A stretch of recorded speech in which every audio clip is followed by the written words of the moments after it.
You made it back. Welcome to Dark Tales, where the stories do not end when the screen goes black, they follow you into the hours after. Before I begin, tell me one thing in the comments. What city are you in tonight, and what time does the clock read where you are sitting? I keep a small map in my head of everyone who listens, and I want to know where you are. If this is your first visit, the subscribe button is right there, and the little bell beside it makes sure the next story finds you the moment it is ready. Stay with me, breathe slow, and let us step into it together. The stone said 1889. The bones underneath it were in a coffin with wire nails and a machine-stamped hinge, and the woman from the university turned it over in her hand under a work light in a tent and said, very quietly, "This is not 1889. That was the first hour of it. There were 11 days after that, and by the end I had a man dead on a mountain and a hole in the ground that nobody has ever adequately explained. And the report that closed it out is 4 pages long and does not contain the word coffin. My name is Ambrose Tolliver, and I worked 12 years as a ranger for a state park system in Southwest Virginia, on a highland unit in the coal counties near the Kentucky line. I am from there. That matters. My people are buried in 3 cemeteries within 11 miles of the park boundary, and one of them is exactly the kind of place this story is about. A half-acre on a knob at the end of a road that washed out in 1977, with fieldstone markers and a rusted fence, and my great-grandmother in it. I taught social studies for 4 years, and then I did 8 years driving a truck for a beverage distributor, and I came to the Park Service at 36 because my knees were going, and because a friend told me there was an opening. I started on maintenance. I ran a bush hog for 2 summers. Then I got a ranger position, and I never wanted another job again. The park was about 6,000 acres of steep country between 2,000 and 3,000 feet, mixed hardwood, poplar and oak and hickory, with hemlock in the drains that was mostly dead by the time I left because of the adelgid, rhododendron thickets. Sandstone cliff lines with rock houses under them, which are shallow overhangs where people have sheltered for 8,000 years, and where you will find charcoal and flint if you know how to look.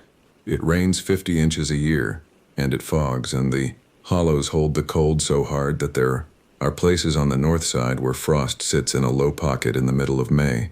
There is a mine on the east boundary, deep mine, still working when I was there, and the road to it runs the length of the county. And there are graves, everywhere. That is the thing about that country nobody from outside understands. Before the roads and before the funeral homes, people buried on the land. Family plots on knobs and benches, 20 or 30 in a plot, marked with fieldstone, sometimes with a name scratched on it and mostly not. When the coal companies bought the mineral rights and later the surface, and when the state bought parcels for the park, the graves came with them. Virginia law protects them and gives descendants a right of access, and there is a whole body of case law about it. We had 11 documented cemeteries inside the park boundary. The state's own records acknowledged that there were probably more. My duties: patrol, campground, trails, interpretive programs, search and rescue, and because I was local and because I could talk to people, cemetery access requests. When somebody's grandson wanted to get up to a family plot on Decoration Day, I unlocked a gate and drove him. The people. Loretta Mullins was the park manager, 55, 22 years in, and she was on the phone with Richmond about something every single day of her life. Deacon Fry was maintenance, 59, and he had the best hands I have ever seen on a piece of equipment. He kept pigeons, actual racing pigeons, in a loft behind his house, and he would talk about them until you left the room. And there was Sister Ozella Kilgore, 91, who lived on Slate Fork and who was the recognized keeper of who was buried where in that whole district. Not officially. There is no office for that. But when the state needed to know whose people were on a knob, they came to her, and she had a Bible with a family record in the front that went back to 1841. The project started for a good reason, and I want to be fair to everybody involved. A road widening was proposed on the state highway below the park, and a small unmarked cemetery sat inside the proposed right-of-way. Under state law and federal law, if you are going to disturb human remains with public money, there is a process, and the process involves archaeologists, and a court order, and notification of descendants, and relocation with dignity.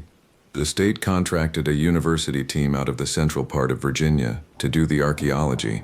The lead was a woman named Perpetua Vance, 39, a bioarchaeologist with 15 years of cemetery relocation work behind her. and I want to say plainly that she was the most careful professional I have ever watched do anything. She had done this in 4 states. She had a protocol for everything. The park got involved because the staging area and the access were through park ground, and because 2 of the identified descendant families had connections to a second cemetery inside the park boundary, up on a bench called Gaines Ridge, and the state wanted a survey of that one at the same time, in case a future phase touched it. That is the whole innocent origin. A road, a law, a survey. Sister Ozella Kilgore told them not to do Gaines Ridge. I drove Perpetua up to see her in March, before any of it started, because that is how it should be done, and because Perpetua insisted on it herself. They sat in that front room for 2 hours, and Perpetua asked good questions and wrote everything down. Sister Ozella went through the lower cemetery family by family and gave us 11 surnames. Then Perpetua asked about Gaines Ridge. Sister Ozella closed the Bible on her lap. She said, "There is nobody up there that belongs to anybody." I asked her what she meant, because I had been to that cemetery a dozen times. There are 19 visible stones. 4 have names. She said, "My mother's people would not clean that one on Decoration Day. Everybody cleaned their own, and there was always somebody to do the ones with nobody left. Not that one." Perpetua asked her, very respectfully, whether she knew why. Sister Ozella said, "Because the ones up there were put there by the company." Then she told us what she had been told, and I am going to give it exactly as she gave it, because it is the only piece of this that anybody ever explained. She said that between about 1905 and 1920, there was a coal operation on the far side of that ridge that imported labor, which is documented and is true, and is one of the central facts of the history of that region. Companies brought in men from Alabama and from Italy and from Hungary and from Poland, and they lived in camps, and a great many of them died, in roof falls and in the flu of 1918 and in the ordinary violence of a place with no law but a company guard. She said that when one of those men died and had nobody, the company buried him, and the company did not always write it down, and it did not always put a stone. She said, "So there is a graveyard up there with 19 rocks on it, and my mother said there is 4 times that many under it." Then she said the thing that made Perpetua Vance put her pen down. She said, "And they did not always know who they were burying, and there is talk that some of them did not die in a mine." The survey started the 14th of April. It was not an excavation. That is important. On Gaines Ridge they were doing a non-invasive survey first, ground-penetrating radar, which sends a pulse into the soil and reads the return, and it will show you soil disturbance in grave shafts even where there is no marker. The radar ran 3 days. I was there for 2 of them because I was the park liaison, and because I could not have stayed away. The result is on record, and it is not disputed by anybody. 19 visible markers. The radar showed 61 anomalies consistent with grave shafts. They were not laid out like a cemetery. That is what Perpetua kept coming back to. A family cemetery has rows and orientation, and almost all Christian burial in that region is head to the west, so that the body faces the rising sun. The 19 marked graves were oriented that way. Of the 42 unmarked anomalies, about half were oriented every direction of the compass. Some were oriented north to south. 2 overlapped each other. Perpetua stood at a folding table with a laptop and said, "This was not laid out. This accumulated." The excavation phase was authorized in May, and it was limited, and it was legal. A court order, a descendant notification process that ran in 3 newspapers, and a scope that allowed the opening of 6 shafts on Gaines Ridge for identification purposes because the road project's Phase 2 might affect the access. I disagreed with it. I said so in an email, which was the single most useful thing I ever did in that job, because that email is why I still have a career. I said that the cemetery was not in the project footprint, that the descendant community had expressed opposition through the recognized local authority, and that the survey data suggested a burial population that the scope did not anticipate. I was overruled by people at a level where my opinion was a line item. The first shaft they opened was one of the marked ones, on the 29th of May, because you start with a known to calibrate. The stone was a commercial marble marker, worn, and the inscription read a woman's initials in 1889.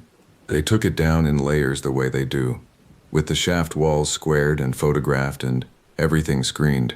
At about 4 feet, they hit the coffin. Perpetua came out of that unit and stood up and pulled her mask down and said, "This is wrong."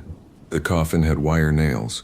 Wire nails did not replace cut nails in general use until the 1890s, and were not common in rural Appalachia until after 1900. It had a stamped metal hinge on a viewing panel of a type that was mass-produced and catalog sold in the 20th century, and the wood was not chestnut. She said chestnut. Everything from before the blight in that region is chestnut. This is pine, and it is milled pine. The remains inside were an adult male. The stone said a woman with 1889 on it, and the burial under it was a man in a coffin that could not be older than about 1910. That is where this stopped being an archaeology project. I want to be careful now, because the rest of it involves a death, and there is a family. Perpetua did exactly the right thing. She stopped work. She notified the state, she notified the medical examiner's office as a precaution, and she requested a scope expansion to include an assessment of whether the marked graves and the unmarked anomalies represented two distinct populations. That took 9 days to come back through. In those 9 days, the site sat under a tent with a chain-link fence around it and a camera and a lock, on a bench in a park, at the end of 1.5 miles of gated road. And in those 9 days, 3 separate things happened that were reported and are in the file. On the 2nd of June, a member of the field crew reported that when they arrived in the morning, the back dirt screen had been moved, not taken, moved from the north side of the unit to the south, about 40 feet, and set upright. On the 4th, the lock on the gate at the bottom of the road was found unlocked. The chain was intact and the padlock was closed but not through the chain.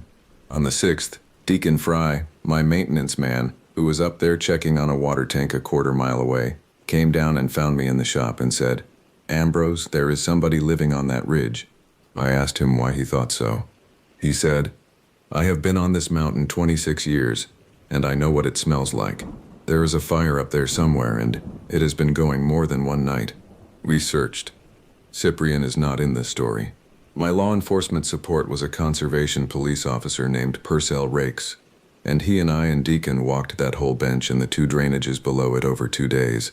And we found a rock house, one of the sandstone overhangs, about 600 yards below the cemetery on the north face.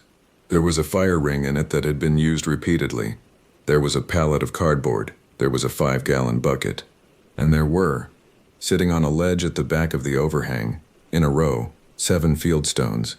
Fieldstone grave markers, uncut, unmarked, the flat kind, the kind that stands in every old plot in that county, and they were dry and they had lichen only on one face and the other face had soil on it.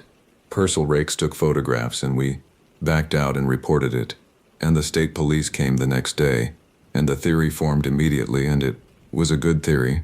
The theory was that somebody was pulling markers off the unmarked graves. There is a market for old headstones. It is small and it is ugly and it exists. There are also people who dig historic cemeteries for artifacts, for coffin hardware, for buttons and rings, and that is a felony in Virginia, and it happens more than the public knows. Perpetua's team found evidence for it.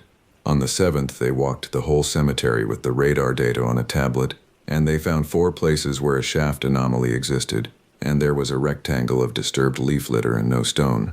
Somebody had been taking the markers off graves that were not on any map, in a cemetery nobody visited, for an unknown length of time. Deacon Fry died on the 9th of June. He went up alone. He went up alone because we had a water line break at the tank above the cemetery, and he was the only one who could fix it, and because he had been fixing things on that mountain by himself for 26 years, and because I let him go. He called me on the radio at 10:40 and said he was at the tank. That is the last transmission. His truck was at the gate at 4 in the afternoon, and he had not come back. I found him at 6:15 in the evening, with a flashlight in my hand and Purcell Rakes 20 feet behind me. He was in an open grave shaft on the north edge of the cemetery, 7 feet down, in a hole that had not been opened that morning. Somebody had excavated it, not with a shovel and a screen and a photograph log, with a mattock and a spade, straight down, spoil thrown to one side, and it was one of the unmarked anomalies, and it was one of the 4 that had lost its stone. He had a fractured skull and a broken neck, and the medical examiner in Roanoke ruled the death accidental, consistent with a fall into an open excavation, and there was no evidence of assault and no defensive injuries and no other person's blood or tissue anywhere. I believe that ruling is correct, and I have never argued with it. Here is what the ruling does not address. Deacon Fry had been on that mountain 26 years. He was 59 and his eyes were fine, and it was 10 in the morning on a clear June day. Nobody who has ever walked a cemetery walks into an open grave in daylight, unless he was looking at something else, or unless somebody was in the hole. At the bottom of that shaft, underneath him, was a coffin. It had been opened, the lid was off, and it was leaned against the wall of the shaft, and the medical examiner's team and Perpetua's team recovered the remains together over 2 days under a court order, and I was not permitted in the fence, and I did not want to be. What I know is what Perpetua told me on the 9th of July when the whole thing was shutting down, and she came to my office to say goodbye. She said the individual in that grave was an adult male of probably 30 to 45 years. She said there was perimortem trauma to the skull and to the left ribs. She said the coffin hardware was consistent with the 1910s. She said the burial was oriented north to south. And she said that the hands had been in a position that indicated they were bound at the wrists when the body was placed, and that there was no evidence at all of a shroud, a garment, or personal effects. She said, "Ambrose, I have relocated 1,100 burials in my career. That man was put in the ground by people who did not want him found and did not care who knew it." Then she said, "And somebody dug him up before we did, and put the lid on him, and put the dirt back, and took his stone. Nobody was ever arrested. The state police worked it for a year. They ran the field stones for prints and got nothing usable, because a rock does not hold a print. They canvassed every dealer in architectural salvage in 4 states. They looked hard at 2 men in the county with prior convictions for trespass on cemetery property, and neither one could be placed on that mountain. The Gaines Ridge project was terminated. The court order was allowed to lapse. The state fenced the cemetery properly, with a real fence and a gate and a camera on the access road, and the 6 shafts that had been opened were closed, and the remains reinterred with a ceremony that Sister Ozella Kilgore attended in a wheelchair. She died 2 years later at 93. The road project was rerouted for unrelated reasons, and the lower cemetery was never disturbed at all. Loretta Mullins retired. I stayed 4 more years, and then I took a position at a different park, on flatter ground, with no cemeteries in it, and I retired from there. I have one thing left, and it is the thing I actually think about.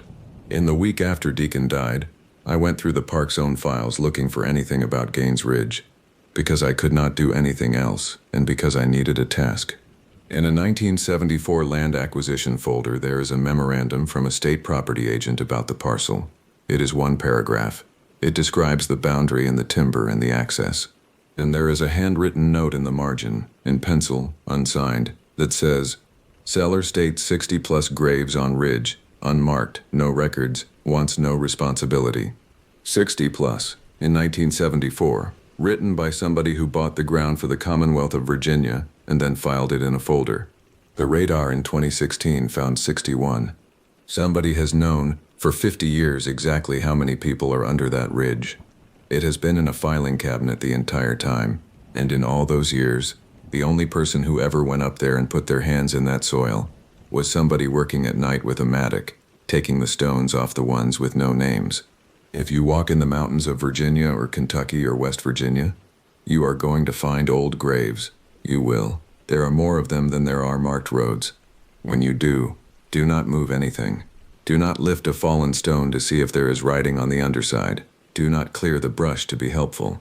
And if you come on a plot where the stones are stacked at the back of a rock house, or where there is a rectangle of turned dirt with no marker on it, do not stand at the edge and look down into it. Back away from it the way you came, and note where you are, and call somebody, and then go home and do not go back up there by yourself. Because whoever has been opening those graves is not doing it for money. There has not been money in it for 100 years. He is doing it because he is looking for one of them in particular, and he has not found it yet, and he does not intend to be interrupted.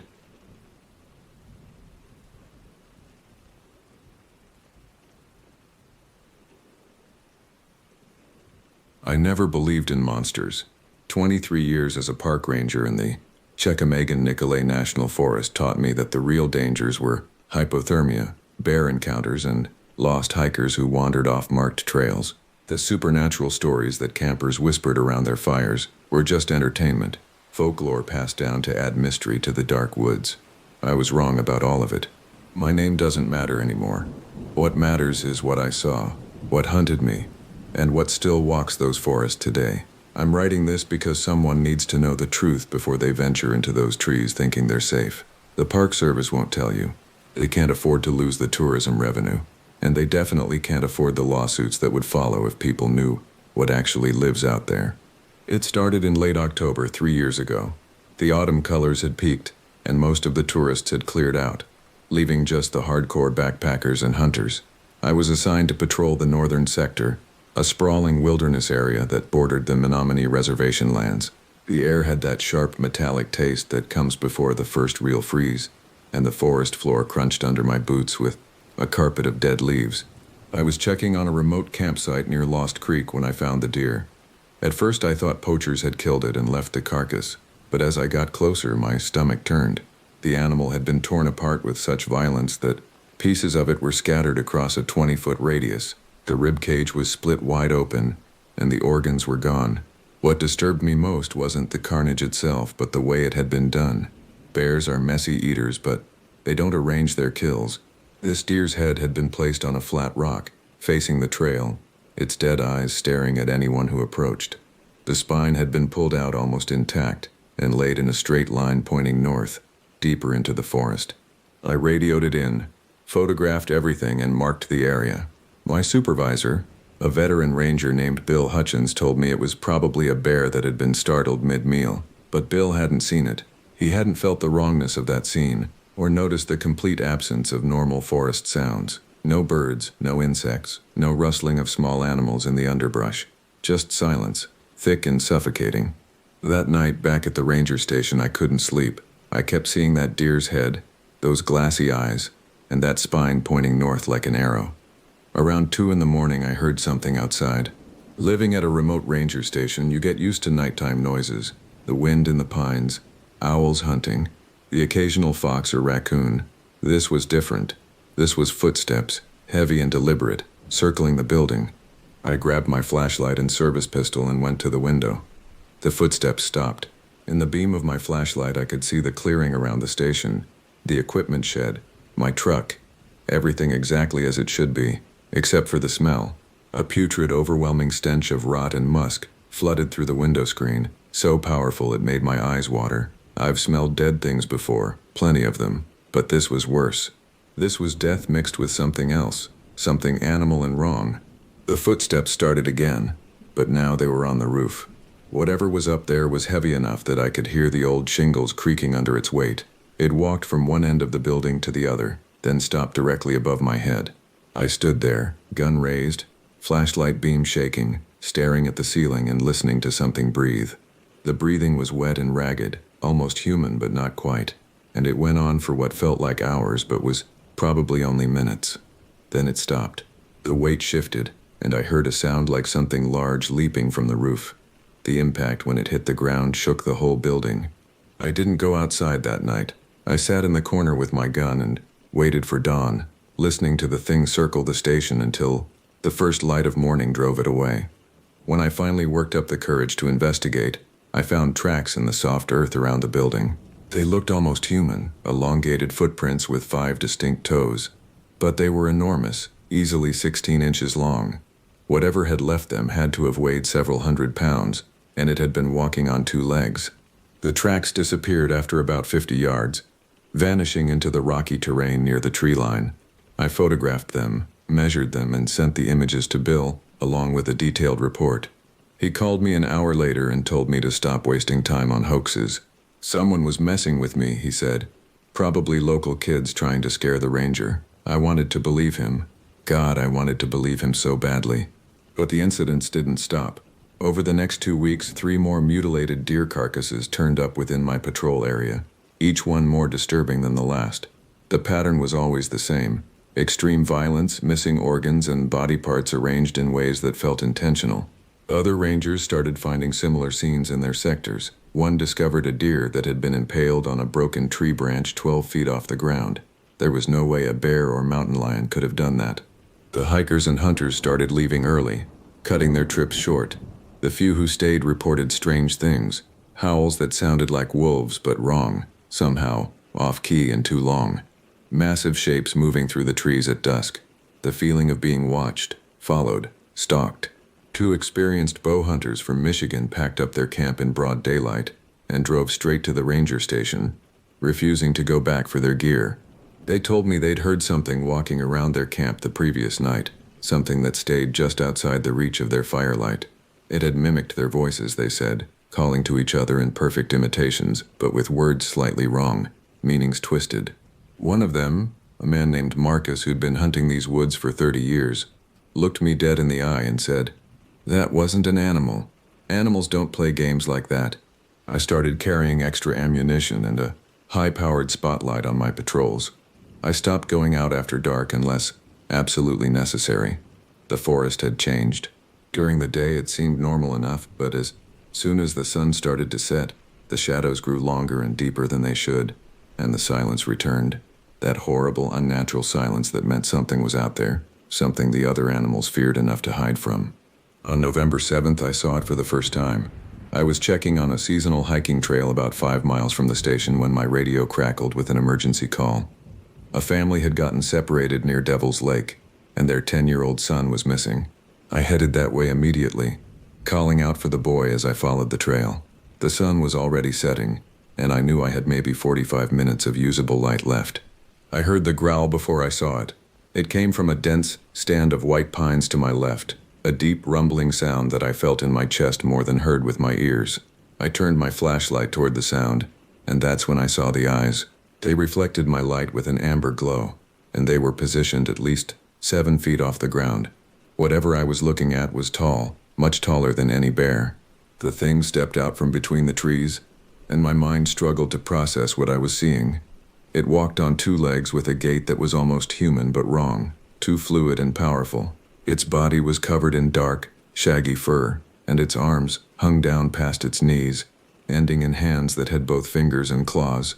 But the head, God, the head was the worst part. It had the elongated snout and pointed ears of a massive dog or wolf, but the eyes were positioned forward like a primate's, giving it an expression of cruel intelligence. Those eyes looked at me with clear recognition and intent. This thing knew exactly what I was, and it was deciding whether or not to kill me. We stared at each other for what felt like an eternity, but was probably only seconds. I couldn't move, couldn't breathe, couldn't even think about reaching for my gun. Every instinct I had screamed that I was prey, that this was a predator so far above me on the food chain that resistance was meaningless. The creature's lips pulled back, revealing teeth that were far too long and sharp, and it made a sound that I can only describe as laughter, a huffing, chuffing noise that seemed to mock my fear. Then it turned and walked away, not running or even hurrying, just casually striding back into the forest on its hind legs like it had all the time in the world. I stood there shaking, my flashlight beam trembling so badly I could barely keep it pointed in the right direction, and watched it disappear into the darkness. It took me several minutes to remember why I was out there. The missing boy. I had to find the missing boy. I found him 20 minutes later, huddled under a fallen log, crying and terrified but unharmed. He told me he'd gotten lost and then heard something following him through the trees. He'd hidden and stayed quiet, just like his parents had taught him. When I asked him what he'd heard, he said it sounded like a big dog, but it walked on 2 legs like a person. His parents arrived with Bill and 2 other rangers just as I was leading the boy back to the trail. Nobody believed his story except me. They thought he was just scared and confused, his imagination working overtime in the dark forest. I didn't tell them what I'd seen.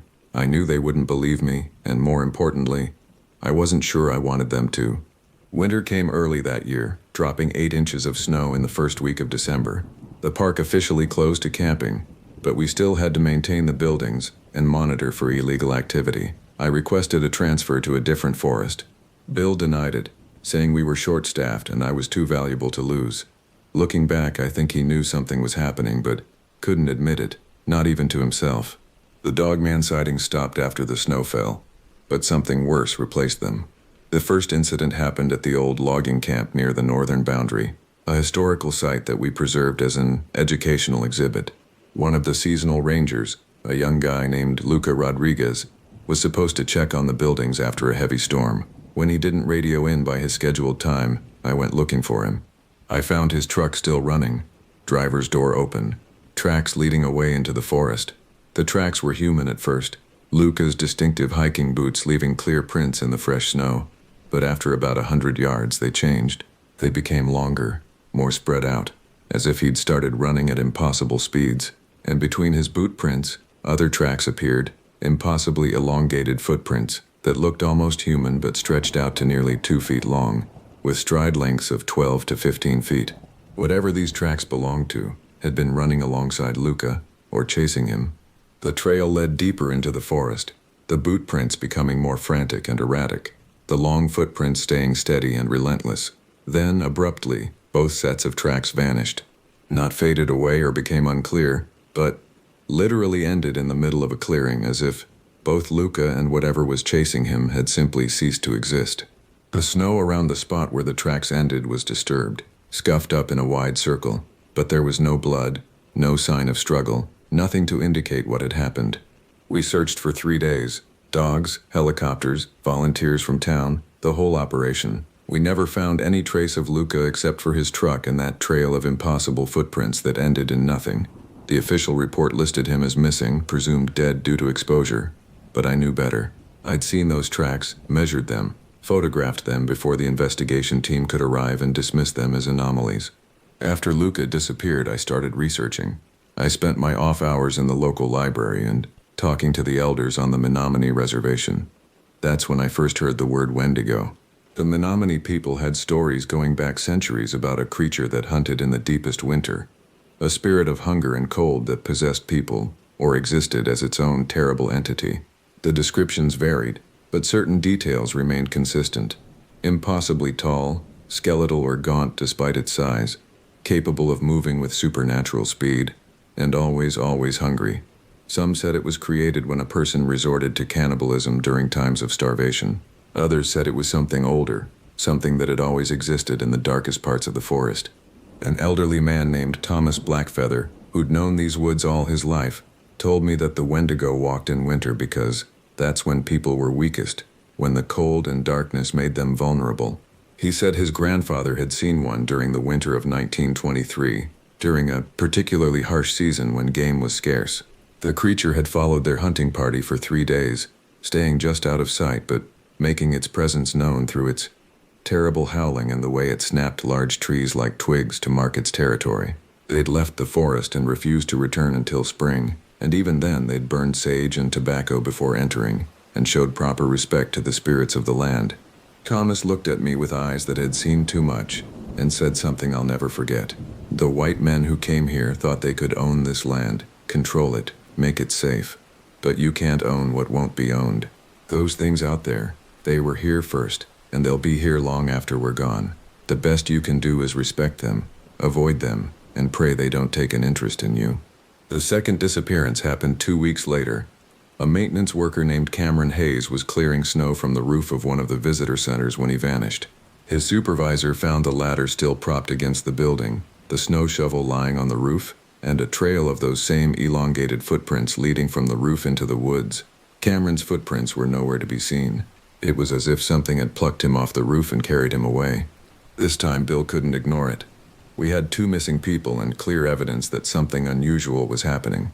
He called in the state police and the FBI. They spent a week investigating, interviewing everyone, examining the sites, and ultimately concluding that we were dealing with either an extremely unusual predator or a very clever criminal. Neither explanation felt right. Predators don't calculate and plan like this. They don't leave deliberate trails and take victims without leaving blood or remains. And criminals don't leave 16-inch footprints or move fast enough to catch a running man in deep snow. The forest became a place of dread. Even during the day, even with the sun shining bright on the white snow, you could feel the wrongness. The few people who still came to use the winter trails reported the same things I'd experienced. The unnatural silence, the feeling of being watched, the occasional glimpse of something large moving between the trees. Several reported hearing voices in the distance, people calling for help in voices that sounded wrong, mechanical, as if something was imitating human speech without quite understanding it. I should have quit. I should have walked away and never looked back. But something kept me there. Some combination of responsibility, pride, and the terrible knowledge that if I left, someone else would take my place. Someone who didn't know what they were dealing with. At least I knew the danger. At least I could try to warn people, even if they didn't believe me. January brought a cold snap that sent temperatures down to 20 below zero at night. The park was essentially closed, with only essential personnel allowed on the grounds. I was making my final patrol before a predicted blizzard when I found the warning. Someone or something had built a structure in a clearing about 3 miles from my station.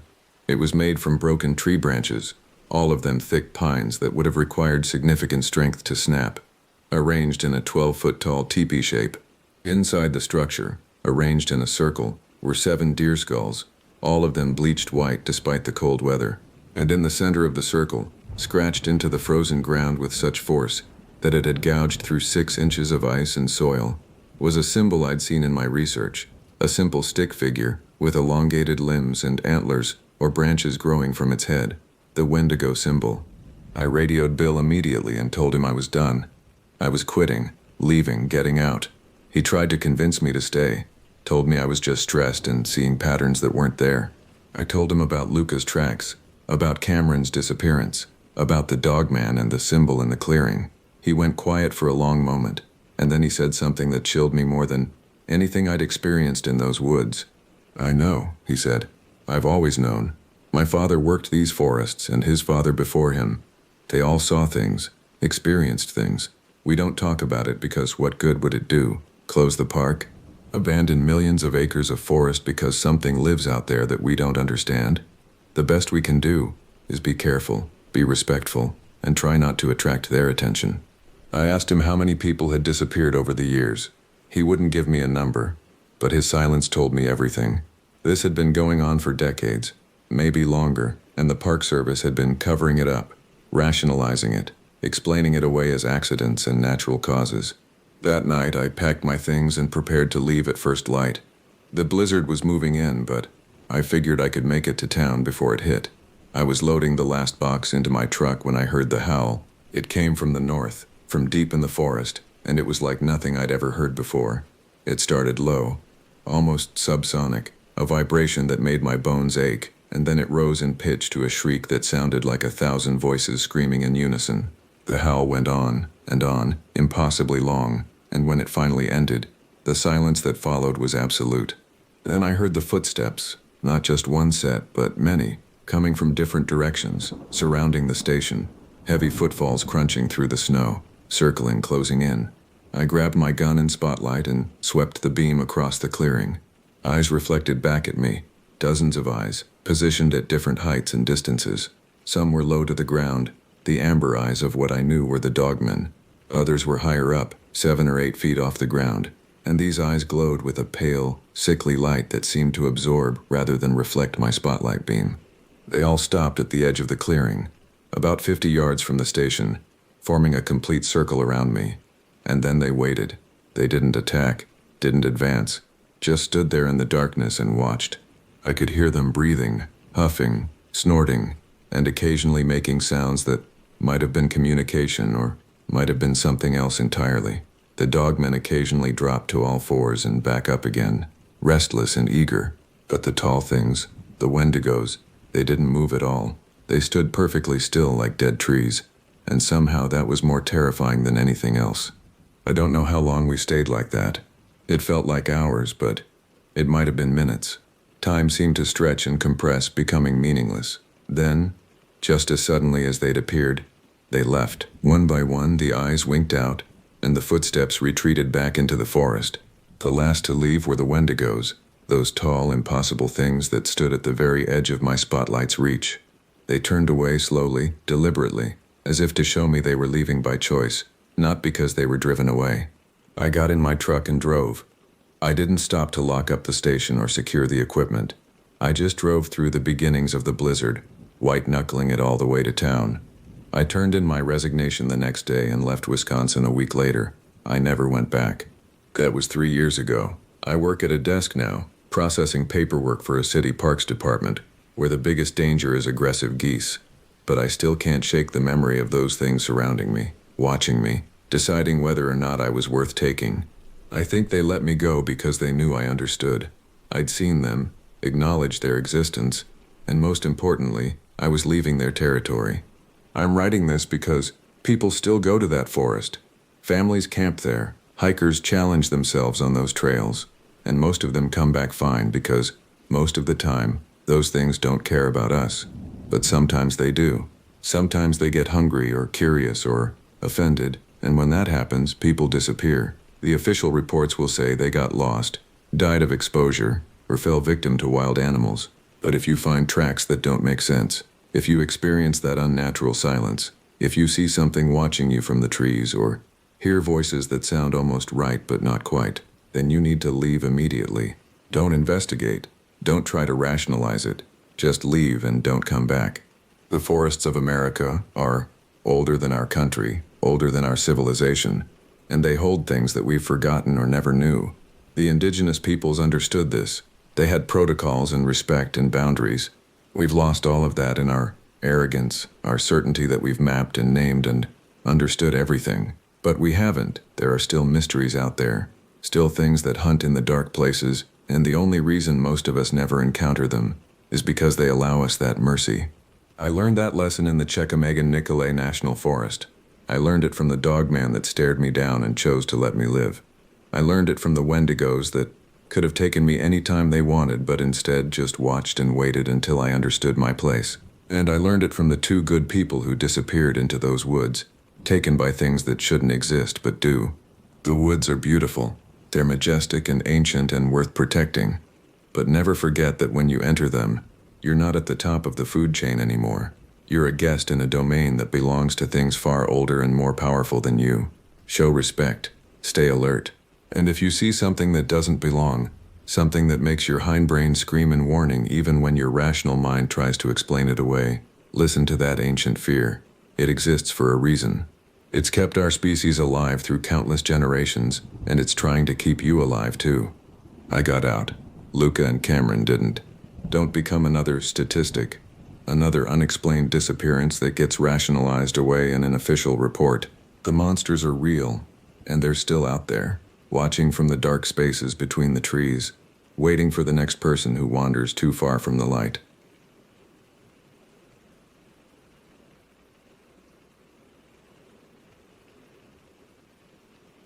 This was in 2016, but I remember every detail of that night as if it had just happened yesterday.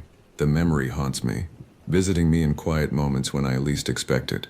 I go out in the woods just south of the town I live in pretty frequently, at least 4 or 5 times a year. The forest has always been my sanctuary, a place where the noise of everyday life fades away into nothing. This particular weekend, I had that familiar urge to get out and have some time alone, stronger than usual. Work had been grinding me down, and I needed the reset that only nature could provide. I quickly filled my backpack with the essentials: sleeping bag, tent, water, food for 2 days, matches, cooking utensils, my trusty pocket knife, and pepper spray that my sister insisted I carry. The drive to the trailhead took 40 minutes through winding country roads. I parked on the side of the road near the trees where I always did, grabbed my bag, and started the familiar 2-hour hike to my favorite camping spot. I honestly don't know if it was even an actual trail marked on any official maps. In all my years of coming here, I'd never encountered another soul on this path, which was exactly how I liked it. The woods weren't mountainous or dramatic in any way. Instead, they stretched out flat and endless, densely packed with oak and pine trees that created a canopy so thick that even midday sun struggled to penetrate completely.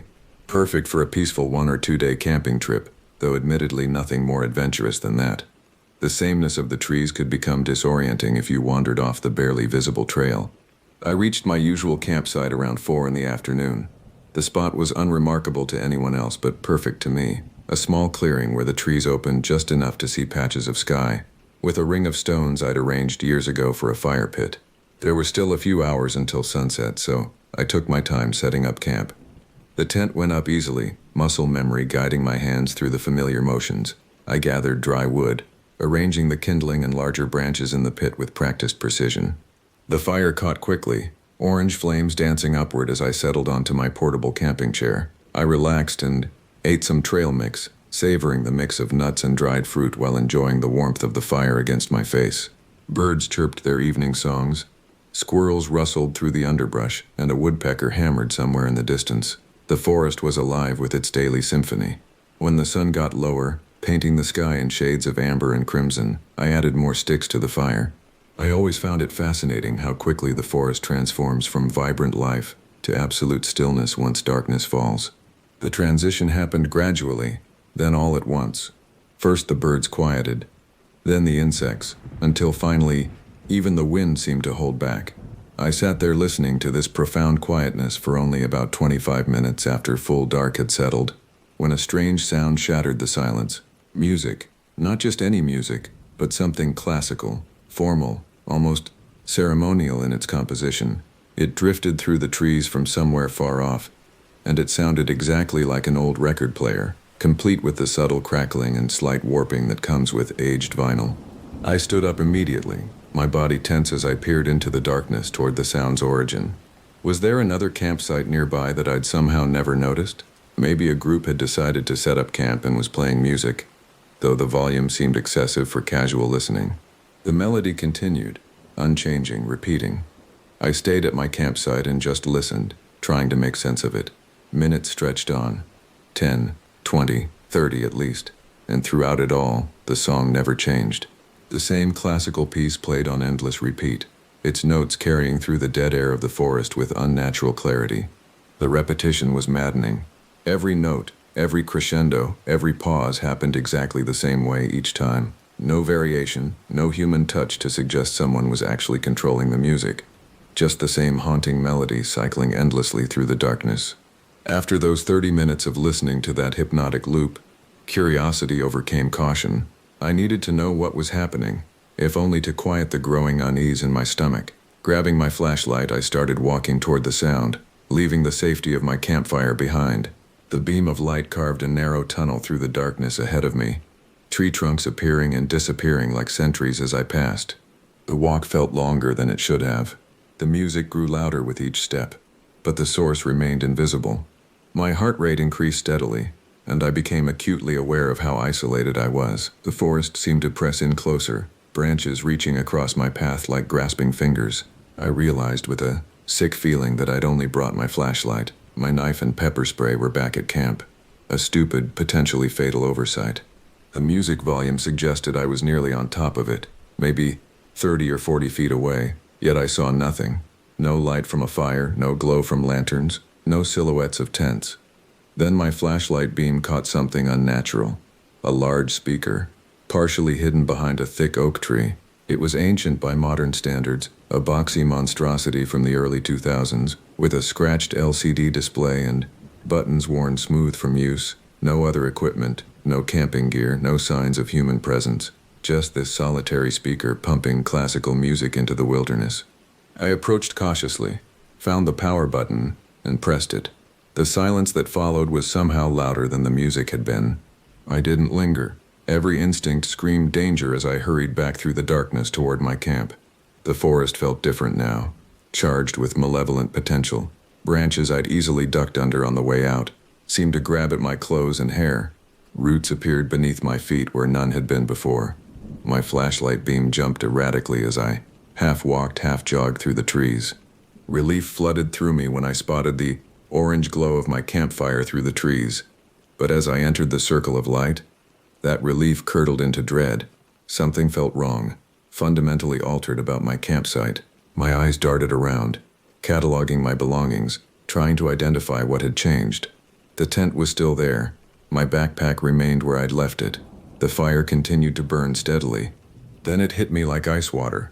Things were missing. I dropped to my knees beside my pack, frantically searching through it. My matches for starting fires, gone. My cooking utensils, vanished. Most terrifying of all, both my knife and pepper spray had disappeared. Someone had been here while I was away. Someone had gone through my things with deliberate purpose, taking only the items I might use to defend myself or survive. My hands shook as I stood up, scanning the darkness beyond my small circle of firelight. They were out there, watching. I could feel eyes on me, studying my reaction, enjoying my fear. I didn't hesitate. Grabbing what remained of my belongings, I shoved everything haphazardly into my pack. My fingers fumbled with zippers and straps, made clumsy by adrenaline. As I worked, the music started again. The same classical piece, but closer now, much closer. Not from where I'd found the speaker originally, but perhaps only 100 feet away, hidden in the darkness. The sound seemed to come from multiple directions, as if more speakers had been activated, surrounding my campsite. I abandoned any pretense of packing properly. Slinging my half-open backpack over my shoulder, I ran for the trail. Behind me, the campfire continued to burn, a beacon I was abandoning to whatever lurked in these woods. The music followed me initially, seeming to move through the trees parallel to my path, but gradually faded as I put distance between myself and the campsite. 15 minutes down the trail, my flashlight beam caught something that made me skid to a stop.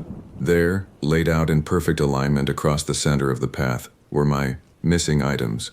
The knife, pepper spray, matches, and utensils had been arranged with obsessive precision, each item exactly parallel to the others. A display, a message, a trap.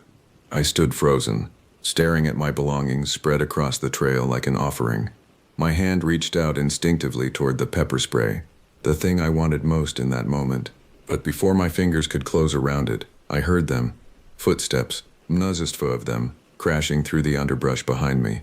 Not trying to be quiet anymore. Not trying to hide. The pretense was over. I turned my flashlight back up the trail, the beam revealing nothing but empty path and pressing darkness. But the footsteps were getting closer, branches snapping, leaves rustling with violent movement. More than one person, I was certain. They'd been watching, waiting for me to reach their carefully placed trap. I ran, left everything on the ground and ran harder than I'd ever run before. My legs pumped frantically, my backpack bouncing painfully against my spine with each stride. The flashlight beam bounced wildly, offering split-second glimpses of the trail ahead. Behind me, the footsteps continued, matching my pace, maintaining the distance between us. They weren't trying to catch me, I realized with growing horror. They were hurting me, controlling my movement, pushing me toward some predetermined end. For 10 minutes I sprinted at full speed, my lungs burning, legs screaming in protest. When I couldn't run anymore, I shifted to a desperate jog, then a fast walk, always moving, never stopping.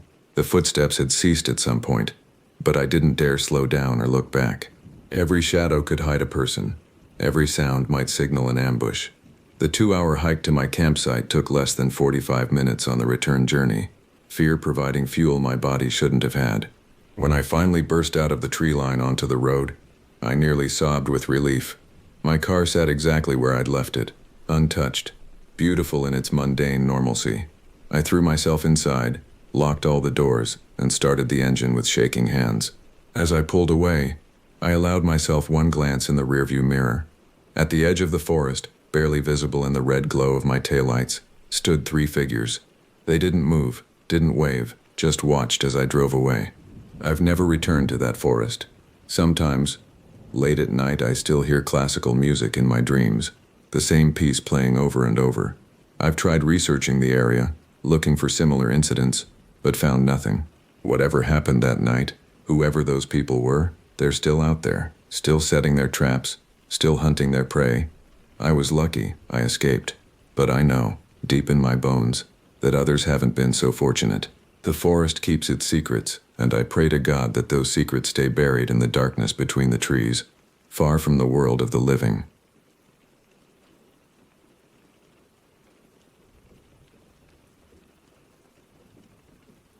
This happened to me 7 years ago, back in 2018, when I was 24. The memories still wake me up sometimes, heart hammering against my ribs. I'd been camping regularly for about 3 years by then, mostly in the remote wilderness of northern Idaho where the terrain demands respect. Bears roamed those forests, both black and grizzly, along with mountain lions and wolves. You had to know what you were doing out there, which kept most casual outdoor enthusiasts closer to civilization. I preferred the isolation. The popular trails near Coeur d'Alene attracted too many weekend warriors with their loud music and complete disregard for wilderness etiquette. So I researched deeper, finding forgotten paths through Forest Service maps and old hiking forums. The trail I selected that September weekend wound through dense pine forest along the foothills, eventually opening to a clearing with panoramic mountain views. According to my research, the nearest established trail sat 4 miles east, leading to a small alpine lake that might draw a few fishermen. Perfect distance for solitude. The drive took 6 hours from Boise, the last 90 minutes on progressively rougher roads until I reached a weathered wooden sign marking the trailhead. No other vehicles occupied the small dirt pullout. Good. I shouldered my 60-pound pack, double-checked my bear spray placement, and started hiking. The trail showed minimal recent use, fallen branches across the path, spider webs at face height, deer tracks but no boot prints in the occasional mud patches. 5 miles in, climbing gradually through Douglas firs and lodgepole pines, sweat soaking through my shirt despite the cool mountain air. The forest felt ancient here, untouched. Moss covered everything, and the only sounds came from birds and wind through branches. By late afternoon, I reached the clearing. It stretched maybe 200 feet across, bordered by dark forest on 3 sides, with the 4th opening to a spectacular view of distant peaks already catching golden sunset light. The grass grew knee-high except for a few spots where previous campers had obviously pitched tents. Though not recently, the compressed areas had mostly recovered. I chose a spot near the tree line on the western edge, far enough from the forest to see anything approaching but close enough to the trees for wind protection. Setting up my tent took 20 minutes, making sure everything was properly staked and the rain fly tight. Then I gathered stones from the forest edge, building a proper fire ring well away from the dry grass. I'd brought a small folding saw and spent another hour cutting dead wood from fallen trees, creating a good pile of various sizes for the night. With maybe 2 hours of daylight remaining, I organized my gear, hung my food bag high between 2 trees, standard bear precaution, and filtered water from my bottles into my hydration reservoir. The temperature dropped noticeably as shadows lengthened across the clearing. Time to start the fire. Full darkness arrived by 8 o'clock. My fire crackled pleasantly, sending occasional sparks spiraling upward toward stars that emerged in stunning clarity. No light pollution for 50 miles in any direction. I'd eaten my freeze-dried beef stroganoff, cleaned everything meticulously, again bears, and now sat on a log I'd dragged over, roasting marshmallows on a stick while absorbing the profound quiet. The mountains created their own weather patterns, and I watched clouds occasionally drift across star fields, temporarily hiding constellations before moving on. Somewhere far off, a great horned owl called. Then another answered from a different direction. The fire popped, sending up another shower of sparks. The footsteps started around 10:30. Deliberate crunching through forest debris too regular for any animal, coming from the north, where the trail continued deeper into wilderness rather than back toward my car. I froze, marshmallow still extended over flames, staring into darkness beyond the fire's light. The steps continued, unhurried but purposeful, growing louder. A figure emerged at the edge of visibility, male, average height, wearing a large backpack. The fire threw dancing shadows across his features, making details impossible to distinguish beyond a basic silhouette. He stopped maybe 30 feet away, just standing there, looking at me, then scanning my campsite, tent, gear, the single log I sat on. "Sorry," he said, barely above a whisper, like he didn't want to disturb something. Then he turned and walked back the way he'd come, footsteps gradually fading into the forest sounds. I sat motionless for several minutes after he disappeared, marshmallow now charred black and forgotten. Every camping encounter I'd experienced involved at least minimal interaction. "Nice spot," or "How's the trail?" or "Mind if I camp nearby?" This felt wrong. Why whisper? Why leave immediately? Where could he possibly be going at this hour? The logical part of my brain offered explanations. Maybe he got confused in the dark, thought this was a different campsite. Maybe he was looking for friends who'd camped here previously. Maybe he was embarrassed about intruding and just socially awkward. But something deeper, some primitive instinct, stayed alert. I tried returning to my previous relaxation, but the spell was broken. The forest felt different now, watchful. Every small sound drew my attention. A pine cone falling, branches scraping together in the breeze. I added more wood to the fire, building it larger than necessary, pushing back the darkness. Around midnight, clouds moved in from the west, thick and low, swallowing stars systematically until only black void remained above. The temperature dropped another 10 degrees. I considered calling it a night, retreating to my tent, but something kept me by the fire. Maybe the lingering weirdness from the visitor. Maybe just not wanting to lie in the dark yet, ears straining at every sound. The second time, his approach was different. Faster, branches snapping, breathing audible even from a distance. no attempt at stealth. I jumped to my feet, hand instinctively going to the knife on my belt. He burst into the firelight from the same direction, and this time I could see him clearly. Dark hair hanging in greasy strands, several days of beard growth, dirt smeared across his face and clothes. His eyes, that's what I remember most vividly. Wide, whites showing all around, but somehow vacant too. Like he was seeing things that weren't there. His chest heaved from exertion. "Is everything okay?" I managed. "You should have found a campsite by now. It's past midnight." He stared at me, but his gaze kept sliding past my right shoulder, focusing on something in the darkness behind me. Quick glances, then back to my face, then over my shoulder again. "Are you lost? I have maps. A GPS unit. I can help." "No," he said, still breathing hard. "Just hiking. Didn't mean to bother you." Each word came out carefully, like he was concentrating on forming them correctly, but his attention remained split between me and whatever he thought stood behind me. "Listen, you need help. I can radio for assistance if—" His eyes suddenly locked onto mine with disturbing intensity. "You're camping here right now. Why?" The question felt like an accusation. His gaze flicked behind me again, held for a second longer this time. "Is it just you here? Are you alone? Where are the others?" My mouth went dry. Everything about this felt increasingly dangerous, but I couldn't identify the specific threat. Before I could respond, he continued, "Have you been following me?" "What?" "No, I don't know what you're talking about." His attention fixed completely on something over my right shoulder now, eyes growing even wider if possible. When he spoke again, his voice cracked. "Then why are you with her?" I spun around, certain I'd see someone standing there, a woman based on his words. But the clearing remained empty, just darkness and my tent barely visible at the edge of the fire's reach. When I turned back, his face had transformed into pure terror, still staring at that empty space behind me.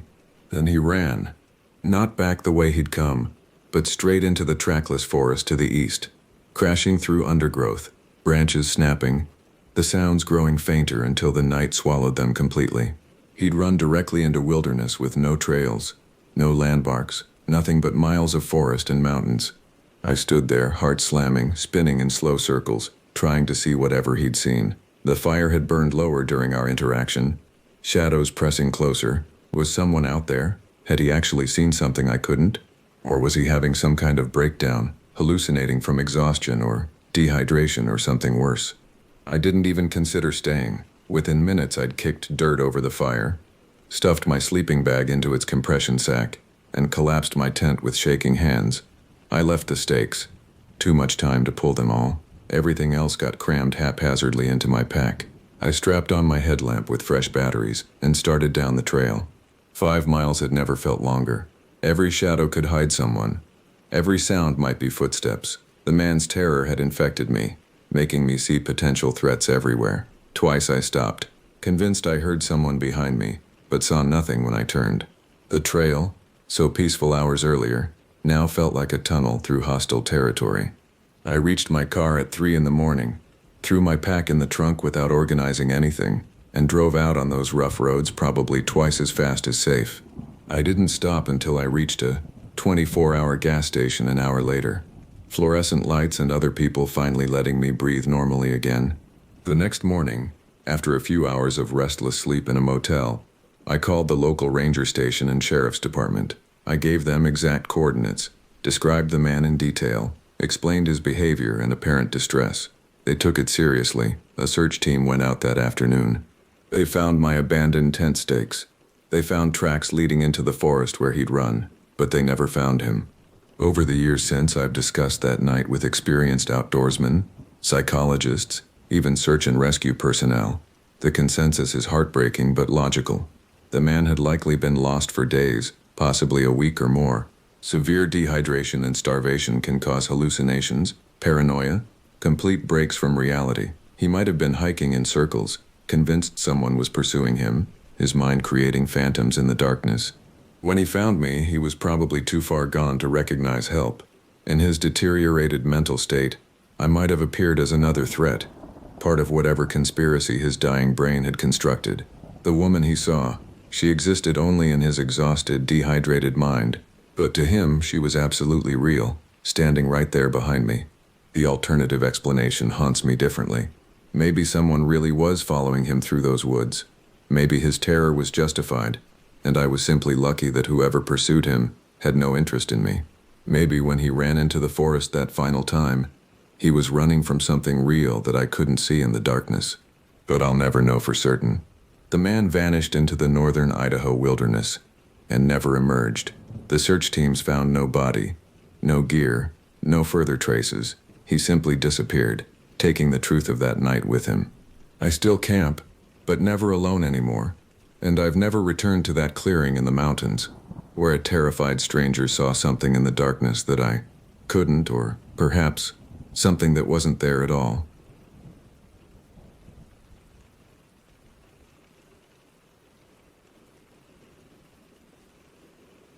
Dakota Whitefeather stood on the creaking front porch of his remote ranger cabin, staring out at the misty green expanse of the ancient forest surrounding him.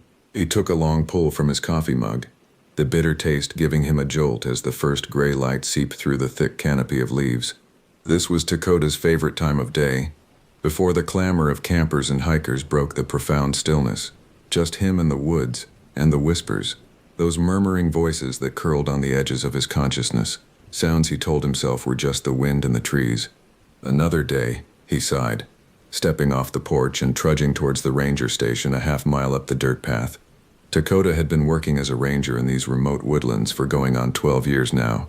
He'd taken the post straight out of college, lured by the promise of solitude and a chance to immerse himself in nature after 4 years cooped up in lecture halls. The pay was meager and the work sometimes grueling, but Dakota loved it out here, or he used to anyway. Lately, an uneasiness had settled over him, an itch between his shoulder blades he couldn't shake, like he was being watched. He scanned the shadows between the towering Douglas firs and hemlocks, but saw nothing. He picked up his pace, fallen pine needles crunching under his boots. His mind wandered to the stack of unpaid bills shoved in the top desk drawer back at the cabin. His ancient pickup needed new tires before winter and propane prices kept climbing. Dakota shook his head. He'd figure something out. He always did. As the ranger station came into view through the mist, Dakota noticed an unfamiliar vehicle parked out front. A sleek black SUV with government plates. His curiosity piqued. Dakota jogged the last few yards. He pushed open the door to find his supervisor Karen and 2 men in dark suits huddled around the radio console. "Morning, Dakota," Karen said, voice strained. "We've got a situation." The taller of the 2 suited men turned to face Dakota, jaw set. "I'm Agent Rollins with the U.S. Fish and Wildlife Service. We have reason to believe there's an animal in these woods, something big, and it's hostile." Dakota frowned. "An animal? What kind of animal?" Rollins and his partner exchanged a loaded glance. "You ever hear about Bigfoot, Ranger Whitefeather?" Dakota barked a laugh, but it died in his throat when he saw their expressions. "We have credible reports of aggressive interactions and—" Rollins paused, choosing his next word carefully. "Disappearances. In these woods, going back decades. We need your help tracking this thing." Dakota looked to Karen, who gave him a solemn nod. The whispers at the edges of his mind grew louder, more insistent. He took a deep breath of the loamy forest air. "Okay," Dakota said. "Tell me everything." The sky hung heavy and gray over the treetops as Dakota steered his pickup along the winding access road into the most remote areas of the forest. Agent Rollins sat silently in the passenger seat, inscrutable behind mirrored sunglasses. They'd spent the morning going over maps of the area, marking reported sightings and encounters. Most of the incidents had occurred within a 10-square-mile radius, clustered around a particularly dense and rugged stretch of old-growth forest. "What makes you so sure this is Bigfoot and not just a rogue bear? Or a puma?" Dakota asked. Rollins slid a manila folder from his bag and handed it to Dakota. "These were taken by trail cameras 3 weeks ago." Dakota flipped the folder open and felt his blood run cold. The grainy black and white photos showed an unmistakably bipedal creature, fur-covered and massive, lumbering between the trees. But it was the eyes that chilled him, glinting with a dark intelligence peering out from the shadows. "We've never had definitive proof like this," Rollins said. "The agency has spent decades chasing tall tales and blurry photos. But this," he tapped the picture, "this changes things." Dakota swallowed hard, his gaze tracing the creature's hulking outline. The silence stretched between them as he steered the pickup along a narrow dirt track. He opened his mouth to reply but was cut off by a piercing shriek echoing through the forest. He slammed on the brakes and the two men sat frozen, listening. Another anguished cry rang out, unmistakably human, and close. "Help! Someone help me!" Dakota threw the truck into park and leapt out, Rollins close on his heels. They plunged into the underbrush, thorns tearing at their skin as they ran towards the screams. They exploded into a small clearing and skidded to a halt, chests heaving. A woman's crumpled form lay at the base of a massive tree.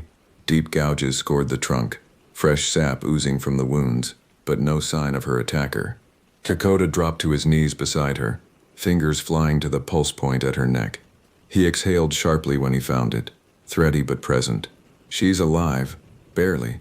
As he rolled the woman gently onto her back, he saw the deep lacerations across her shoulders and torso, the flesh flayed savagely open, claw marks.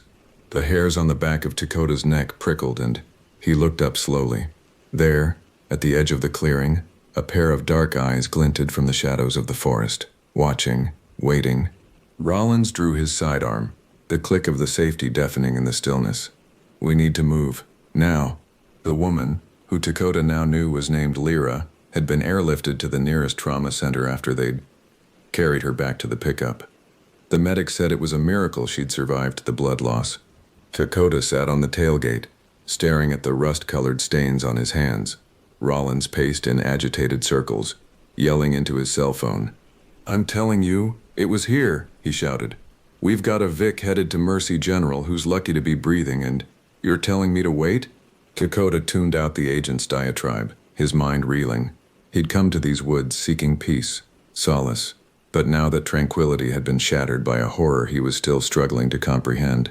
He thought of the bone-deep gouges in that tree, the inhuman intelligence in those dark eyes, thought of the voices forever whispering at the edges of his perception. Had they been trying to warn him? "Backup's on the way," Rollins said, snapping Dakota from his reverie, "but I don't think we can wait for them." The agent pulled a second pistol from an ankle holster and held it out to Dakota. "You know how to use one of these?" Dakota accepted the gun, the weight of it cold and heavy in his palm. He thought of his father teaching him to shoot tin cans off the back fence when he was a boy, a lifetime ago. "Yeah," he said hoarsely, "I can shoot." Rollins nodded grimly. "Good, because we're going to track this son of a bitch down. End this now." He checked his watch. "We've got maybe 3 hours of daylight left. Clock's ticking." They gathered supplies quickly. Rope, lights, first aid kit. Dakota hesitated only a moment before sliding the pistol into the waistband of his pants at the small of his back. The forest seemed to darken ominously around them as they set out, angling west towards the creature's last known location. The trees grew older as they hiked deeper into the backcountry, trunks thickening and underbrush choking the forest floor. Dakota fought down the atavistic terror rising in his gut. He knew these woods, had walked this land for years, but now each shadow seemed to conceal a menace. Each whisper carried on the wind a portent of doom. A twig snapped in the trees to their right, and both men froze, hands dropping to their weapons. A breathless moment passed. 2. A large buck stepped into view, eyeing them placidly before bounding away. Dakota exhaled shakily. They trekked onwards, senses straining against the dimming light. It was Rollins who found the footprints, if they could even be called that. Indentations in the loam nearly 2 feet long, toes tipped with jagged claws. Dakota's blood ran cold at the sight. They followed the trail as it wove through the trees, the forest unnaturally silent around them. No birdsong, no skittering of small creatures in the undergrowth, as if all life had fled before the predator's advance. The trail terminated abruptly at the yawning mouth of a cave, a black wound in the hillside. A fetid stench wafted from the depths, and Dakota's stomach clenched. The whispers in his mind rose to a fever pitch, indistinct but insistent. Rollins unholstered his weapon with a grim set to his jaw. He caught Dakota's gaze, inclining his head towards the cave. Dakota swallowed against his heart hammering in his throat and followed the agent into the roiling darkness, gun drawn. The shadows swallowed them whole as they moved deeper into the belly of the mountain. The close-pressed walls seemed to drink the feeble beams of their flashlights, leaving only a sphere of dim illumination around them. Bones crunched under their boots and Dakota tasted bile at the back of his throat. They couldn't have been in the tunnel for more than 10 minutes, but it felt like an eternity, the darkness and dread pressing against Dakota's skin like a living thing. And then the passage opened into a broad cavern, and his heart seized in his chest. A massive form crouched against the far wall, fur matted and fangs glinting in the flashlight's glow. The creature rose slowly to its full, towering height, muscles rippling under shaggy hide. Rollins opened fire, the cracks of gunshots deafening in the confined space. But the beast charged forward with shocking speed, heedless of the bullets piercing its bulk. A taloned hand swatted the agent aside like a rag doll, his body striking the wall with a sickening crunch. And then that dark gaze locked on Dakota and his blood turned to ice in his veins. Because beneath the feral glint he saw a flicker of something horribly, impossibly familiar, as if his deepest, most primal fears had been given flesh. The creature lunged and Dakota stumbled backwards, his heel catching on a rock and sending him sprawling. Fetid breath scorched his face as a maw bristling with jagged teeth yawned before him. His cry was swallowed by the roaring in his ears as those jaws descended, and the world went black. Pain dragged Dakota back to awareness. White-hot and blinding, he blinked against the blood obscuring his vision, head pounding with each labored beat of his heart. His face felt shredded, flayed open by the creature's claws. Dakota struggled to sit up, biting back a moan as agony lanced through his ravaged body. The dank air of the cave pressed against him, thick with the coppery tang of blood and something fouler. He fought down the urge to vomit, knowing it would likely kill him in his condition. Memories flooded back, the beast's charge, the glint of fangs, Rollins' crumpled body. Dakota squeezed his eyes shut against the onslaught. He had to move, to run, but his limbs felt leaden. Hopelessness crashed over him in a smothering wave. What chance did he stand against a monster out of legend?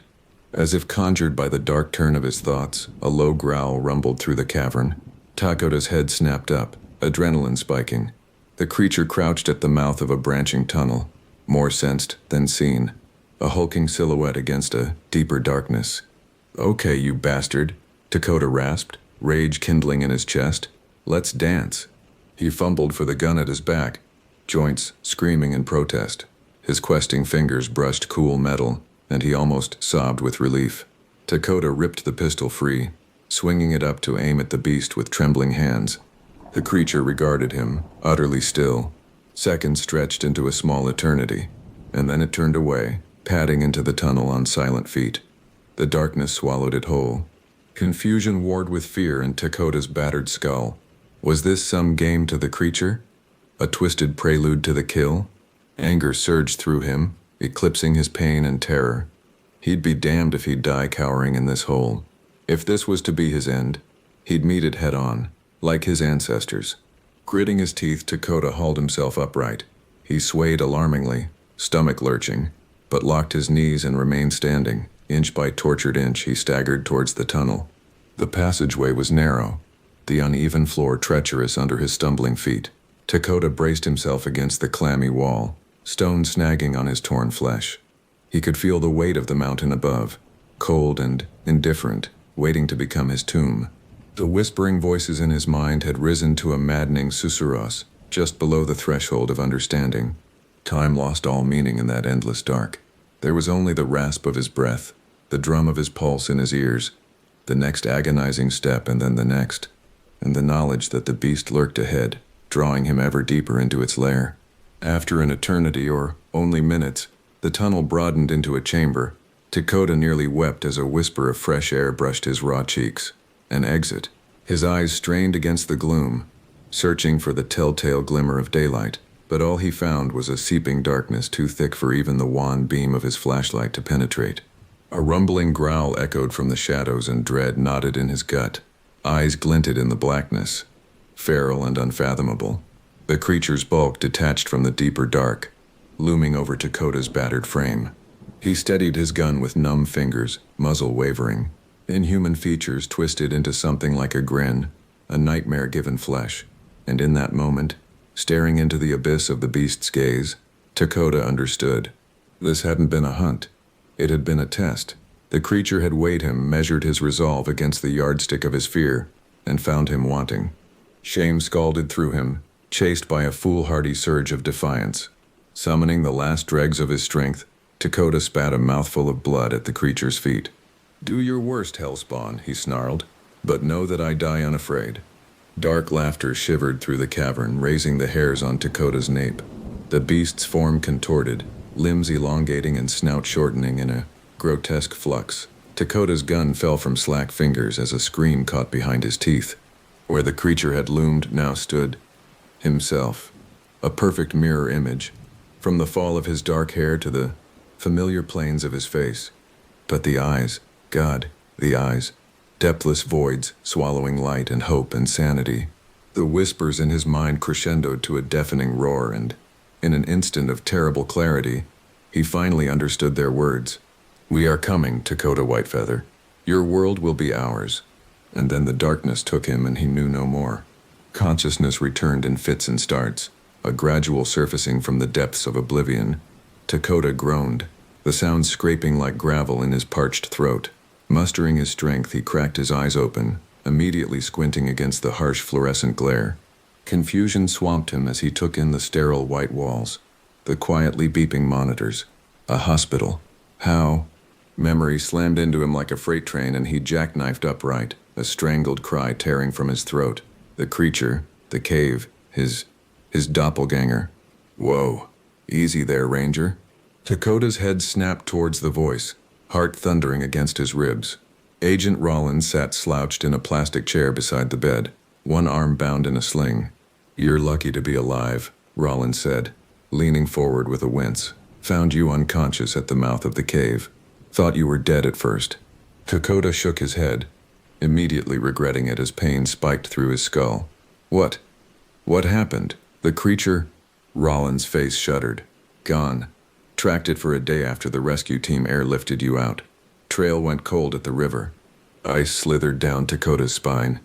"It's still out there, and we'll find it," Rollins said, voice hardening. "I've already requested additional personnel and resources from HQ. This has become a top priority." Dakota fisted his hands in the thin hospital blanket, knuckles aching. He could still feel the darkness of the cavern pressing against him, still see those fathomless eyes boring into his own. "You don't understand," he whispered hoarsely. "It's not just some animal. There was something in my head." Dakota looked up at Rollins, desperation clawing at his chest. "It spoke to me, at the end. Said they were coming for our world." The agent blew out a sharp breath, scrubbing a hand over his jaw. After a long moment, he met Dakota's gaze squarely. "Then I suggest you rest up, Ranger, because if what you're saying is true, we're going to need all hands on deck for what's coming." The forest was too quiet. Takeda stood at the edge of the tree line, a rifle heavy in his hands. 3 months had passed since his confrontation with the creature in the cave. 3 months of feverish preparation against the coming storm. After his release from the hospital, he'd thrown himself into the hunt with singular focus, scouring the woods for any trace, any whisper of the beast's passage. But the trails had run cold, the forest holding its secrets close. The government had mobilized in force, fortifying ranger stations into makeshift command posts ringed with razor wire. They'd tried to keep a lid on the truth, but whispers had a way of spreading. A creeping dread had settled over the small towns and logging communities dotting the region as the shadows grew long. Because the forest was too quiet. No bird song threaded the air. No small creatures rustled the undergrowth. An unnatural stillness held sway, the calm before the storm. And storm it would be. Reports had begun to filter in.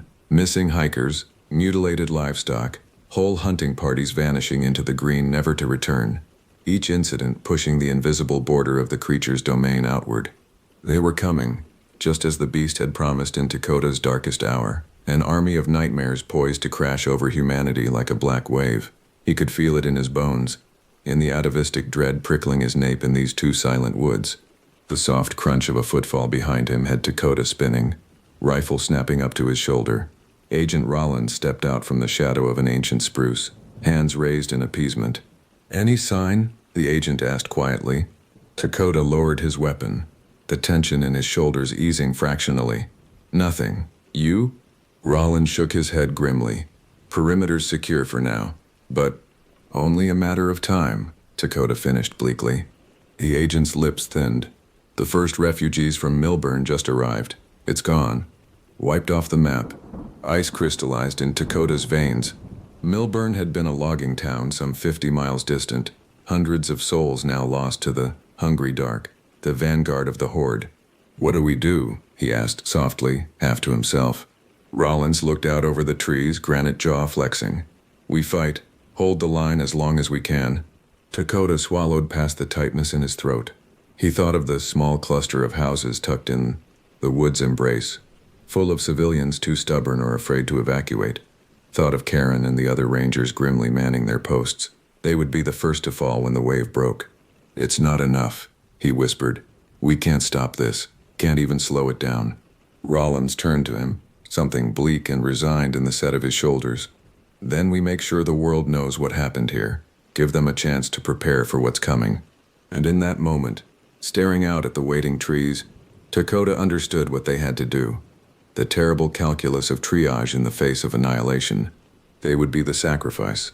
The first blood spilled in a war they couldn't hope to win. But in dying, they might buy time for others to live, to fight. It was a cold equation, but the only one left to them. Dakota met the agent's eyes, saw the same grim resolve reflected back. In another life they might have been friends, brothers in arms. In this one, they would be the first to fall. A whisper of movement in the underbrush froze them both.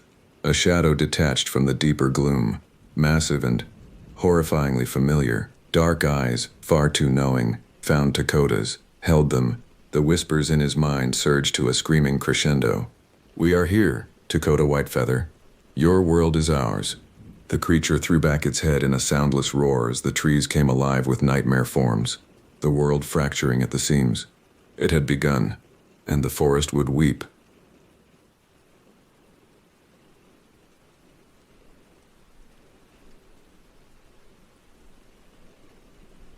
The old cabin creaked and moaned as the wind howled through the towering pines, their inky silhouettes nearly blotting out the moonless sky.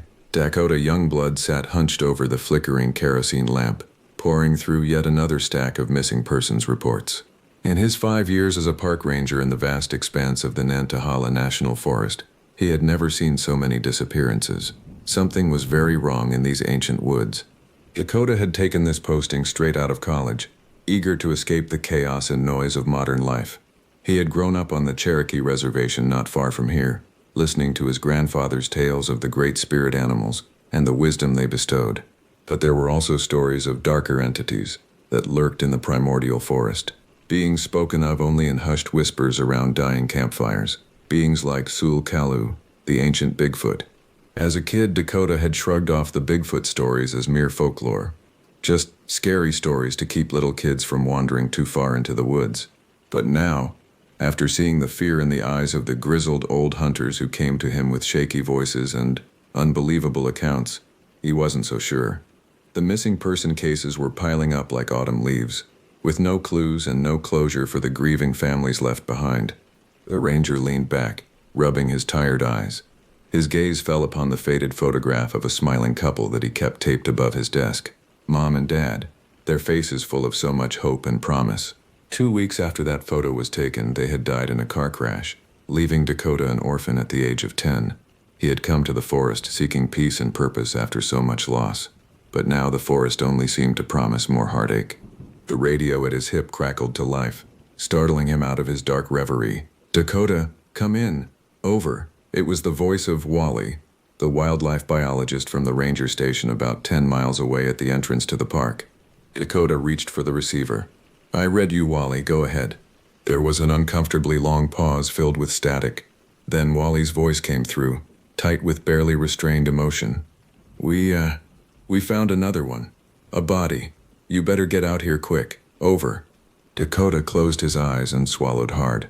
God, not another one. How was he going to keep this park open if tourists kept winding up dead under mysterious circumstances? Roger that, Wally. Send me your coordinates. I'm on my way. Over and out. As Dakota shrugged on his jacket with the faded ranger patch and headed out into the night, he couldn't shake the feeling of being watched. The towering trees felt like silent sentinels guarding ancient secrets. Secrets he was starting to believe might be better left buried. He trudged to his battered Forest Service Jeep and turned the key. The old engine groaned to life reluctantly. Dakota rubbed the dashboard affectionately. At least this old beast hadn't abandoned him yet, unlike his last girlfriend. She had split 6 months into his posting out here, unable to handle the isolation, the odd hours, and Dakota's growing obsession with the unexplained disappearances. He couldn't really blame her. This job had a way of consuming a person. The Jeep bounced down the old fire roads that snaked through the national forest as Dakota directed it to the coordinates Wally had provided.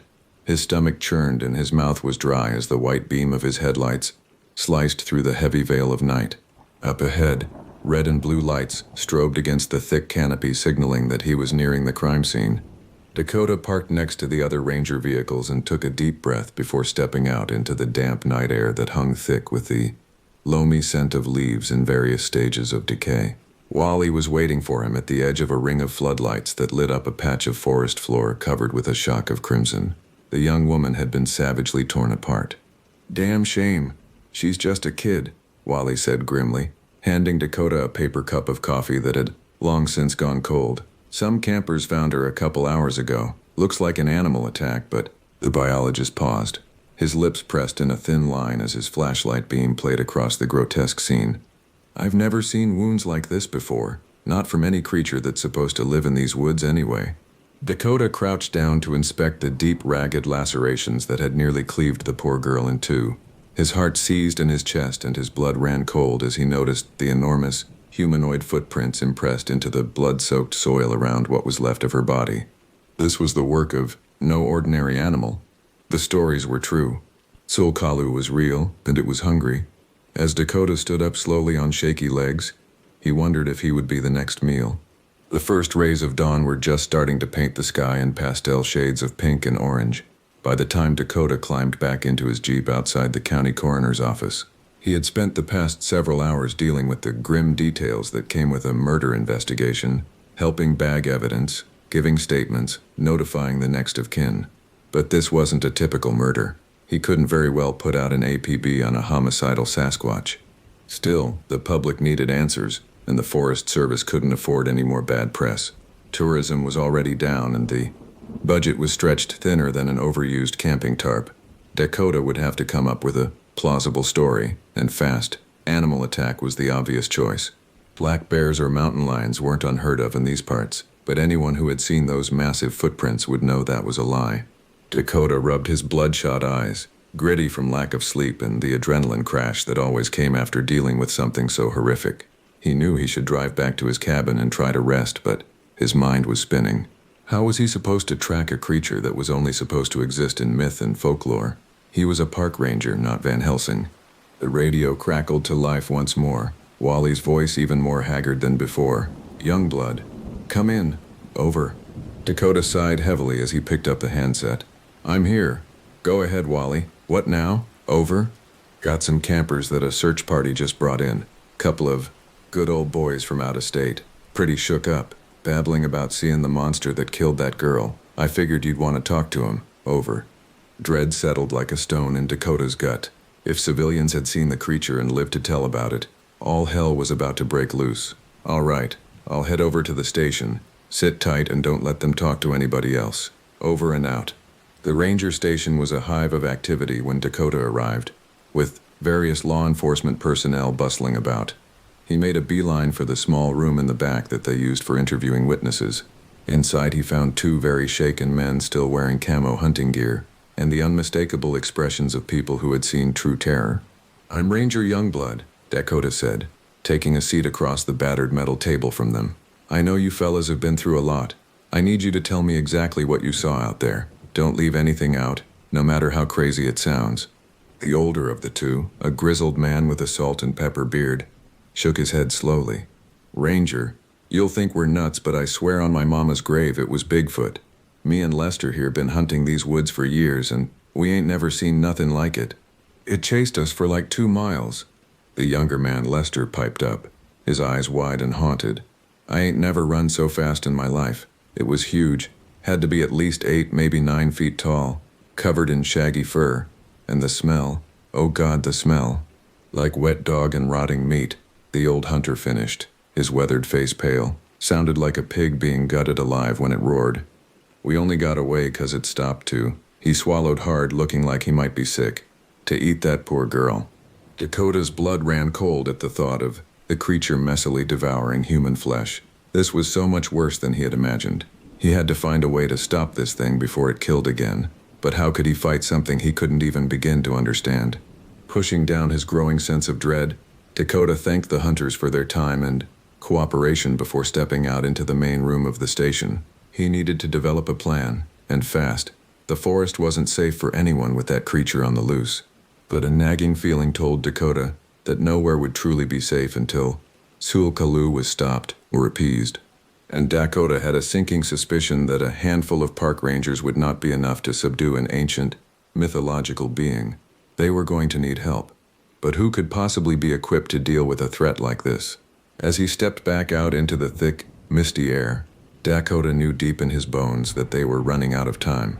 It had been 3 days since the last sighting of the creature, and an eerie quiet had settled over the national forest. To the untrained eye, things might have seemed peaceful, but Dakota could feel the undercurrent of tension that ran through the towering trees like an electrical charge before a lightning strike. It was the calm before the storm, and if he didn't act soon, that storm would break in a shower of blood and viscera. After poring over every piece of lore and historical record he could get his hands on, Dakota was starting to understand what they were up against. Sul Kalu wasn't just some wild animal or even a bizarre cryptid. It was a figure of ancient legend, a powerful spirit of the forest that had been revered and feared by the Cherokee people for generations, and for good reason it seemed. The story spoke of Sul Kalu as a guardian of the wilderness, a protector of the delicate balance between man and nature. It was said to watch over the animals of the forest and punish those who took more than their fair share. Dakota thought of all the poachers and litterers he had dealt with over the years. Could the creature be acting out some sort of twisted justice? But there was more to the lore than that.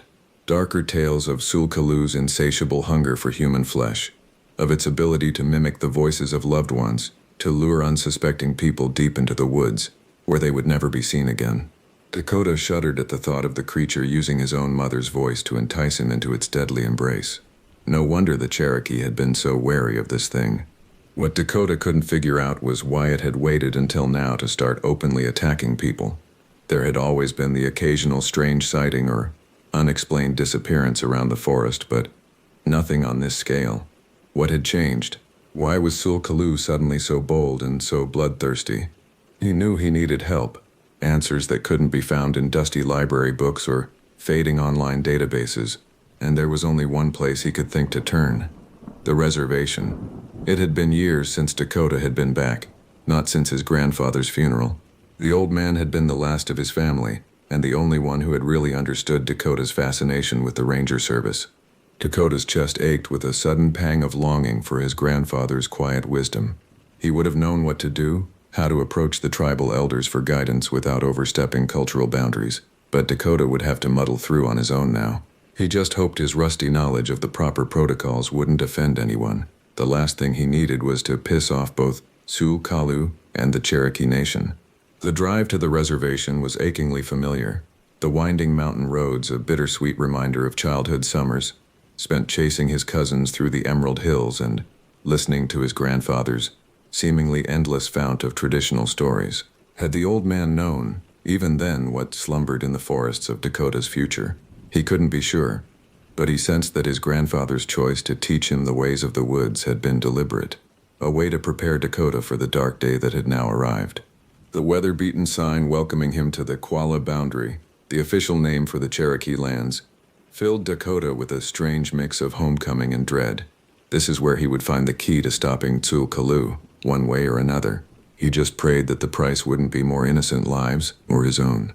As he pulled up outside the community center, Dakota took a deep breath of the crisp mountain air, trying to calm his nerves. He had called ahead to request a meeting with some of the tribe's historians and storytellers. Now he just had to convince them that the fate of the national forest, and everyone who set foot in it, might very well depend on the knowledge locked away in their most ancient oral traditions. Dakota stepped out of the Jeep, his heavy ranger boots crunching on the gravel of the parking lot. The sun-bleached wooden facade of the community center stood before him, like a relic of a simpler time, before Sul Kalu's reign of terror had begun.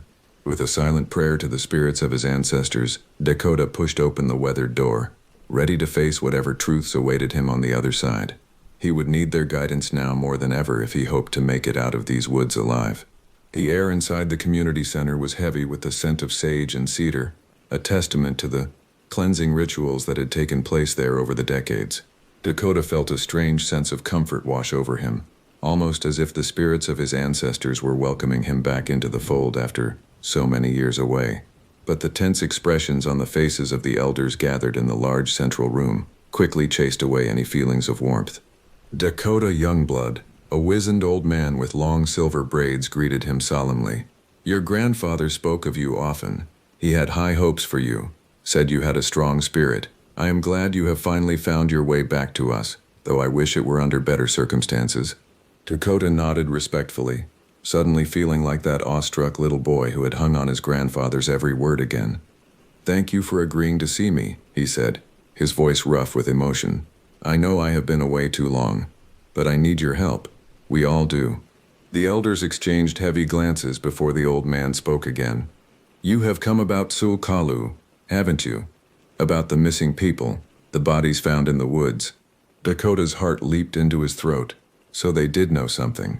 "Yes," he managed. "I've seen the signs. I know the legends are real. And I'm afraid that if we don't find a way to stop the creature, more innocent people are going to die." Another elder, a woman with keen eyes, leaned forward. "Sulkalu is not just a creature, Dakota Youngblood. It is a force of nature, a spirit of the wild that has existed since the beginning of time. It cannot be stopped, only respected and appeased." "But why is it killing now?" Dakota asked desperately. "The stories say it protects the forest, that it only punishes those who abuse the land. Most of the victims were just innocent campers and hikers." The elders looked at each other again, a heavy silence settling over the room. Finally, the old man sighed. "There is a prophecy," he began, his voice low and grave, "a warning that has been passed down through generations. It says that when man's greed and disregard for the earth reaches a tipping point, Sulkalu's rage will know no bounds. It will feast on the flesh of the innocent and guilty alike until the balance is restored." Dakota felt his blood run cold. "Balance? What do you mean?" The woman with the keen eyes spoke again. "The forest has been crying out in pain for years now, Dakota. The logging, the mining, the pollution, it's all taken a heavy toll. Sulkalu is the spirit of the land itself, and it can no longer bear the wounds that mankind has inflicted." "There have been protests against the logging company for months now," another elder chimed in, "but they have fallen on deaf ears. The hunger for profit has drowned out the voice of reason and respect for the land." Dakota's mind was reeling. He had always tried to be a good steward of the forest, to teach campers and hikers to tread lightly and take only what they needed. But he knew that in the grand scheme of things, his efforts had been a drop in the bucket compared to the rampant exploitation that had been going on for decades. "What can I do?" he asked, his voice barely above a whisper. "How do we stop the killing, restore the balance?" The old man fixed him with a piercing gaze. "You must journey into the heart of the forest, Dakota Youngblood. You must find Sul Kalu and make an offering, a sacrifice to show that you understand the gravity of man's crimes against the earth." Dakota swallowed hard, fear and determination warring in his chest. "What kind of sacrifice?" "That is for Sul Kalu to decide," the old man said cryptically. "But know this, the journey will test you in ways you cannot imagine. You will have to confront not only the darkness in the forest, but the darkness within yourself. Only then can you hope to appease the spirit's anger and put an end to the bloodshed." Dakota nodded slowly, understanding now what he had to do. It wouldn't be easy, and there was no guarantee he would even survive the encounter with Sulkalu, but he knew he had no choice. He was the only one who even stood a chance of reasoning with the creature, of making it understand that not all humans were enemies of the land. "I'll do it," he said, his voice growing stronger with resolve. "I'll make the journey," faced Sulkalu, "but I'll need your prayers and your wisdom to guide me." The elders nodded solemnly, rising to their feet. "We will prepare the sacred herbs and the offerings for your journey," the old man said. "At dawn tomorrow, you must set out for the place where the shadows grow thickest and the trees whisper of ancient secrets. Trust in the spirits, Dakota Youngblood. Trust in yourself." As Dakota left the community center, the heavy weight of his task settled on his shoulders like a burial shroud. He was walking into the maw of a nightmare, and there was no telling if he would ever walk out again. But for the sake of the forest, for the sake of the innocent lives hanging in the balance, he knew he had to try. The night air was thick with the promise of rain as he climbed into his jeep and headed back to his lonely cabin to prepare for the ordeal ahead. The elder's words echoed in his mind. A sacrifice, a reckoning. Dakota could only pray that when the time came, he would have the strength to face the terrible truth that awaited him in the heart of the forest. For he knew now that it was not only the fate of the land that hung in the balance, it was his own soul. Dawn broke over the misty mountains like a blood stain spreading across gauze, staining the world in shades of crimson and shadow. Dakota had hardly slept, his mind spinning with visions of gnashing teeth and ancient eyes glowing in the dark. But as he loaded his backpack with the offerings the elders had prepared, bundles of sage and tobacco, a pouch of sacred stones, a hunting knife passed down through the generations, a strange calm settled over him. This was his destiny, he realized. All the pain and loss of his life, all the years of wandering and searching had led him to this moment. He was the only one who could walk the line between the worlds, the only one who might be able to soothe the spirit's rage and restore the delicate balance.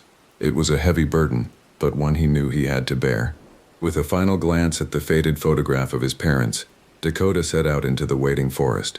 He had told Wally and the other rangers that he would be offline for a few days, tracking down some leads in the more remote areas of the park. It wasn't exactly a lie, but he knew they could never understand the true nature of his mission. This was between him and Sul-Kalu now. The woods seemed to grow thicker and darker with every step, the trees pressing in on all sides like silent sentinels guarding the way to a forbidden realm. Dakota moved carefully, his senses attuned to every snap of a twig, every rustle of leaves in the undergrowth. He knew that Sul-Kalu could be anywhere, watching and waiting for the right moment to strike. By midday he had reached a part of the forest he had never explored before, a place where the shadows pooled like stagnant water and the air hung heavy with an unseen menace. It was here, the elders had told him, that he would find the heart of Sul-Kalu's domain, the place where the veil between worlds grew thin and the ancient spirits walked the earth. Dakota set up a small camp in a clearing, carefully arranging the offerings on a flat stone. He lit the sage and tobacco, letting the fragrant smoke curl up into the canopy like a prayer rising to the heavens. And then, with a deep breath, he began to chant the words the elders had taught him, an ancient invocation to the spirit of the forest. At first there was nothing but the sound of his own voice echoing through the trees. But then, as the chant grew louder and more insistent, something began to stir in the shadows. A presence, vast and ancient, that made the very earth tremble beneath Dakota's feet. He looked up, his heart pounding, as the undergrowth parted and a massive figure emerged into the clearing. It was Sul-Kalu, and it was even more terrifying than Dakota had imagined. Standing nearly 9 feet tall, its body was covered in shaggy, matted fur that seemed to writhe with a life of its own. Its face was a twisted mockery of human features, with blazing red eyes and a maw filled with jagged teeth.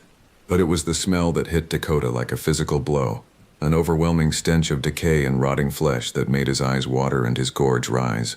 This was a creature born of nightmares, a manifestation of nature's darkest impulses, and it was looking right at him. Sul-Kalu, Dakota managed to choke out, fighting down his terror. I come to you as a humble servant of the land, seeking to understand your pain and your anger. The creature let out a low, rumbling growl that shook the very bones of the earth. Dakota could feel the weight of centuries of bloodshed and destruction in that sound, the agony of a world out of balance. I know that man has wounded the earth, he continued, his voice shaking, and I know that you seek to restore what has been lost. But this killing, this wanton slaughter, it will not heal the land. It will only breed more fear and hatred. Sul-Kalu took a step forward, its massive form looming over Dakota like a mountain. The ranger fought the urge to run, to scream, to beg for his life. He had to see this through, no matter the cost. I offer myself as a sacrifice, he said, his voice ringing out clear and strong. A life for the lives that have been taken. If my blood can soothe your rage and bring an end to this cycle of violence, then I give it freely. He held out his arms, exposing his throat to the creature's hungry gaze. For a long, terrible moment, the only sound was the ragged rasp of Dakota's breathing and the thunder of his heart. And then, slowly, inexorably, Sul-Kalu reached out one massive, clawed hand towards his waiting flesh, ready to claim its due. In that frozen moment, suspended between life and death, Dakota saw his entire existence flash before his eyes. The joyful summers spent chasing his grandfather through the emerald hills of the reservation, the wrenching grief of his parents' funeral, the hollow ache of the empty days that followed, the quiet peace he had found in the forest, the sense of purpose that had filled him as he devoted his life to protecting the wild places that had always called to his soul. And he saw, with startling clarity, the truth that had always lurked beneath the surface of his being. The reason he had been drawn to the ranger service, to the ancient legends of his people, to the mysteries that lurked in the shadows of the forest. He was a guardian, a bridge between the worlds of man and nature, and this was his ultimate test, his chance to fulfill the destiny that had been written in his blood since the day he was born. As Sul-Kalu's claws pierced his flesh, Dakota felt a searing pain unlike anything he had ever experienced. It was as if the creature's rage, its ancient hunger, was pouring into him like molten lead, burning away everything that was human and mortal. He screamed, his voice echoing through the trees like the cry of a wounded animal. But even as the agony threatened to consume him, Dakota held fast to his purpose. He fixed his gaze on Sul-Kalu's blazing red eyes, his own vision blurring with tears of pain and understanding. "I see you," he whispered, his voice raw and barely human. "I see your pain, your anger, your grief, and I forgive you." For a single, breathless moment, the world seemed to stop. The wind stilled in the trees, the birds fell silent in the branches, and in that perfect crystalline silence, something shifted between the man and the beast, a connection, a bond that transcended the boundaries of flesh and spirit. Slowly, incredibly, Sul-Kalu withdrew its claws from Dakota's chest. The ranger fell to his knees, gasping and shuddering as the pain receded to a dull, throbbing ache. He looked up at the creature, expecting to see rage, hunger, a lust for his blood. But instead he saw something that made his heart catch in his throat, tears, glistening on the matted fur of Sul-Kalu's cheeks. The creature was weeping, its massive shoulders shaking with a grief that echoed through the ages. "You understand," Sul-Kalu said, its voice like the rumble of distant thunder. "You have seen the truth of the land's pain, the price that must be paid for the sins of man." Dakota nodded, struggling to his feet. His shirt was soaked with blood, but he barely felt the wounds. All he could feel was a sense of overwhelming clarity, a certainty that he had found his true purpose at last. "I will be the voice of the forest," he said, his words ringing out like a vow. "I will teach others to walk softly on the earth, to honor the delicate balance that sustains us all, and I will never forget the sacrifice that was made here today." Sul-Kalu regarded him for a long, silent moment. Then, with a final, solemn nod, the creature turned and vanished back into the shadows of the forest. Dakota knew, with a certainty that went beyond words, that the killing was over. Sul-Kalu's rage had been appeased, the balance restored. But he also knew that his work was just beginning. The world was changing, the old ways crumbling in the face of man's relentless march of progress. It would take a guardian, a bridge between the worlds, to ensure that the lessons of the forest were not forgotten. And he would be that guardian, no matter the cost. With a final, reverent glance at the blood-stained earth of the clearing, Dakota shouldered his pack and began the long trek back to civilization. He had a story to tell, a message to spread, and he would not rest until the whole world understood the truth that he had learned in the heart of the forest. For he was Dakota Youngblood, the last of the Rangers, and he would be the voice of the wild, the guardian of the balance, until the day he drew his final breath beneath the ancient, whispering trees.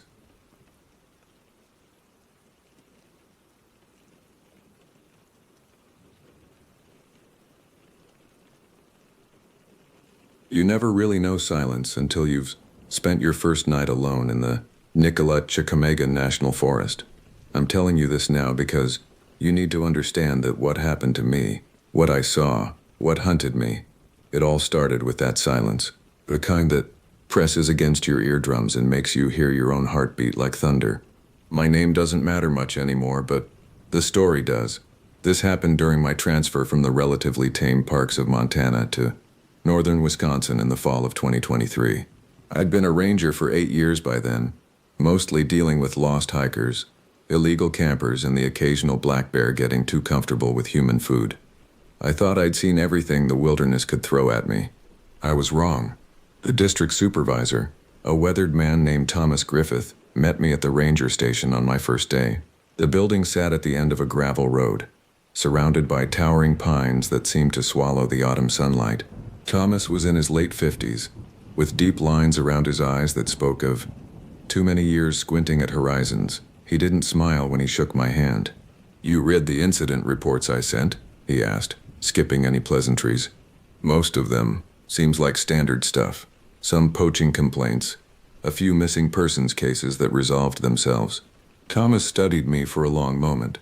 "The ones that resolved themselves. You notice how many of those people refused to talk about what happened to them out there?" I had noticed, actually.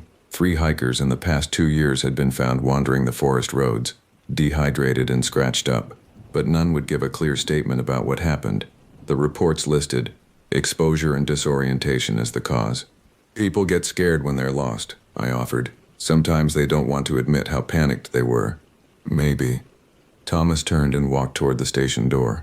"Come on, I'll show you your patrol area." Inside, the station had that peculiar smell of old wood and coffee that seems universal to ranger outposts. A large topographical map covered one wall, marked with pins and notations. Thomas pointed to a section of dense forest north of Highway 8. "This is your primary zone. About 60 square miles. There's a few trails, but most of it is backcountry.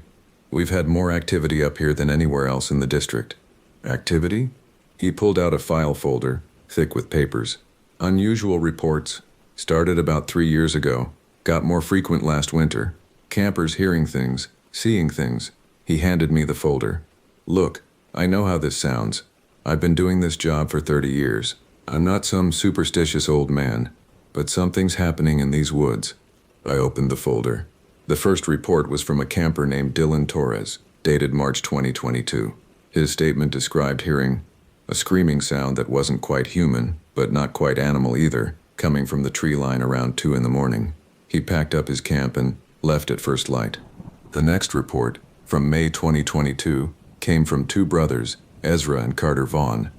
They'd been hiking the Ice Age Trail when they found tracks, large, barefoot, human-like prints that measured nearly 18 inches long. They took photos. I examined the grainy images clipped to the report. The prints showed 5 distinct toes, pressed deep into the mud near a creek bed. "Bigfoot hunters have been coming here for decades," I said. "These could be hoaxes." "Keep reading." The reports got stranger. A group of college students led by someone named Gabriel Chen reported seeing a large figure walking upright between trees that they estimated at 7 to 8 feet tall. A hunter named Isaac Morrison claimed something followed him for 2 hours through the forest, always staying just out of sight but breaking branches and making huffing sounds. He never went back. Then I reached the reports from winter 2023, and my skepticism started to crack. Jaden Cooper, an experienced woodsman with 20 years of hunting in these forests, had called 911 from his tree stand in January. The dispatch recording was transcribed in the file.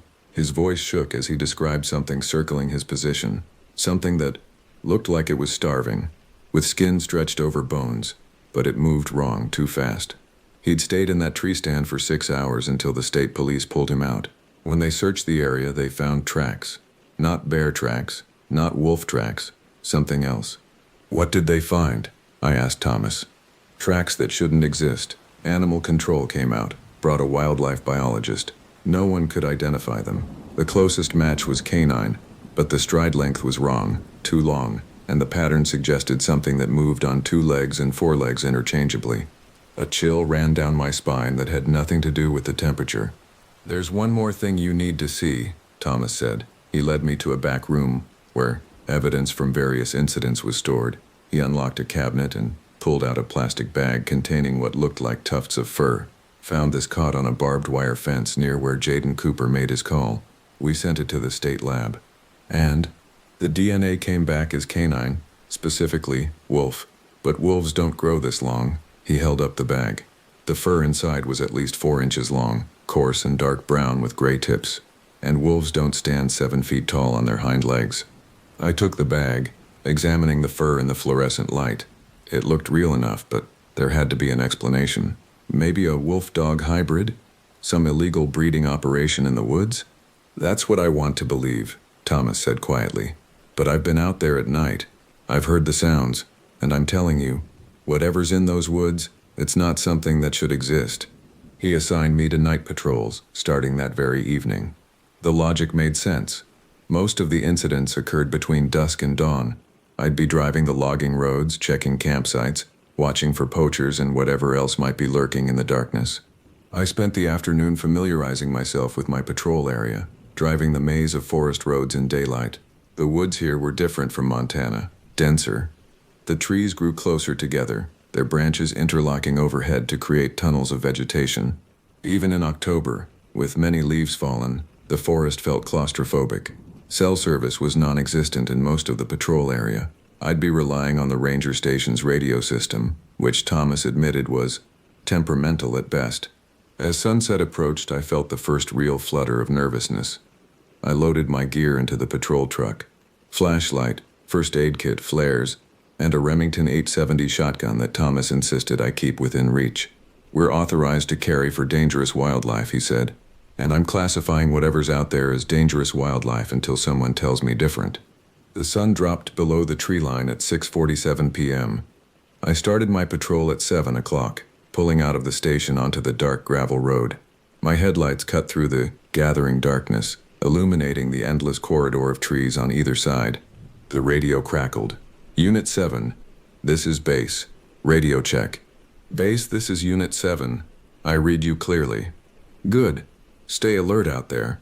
We've had some reports today from hikers near Water Thrower Lake. They said they found something strange." "What kind of strange?" Thomas's voice carried an edge I hadn't heard before. "They found a campsite, tent torn to pieces. Looked like something dragged it into the woods. But here's the thing. There's no record of anyone permitted to camp in that area. And whoever was there, they left in a hurry. Left their gear, their food, everything." "Coordinates?" He read them off, and I plotted the route. 20 minutes northeast, deep in the backcountry where the logging roads petered out into hiking trails. "I'm heading there now," I said. "Be careful, and keep your radio on." The drive took me deeper into the forest than I'd gone during the day. The road narrowed, branches scraping against the truck's sides. I passed a few turnoffs, each one leading further into darkness. The temperature had dropped, and I could see my breath fogging in the truck's cab, despite the heater running. I found the trail marker Thomas had described, a weathered wooden post that pointed toward Water Thrower Lake. The trail was too narrow for the truck, so I parked and grabbed my gear. The shotgun felt heavy and reassuring on its strap across my shoulder. My flashlight beam swept across the trailhead as I started walking. The forest at night is never truly quiet. There are always sounds. The whisper of wind through branches, the rustle of small animals in the underbrush, the distant call of owls. But as I moved deeper into the woods, those sounds seemed to fade. Within 10 minutes of walking, I realized I couldn't hear anything at all except my own footsteps on the packed earth trail. That unnatural silence I mentioned at the beginning. It had found me. I keyed my radio. "Base, Unit 7. I'm about half a mile in on the Water Thrower Trail. You copy?" Static answered me. I tried again, but got nothing but interference. A campsite came into view around a bend in the trail. My flashlight found it. A clearing about 30 feet across, and in the center the shredded remains of a tent. Even from a distance I could see that whatever had destroyed it had done so with tremendous force. The fabric hung in strips from the tent poles, and the ground was torn up, scattered with camping supplies. I approached slowly, my finger near the shotgun's trigger guard. The destruction was even worse up close. The tent hadn't just been torn. It had been savaged. Long gashes cut through the nylon material, some of them 4 or 5 parallel marks that looked like claw strikes. A sleeping bag had been pulled from the tent and ripped open, fillings scattered across the clearing like snow. And then I saw the tracks. They started at the edge of the clearing, coming from the north. Large canine-like prints pressed deep into the soft earth. But these weren't dog tracks, and they weren't wolf tracks. They were bigger than my outstretched hand, showing 4 toe pads and what looked like claw marks extending 2 inches past each toe. The stride length between prints was enormous, at least 5 feet. But here's what made my blood run cold. Every 4th or 5th print was different. Instead of the 4-toed canine print, there would be one that looked almost human. A narrow, elongated footprint with 5 distinct toes, but larger than any human foot should be. It was as if whatever made these tracks had been switching between walking on 4 legs and 2 legs. I followed the track line with my flashlight. They circled the campsite 3 times before leading to the tent. Then, after the destruction, they led away to the south, deeper into the forest. Something crunched under my boot. I looked down and felt my stomach turn. It was a phone, an iPhone with a shattered screen, the case covered in long scratches. I picked it up carefully, my hand shaking slightly.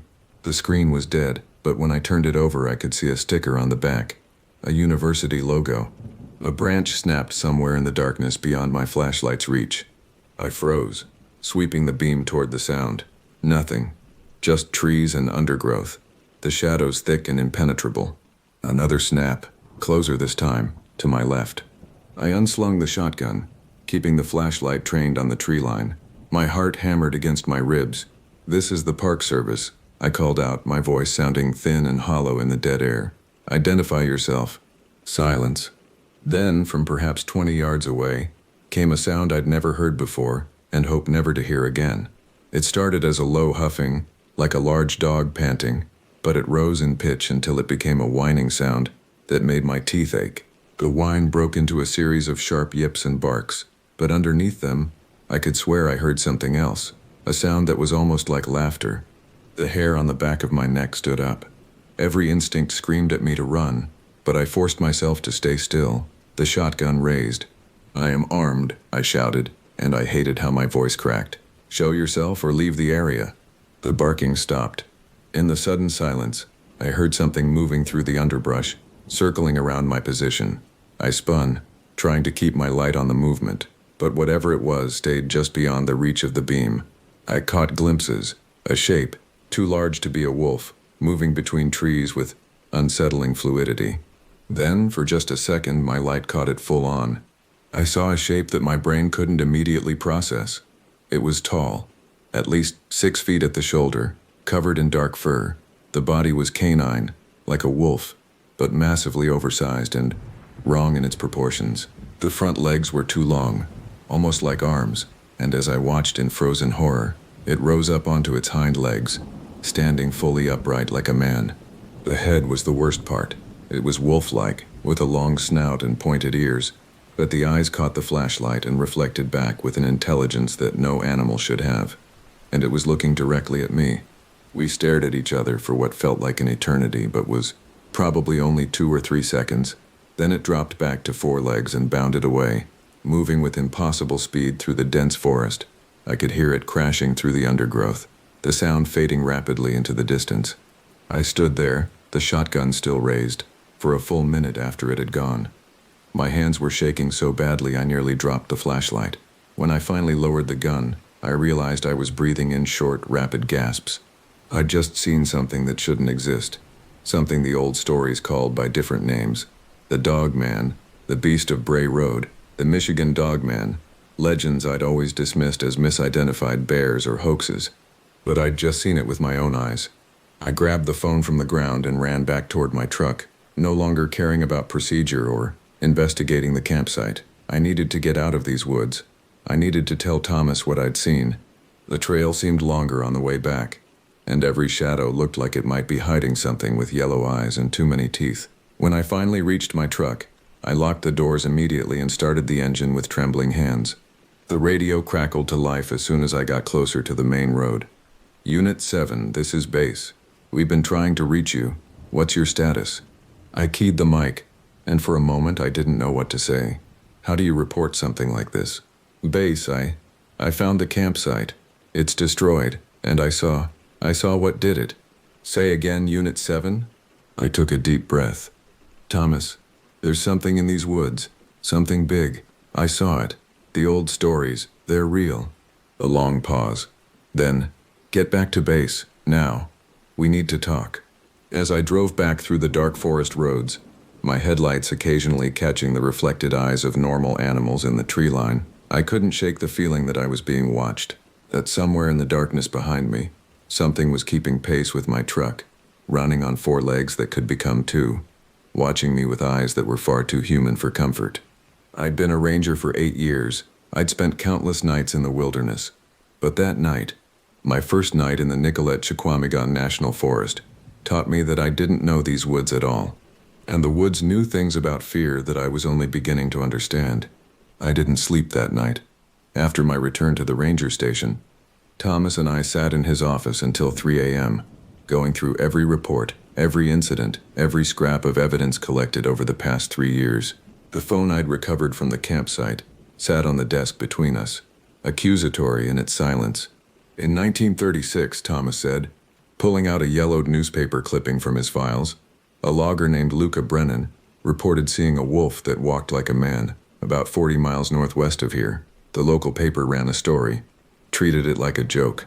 Brennan quit his job the next week and moved to Minnesota, never came back. He spread more documents across the desk, historical records, folklore collections, newspaper archives. The pattern went back over a century. Sightings of large wolf-like creatures walking upright, mysterious attacks on livestock, hunters who disappeared and were never found, or who stumbled out of the woods days later, refusing to speak about what they'd seen. Every few years it quiets down, Thomas continued, sometimes for a decade or more.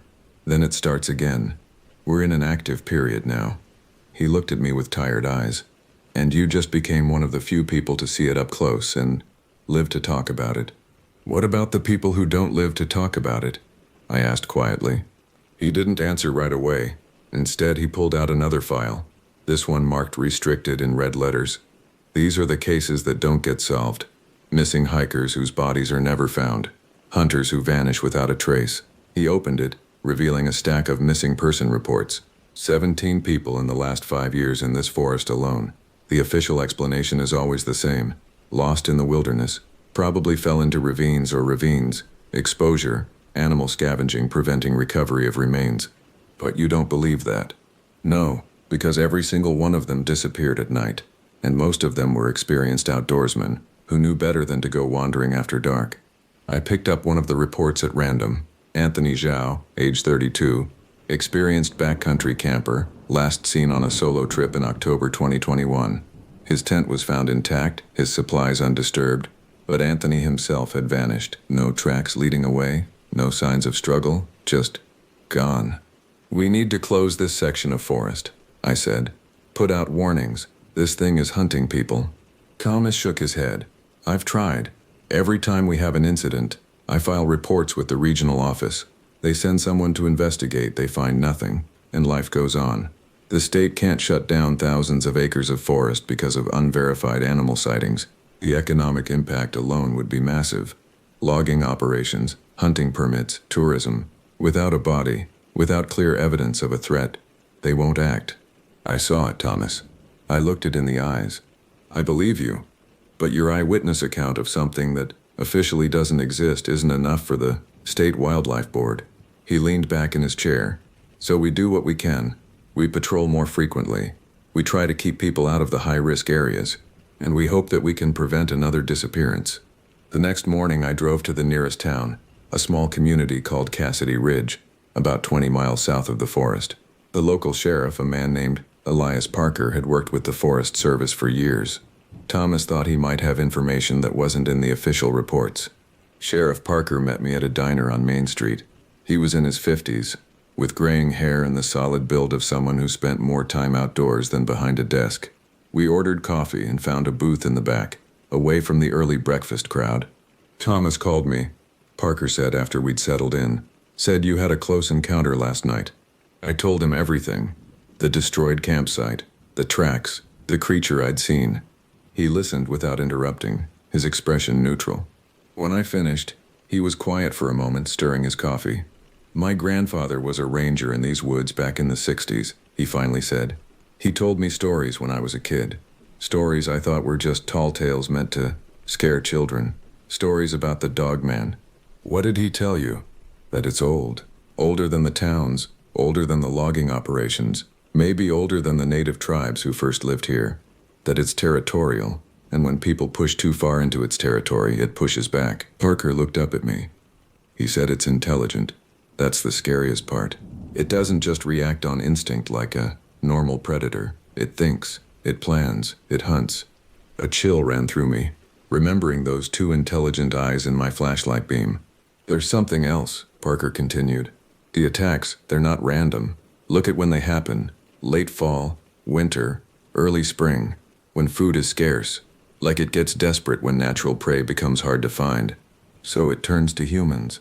Or it's always hunted humans, and we just notice more when it gets aggressive. He pulled out a small notebook, flipped through pages. I've kept my own records, cross-referencing every incident I could find going back to the 1950s.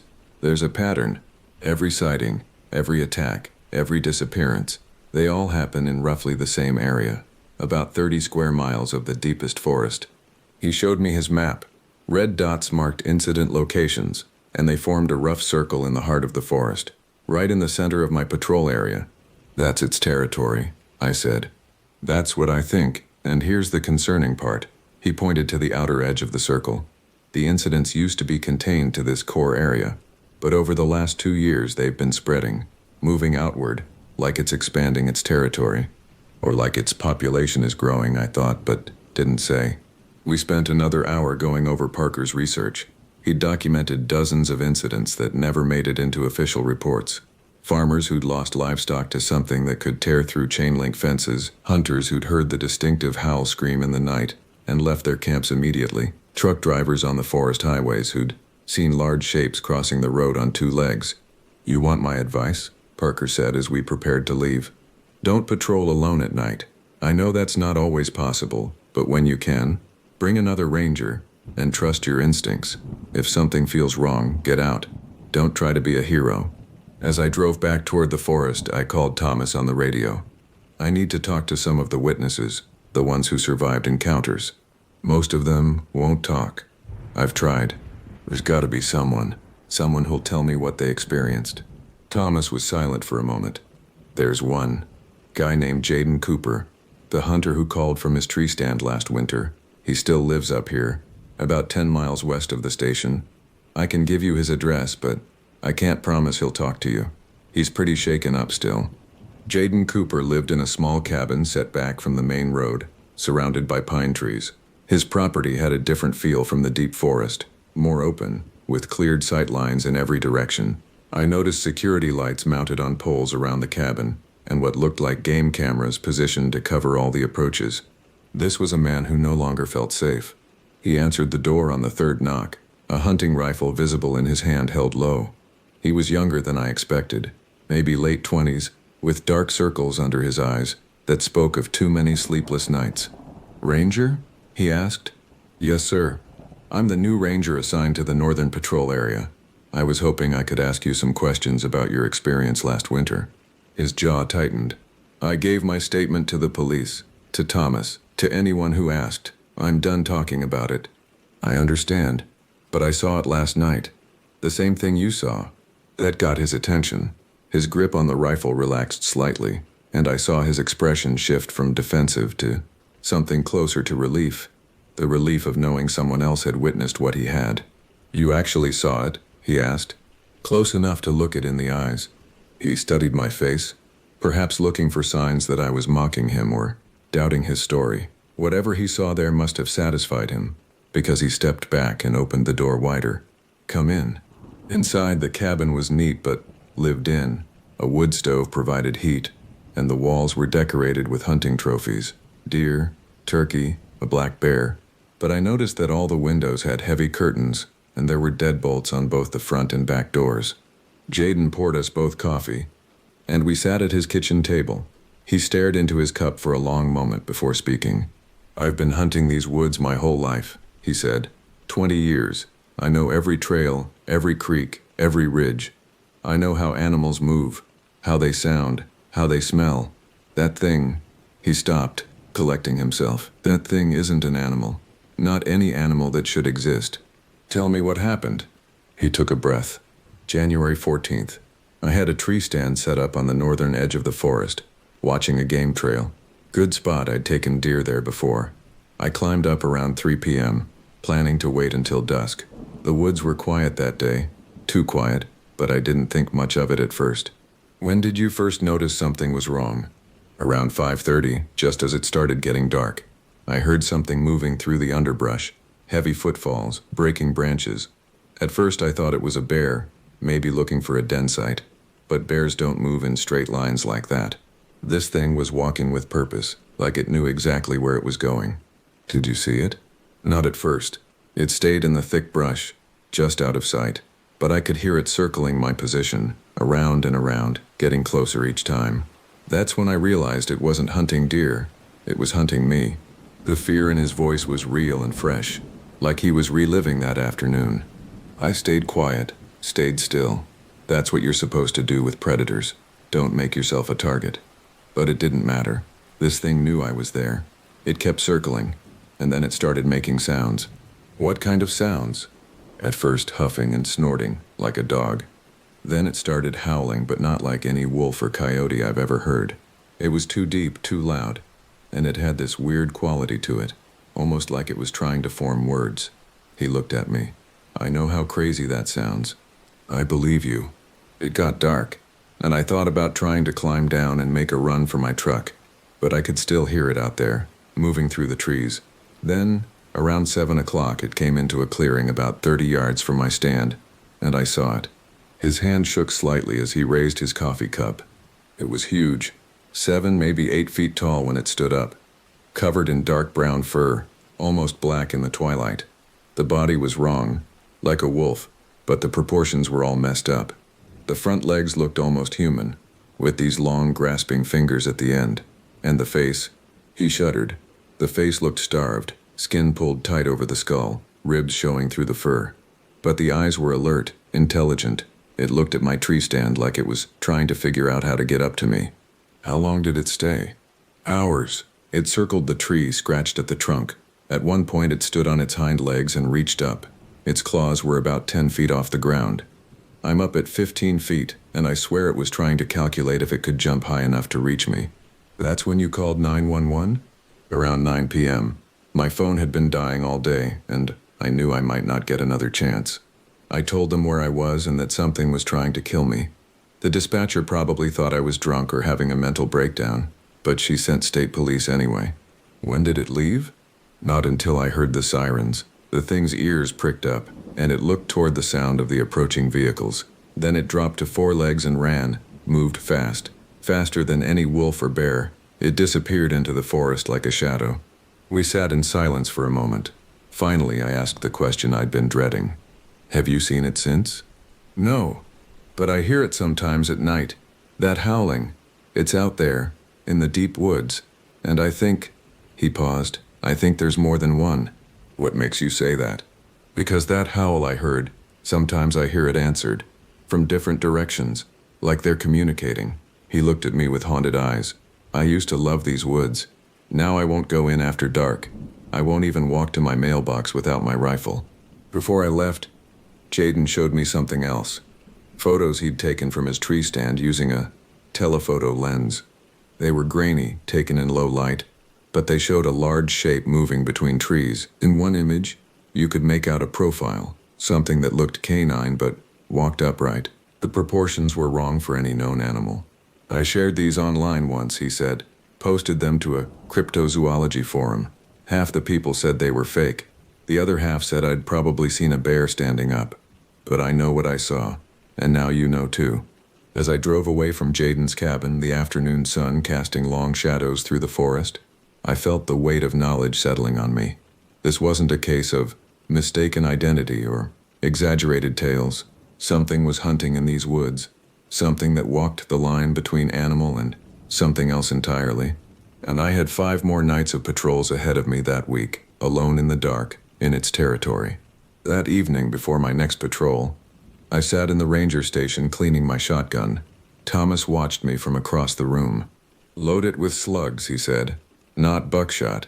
If you have to shoot, you want maximum stopping power. I looked at him. You really think this thing can be stopped?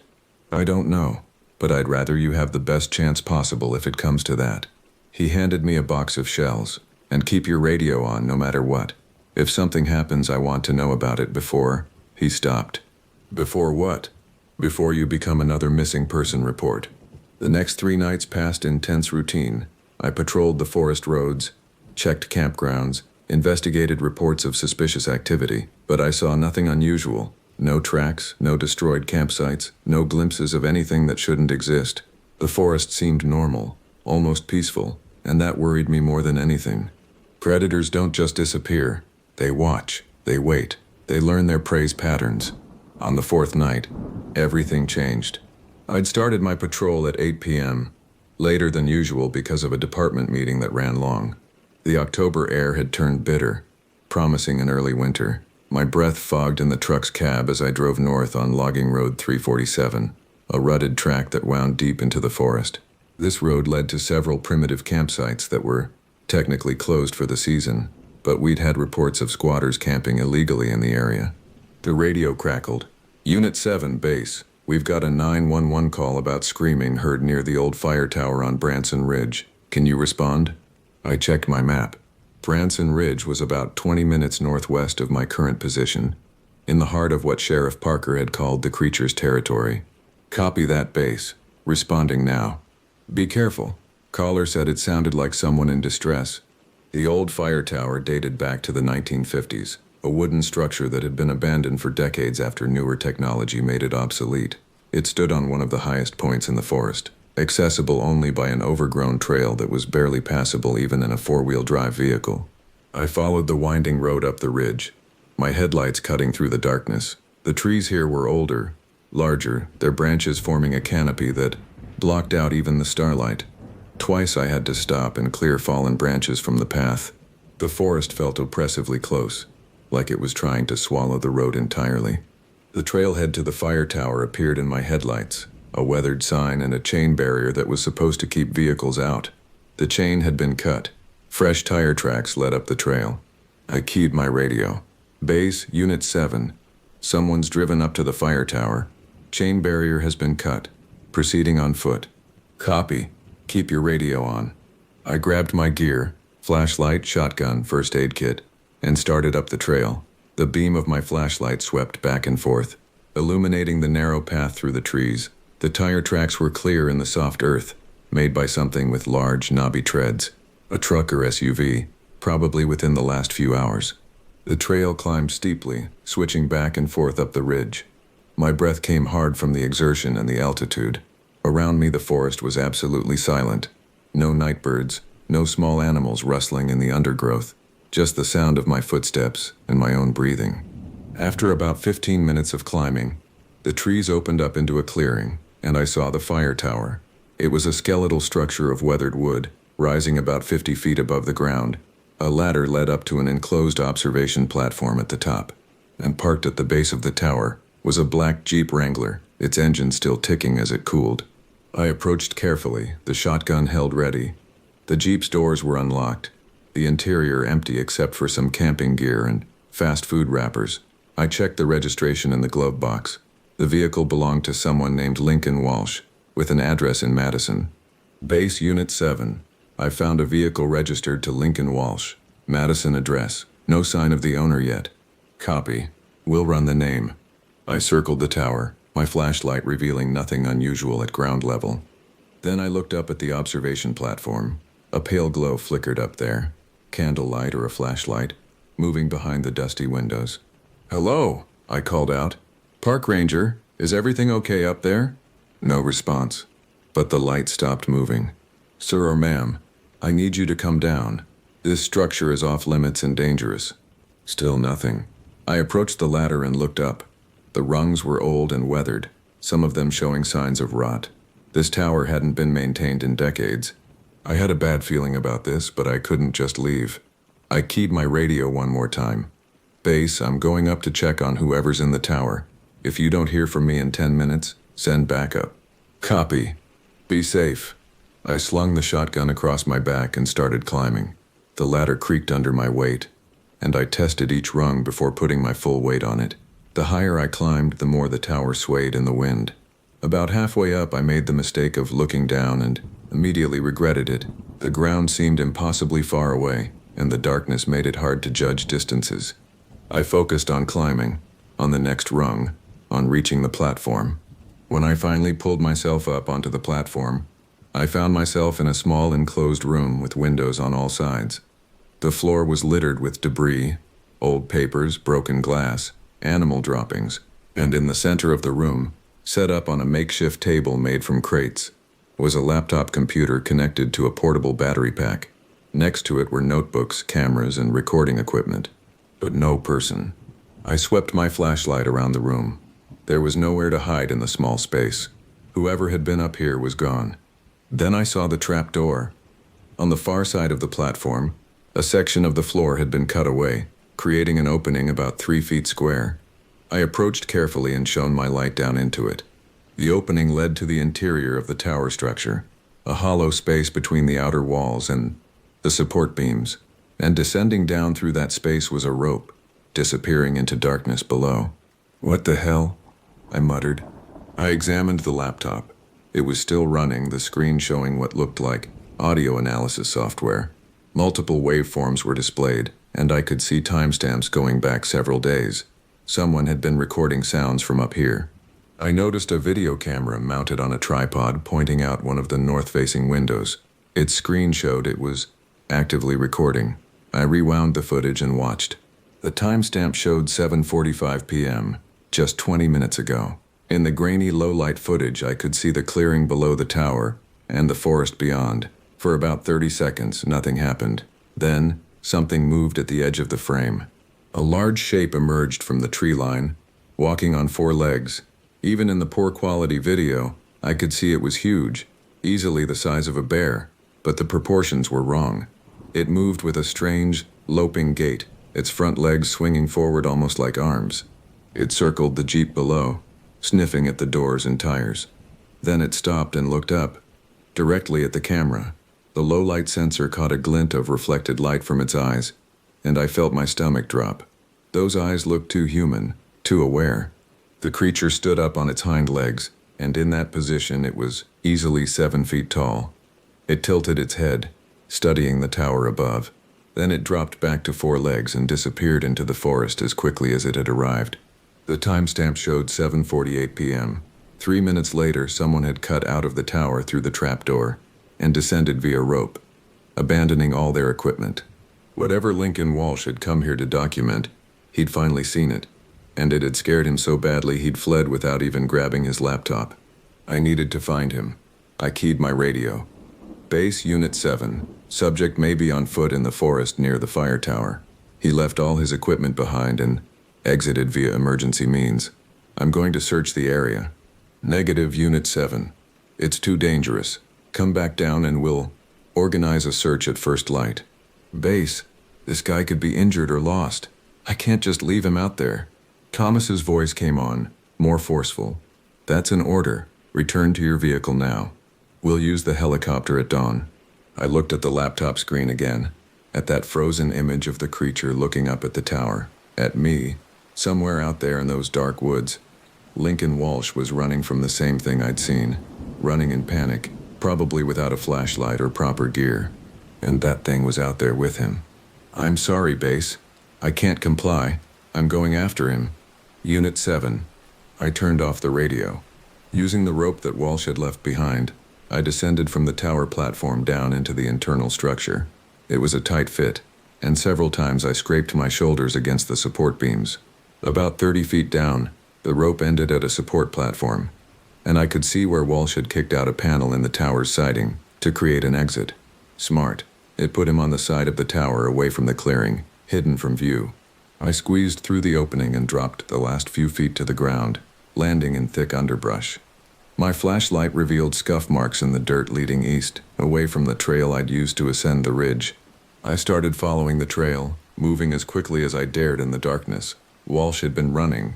The stride length and the disturbed vegetation made that clear. Branches were broken at about chest height where he'd crashed through without worrying about the noise or the trail he left. But he wasn't the only thing that had passed this way. Crossing his trail at several points were those other tracks, the large canine prints that I'd seen at the destroyed campsite. The creature had been following him. I picked up my pace, my heart pounding.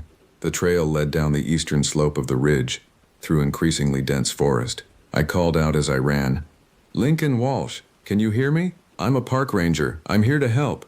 No answer, just the sound of my own crashing through the underbrush.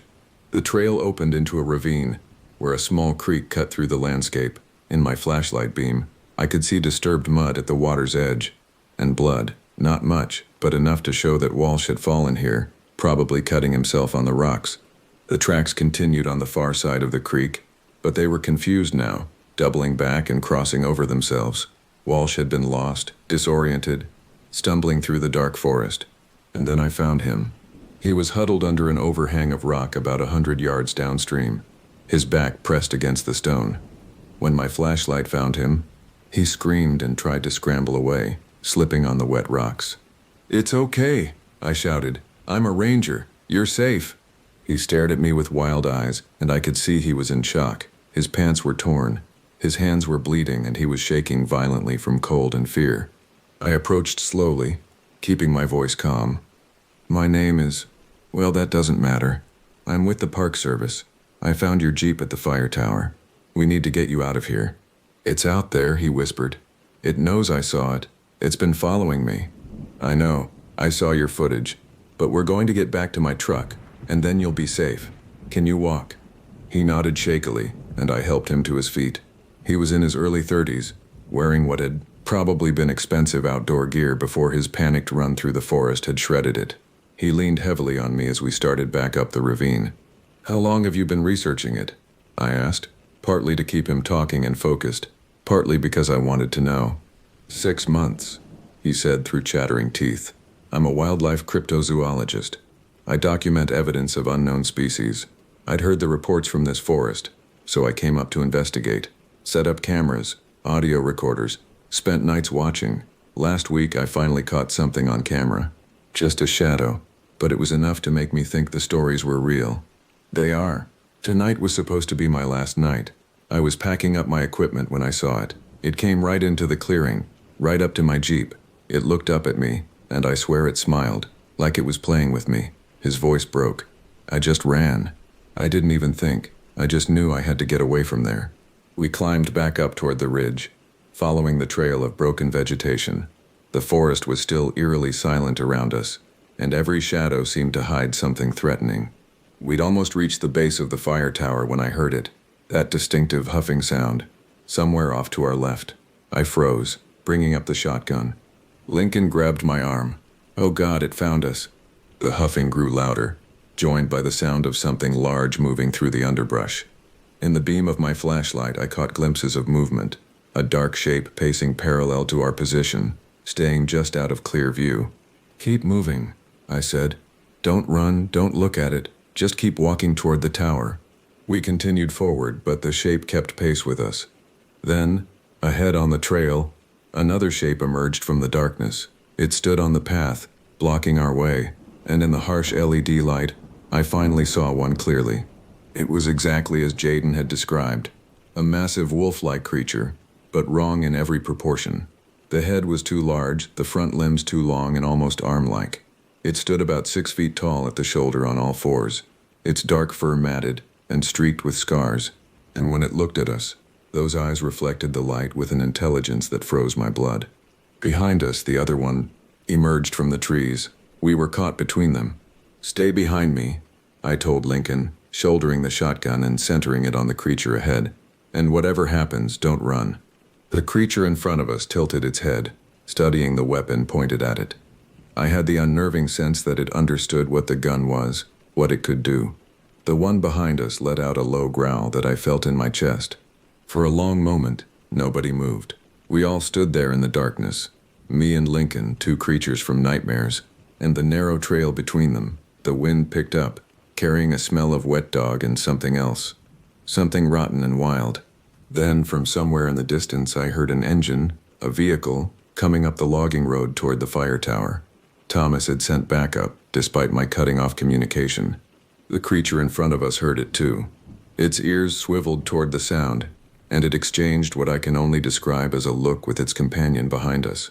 Then, in perfect coordination, both creatures melted back into the forest, disappearing into the shadows as if they'd never been there. I didn't lower the shotgun until I heard the vehicle pull up to the clearing and saw the emergency lights flashing through the trees. Only then did I start breathing normally again. Sheriff Parker emerged from a police SUV, his own weapon drawn. "Thomas called me when you went dark on the radio. Said you were up here chasing someone. Are you okay?" I looked at Lincoln, who was staring into the forest where the creatures had disappeared. Define okay, I said. They took Lincoln Walsh to the hospital in town, treated him for shock, hypothermia, and minor lacerations. By the time he was released the next morning, his story had already spread among the local law enforcement and Forest Service personnel. Another sighting, another encounter with something that shouldn't exist. But this time we had evidence. I'd returned to the fire tower with Parker and retrieved Lincoln's equipment, laptop, cameras, audio recorders, all containing weeks of data. We brought it back to the ranger station, and Thomas Parker, the county wildlife supervisor named Maverick Chen, and I spent the entire next day reviewing everything. The footage was extraordinary. Lincoln had captured dozens of hours of video from multiple camera angles around the fire tower. Most of it showed normal forest activity: deer, raccoons, the occasional bear, but scattered throughout were brief appearances of something else. On October 15th, at 2:43 a.m., something large moved through the clearing below the tower. It was visible for only 6 seconds before disappearing into the trees, but the size and shape were unmistakable. Too big for a wolf, too controlled in its movements. On October 19th, at 11:17 p.m., the audio recorders captured a sound unlike anything in the natural world. It started as a wolf howl, but midway through it shifted into something higher pitched, almost like a human scream. The waveform analysis showed frequencies that didn't match any known canine vocalization. And then there was the footage from last night, the clearest view yet. I played it for the group 3 times, and each time, the same details emerged: the creature's size, its unusual proportions, the way it stood upright and looked directly at the camera with unmistakable awareness. "This needs to go to the state," Maverick said. He was younger than the rest of us, maybe mid-30s, with the careful precision of someone trained in scientific method. "This is clear evidence of an unknown large predator in these woods. We need wildlife biologists, maybe even federal authorities. This is beyond our scope."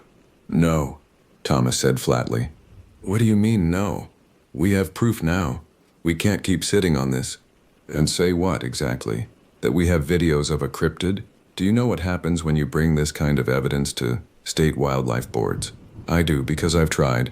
They'll analyze it, find some way to explain it as a misidentified bear or a hoax, and then they'll quietly bury the report.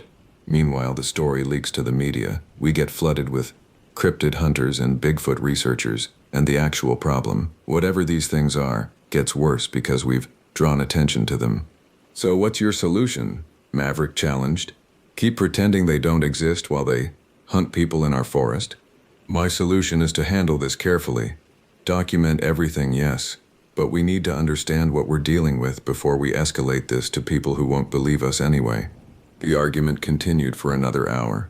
With no resolution, finally Parker suggested a compromise. "Let's find someone who might have answers outside the usual channels. There's got to be someone who studies this stuff seriously, not just internet conspiracy theorists." I remembered something Lincoln had mentioned in his delirium. Lincoln said he was a cryptozoologist. Maybe he has contacts, people who've researched similar phenomena. We found Lincoln at his motel room in Cassidy Ridge. He'd recovered somewhat from his ordeal, but still looked shaken. When we explained what we wanted, his eyes lit up with a mixture of excitement and residual fear. "There is someone," he said. "Dr. Elias Martinez. He's an anthropologist who studies folklore and unexplained encounters. He's not mainstream, universities won't touch him, but his research is solid. He's documented similar creatures in Michigan, Minnesota, even parts of Canada." "Can you contact him?" "Better. He lives in Milwaukee. I could probably get him up here in a couple days." Dr. Martinez arrived 2 days later, driving up from Milwaukee in a dented Honda packed with equipment and file boxes. He was in his 60s, with silver hair pulled back in a ponytail and the weathered look of someone who spent a lot of time outdoors. When Thomas and I met him at the ranger station, he didn't waste time with pleasantries. "Show me what you have," he said. We spent 3 hours going through Lincoln's footage, the historical reports, the witness statements. Martinez took notes constantly, occasionally asking precise questions about details I'd have overlooked: the exact timing of sightings, the weather conditions, the phase of the moon. When we finished, he sat back and was quiet for a long moment. "You know what these are, don't you?" I asked. "I know what the indigenous people of this region called them," he said. The Ojibwe have stories about creatures they called the Wendigo, or Wendigo, depending on the translation. Shapeshifters that walk on 2 legs or 4. Intelligent, malevolent, always hungry. He paused. But your footage shows something that doesn't quite match the traditional descriptions. The Wendigo is supposed to be more humanoid, a cannibal spirit that possesses people. What you're dealing with seems more natural, more biological. Could they be related? Thomas asked. Maybe the legends are based on actual creatures? That's what I've come to believe. Indigenous folklore often contains kernels of truth, observations of real phenomena, wrapped in cultural interpretation and spiritual meaning. The Wendigo stories might have started with encounters with real creatures that the people couldn't easily categorize.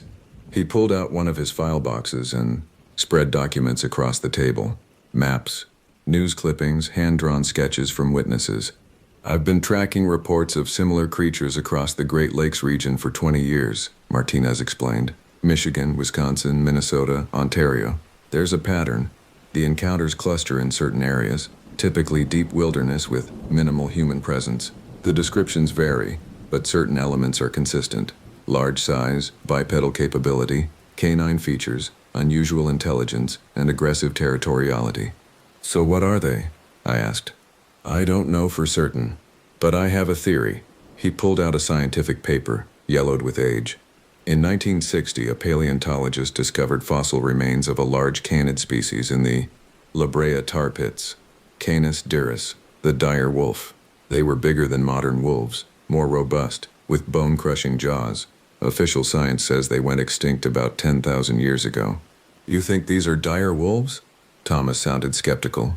No, but what if some population of large canids survived in isolated pockets?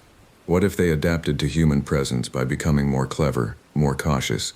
What if the evolutionary pressure of living alongside humans for thousands of years selected for intelligence, for the ability to walk upright when needed, for behaviors that we'd interpret as almost human? That's a lot of what-ifs, I said. Yes, but it fits the evidence better than any supernatural explanation. These creatures eat, they breed, they establish territories, they hunt in coordinated groups. That's not demonic possession or spirit activity, that's biology. Strange biology, yes. Unexplained biology, but biology nonetheless. Over the next 2 days, Martinez interviewed every witness we could find who'd agreed to talk.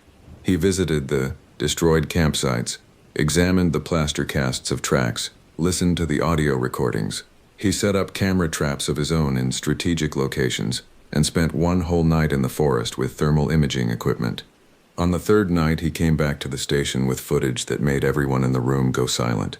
The thermal camera had captured 2 figures moving through the forest at 3:17 a.m.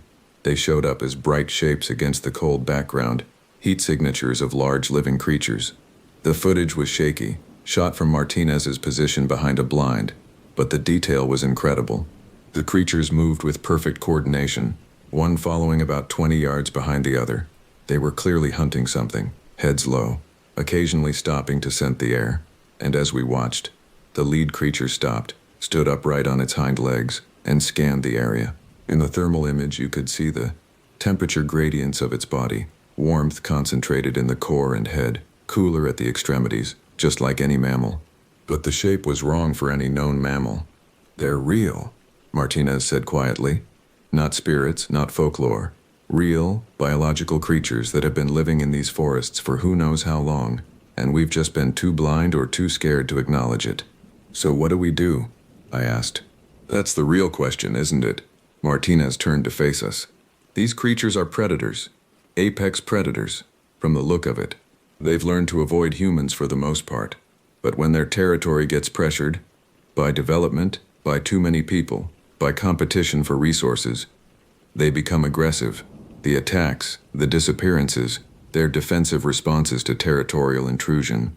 We can't just abandon the entire forest to them, Maverick protested. No, but we need to be smarter about how we manage it. Close the high-risk areas, the core territory. Educate campers and hunters about the signs of predator activity. Most importantly, we need to document everything and try to understand their patterns. When do they hunt? Where do they den? How many are we dealing with? Thomas nodded slowly. That's going to require more patrols, More rangers willing to go into these woods at night, knowing what's out there. Everyone looked at me. I'll do it, I said. I've seen them up close. I know what to watch for. You won't be alone, Parker added. I'll coordinate with state police. Make sure we have rapid response available if something happens. We spent the rest of that night planning.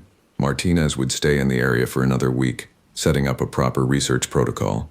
I would continue regular patrols, now equipped with better cameras and recording equipment. Thomas would work the bureaucratic angle, building a case for forest closures based on wildlife safety concerns, without explicitly mentioning what kind of wildlife.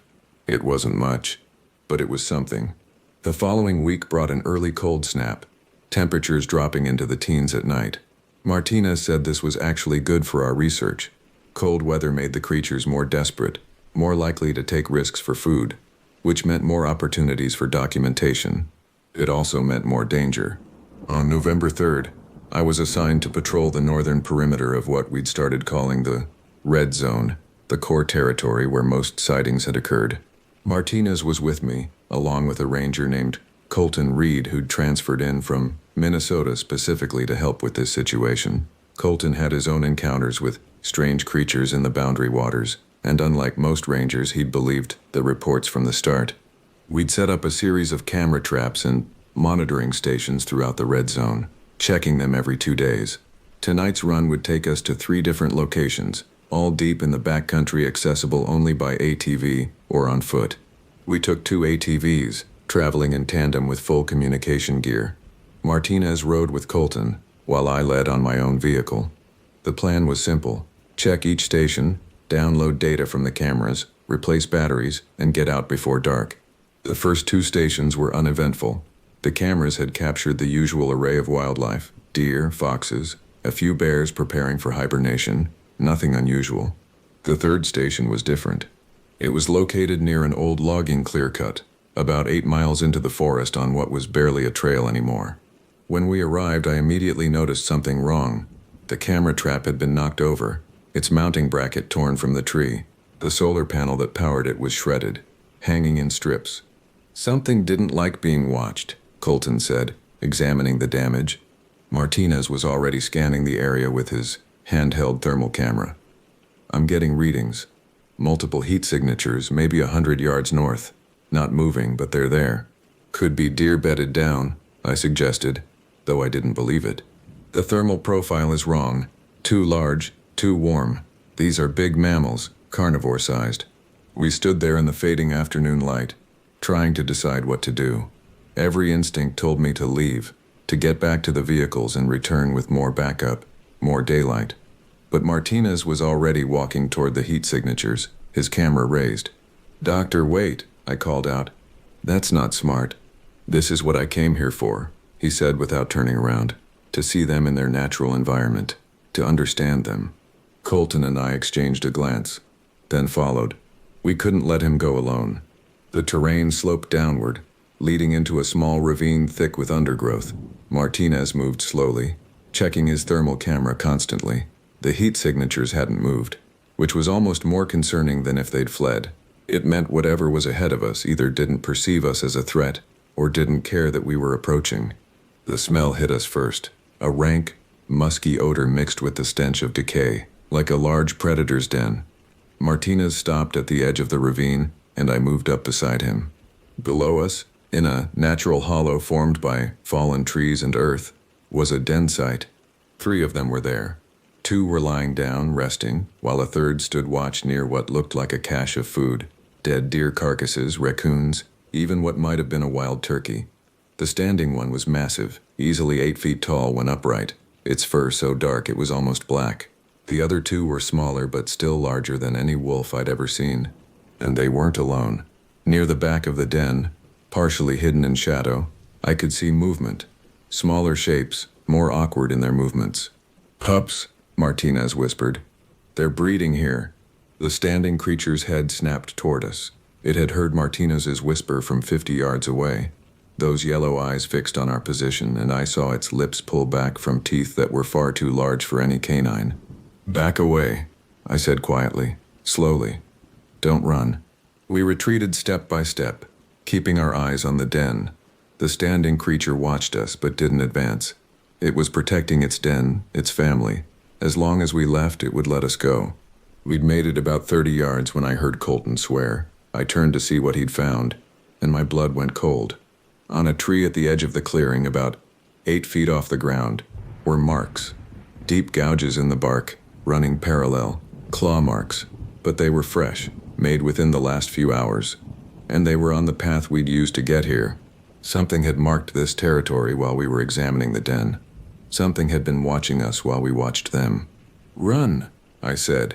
"Back to the ATVs, now." We ran. Behind us, I heard a howl that raised every hair on my body. It was immediately answered by at least 3 others, coming from different directions. They were communicating, coordinating, and we were in the middle of their territory, deep in the forest, with darkness less than an hour away. We crashed through the undergrowth, no longer caring about noise or stealth. Martinez fell once, and Colton and I hauled him back to his feet without breaking stride. My lungs burned, my legs screamed, but I pushed harder. I could hear crashing in the brush behind us, multiple large bodies moving fast. The ATVs came into view, and I've never been more grateful to see a machine in my life.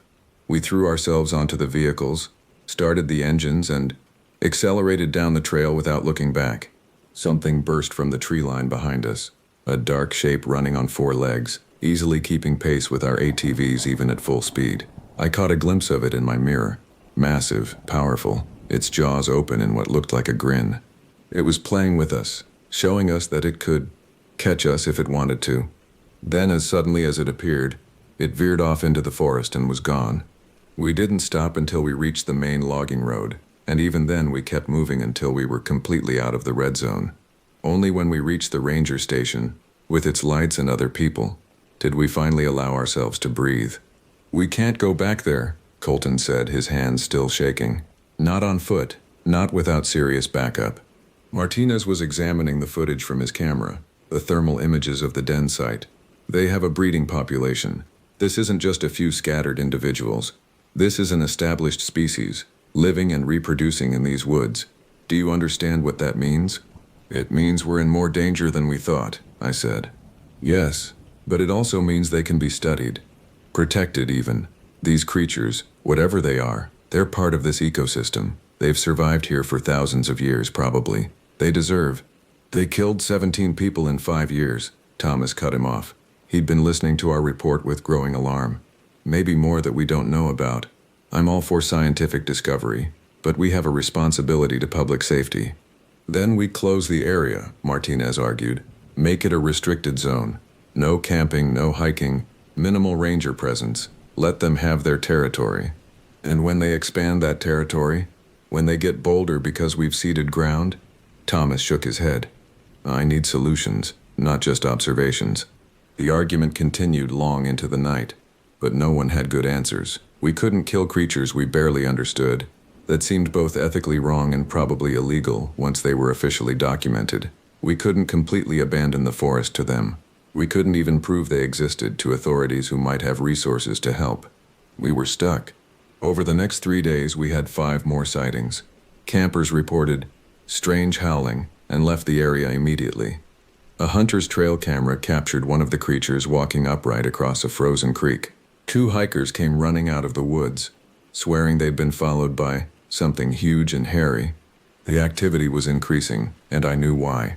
Winter was coming, food was scarce, and we'd found their den. We'd threatened their young. They were getting aggressive in response. On November 7th, I received a call at 6 a.m. A family camping at the edge of the red zone, against all posted warnings, had called 911. Something had circled their campsite all night, occasionally rushing toward the tent before retreating. They were too scared to leave the tent, and now, with sunrise, they wanted an escort out of the woods. I drove out there with Sheriff Parker and Colton. We found the family, a father named Roman Price, his wife, and their teenage son, huddled in their tent, exhausted from a night of terror. The campsite told the story. Tracks everywhere, circling the tent dozens of times, claw marks on trees. Their cooler had been dragged 20 feet and torn open, the food scattered. "It was testing us," Roman said as we escorted them out, seeing if we'd run. "My son wanted to make a break for the car, but I wouldn't let him. I knew if we ran, it would chase us." You did the right thing, I told him. You probably saved your family's lives. As we walked them to their vehicle, I saw more tracks leading off into the forest. Not just one set, several, all heading in the same direction, north, deeper into the red zone. They're gathering, Colton observed. Whatever's coming, they're preparing for it. That night, Martinez called an emergency meeting. He'd been analyzing all the data we'd collected, looking for patterns. The breeding cycles, the territorial behavior, the increased aggression, it all points to something important, he explained, spreading charts across the table. These creatures operate on a seasonal pattern. Late fall and winter, they become more active, more dangerous. I think they're preparing for denning season. The pregnant females need territory, need food, need safety. The males are protecting them. So this gets worse before it gets better? Thomas asked. Much worse. For the next 2 months until deep winter, they'll be at their most territorial. Any human presence in their core territory will be seen as a threat. He looked at each of us. I'm recommending we close the entire northern section of the forest. All trails, all campsites, all access roads. Make it off limits until spring. The state will never approve that, Thomas said. We're talking about thousands of acres, major economic impact. Then we'll have more deaths. It's that simple. The debate raged, but it became moot the next day, when everything changed. On November 8th, at 2:47 p.m., a logging crew working just outside the red zone made a discovery. They found human remains, scattered bones, torn clothing, a wallet with an ID. The victim was one of the missing hikers from the previous year, a man named Anthony Zhao who'd vanished without a trace. But more disturbing than the remains was where they found them, at the base of a tree that had been marked with those distinctive claw marks. It was a warning, a boundary marker, and the logging crew had been working less than 100 yards from it.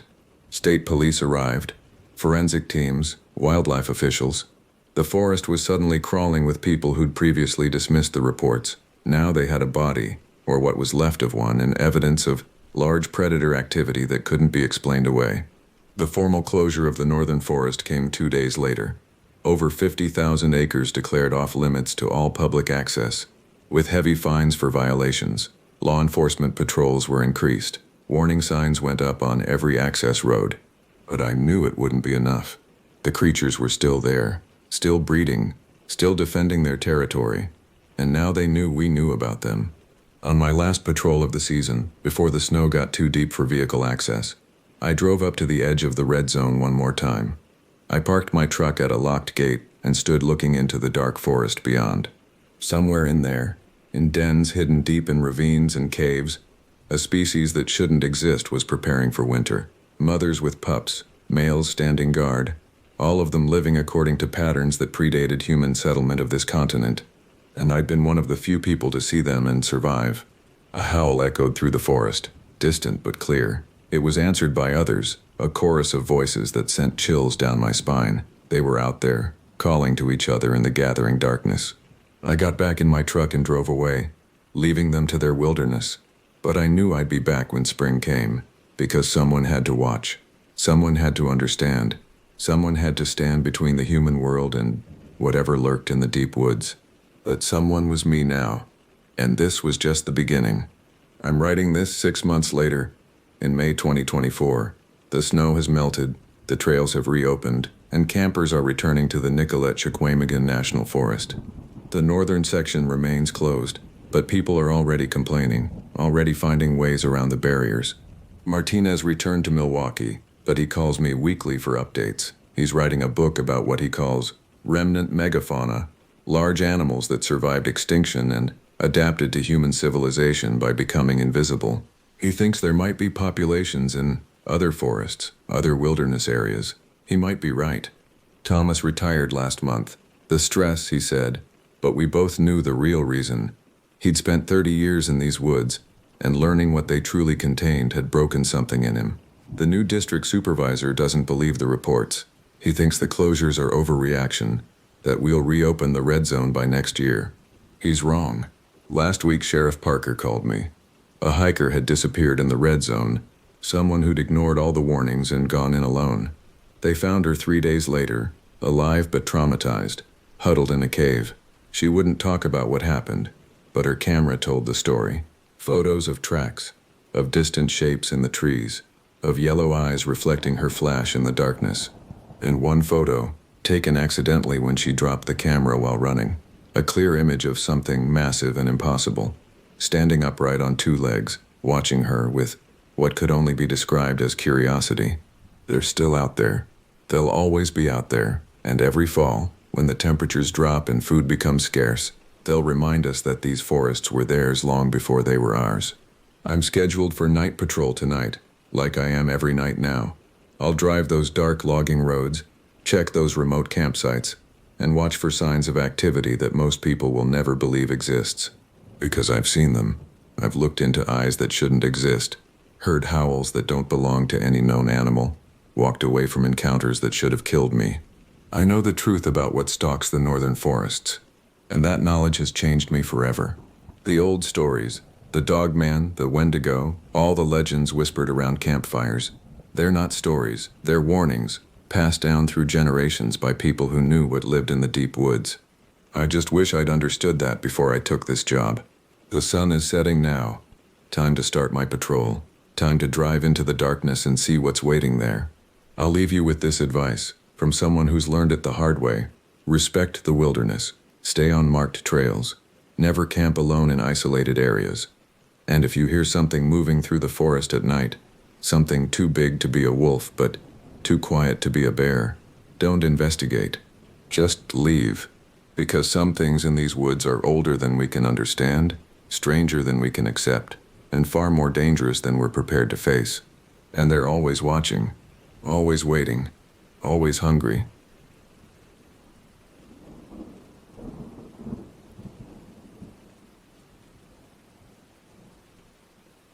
The crisp mountain air filled my lungs as I hiked along the familiar trail near Cleetwood Cove.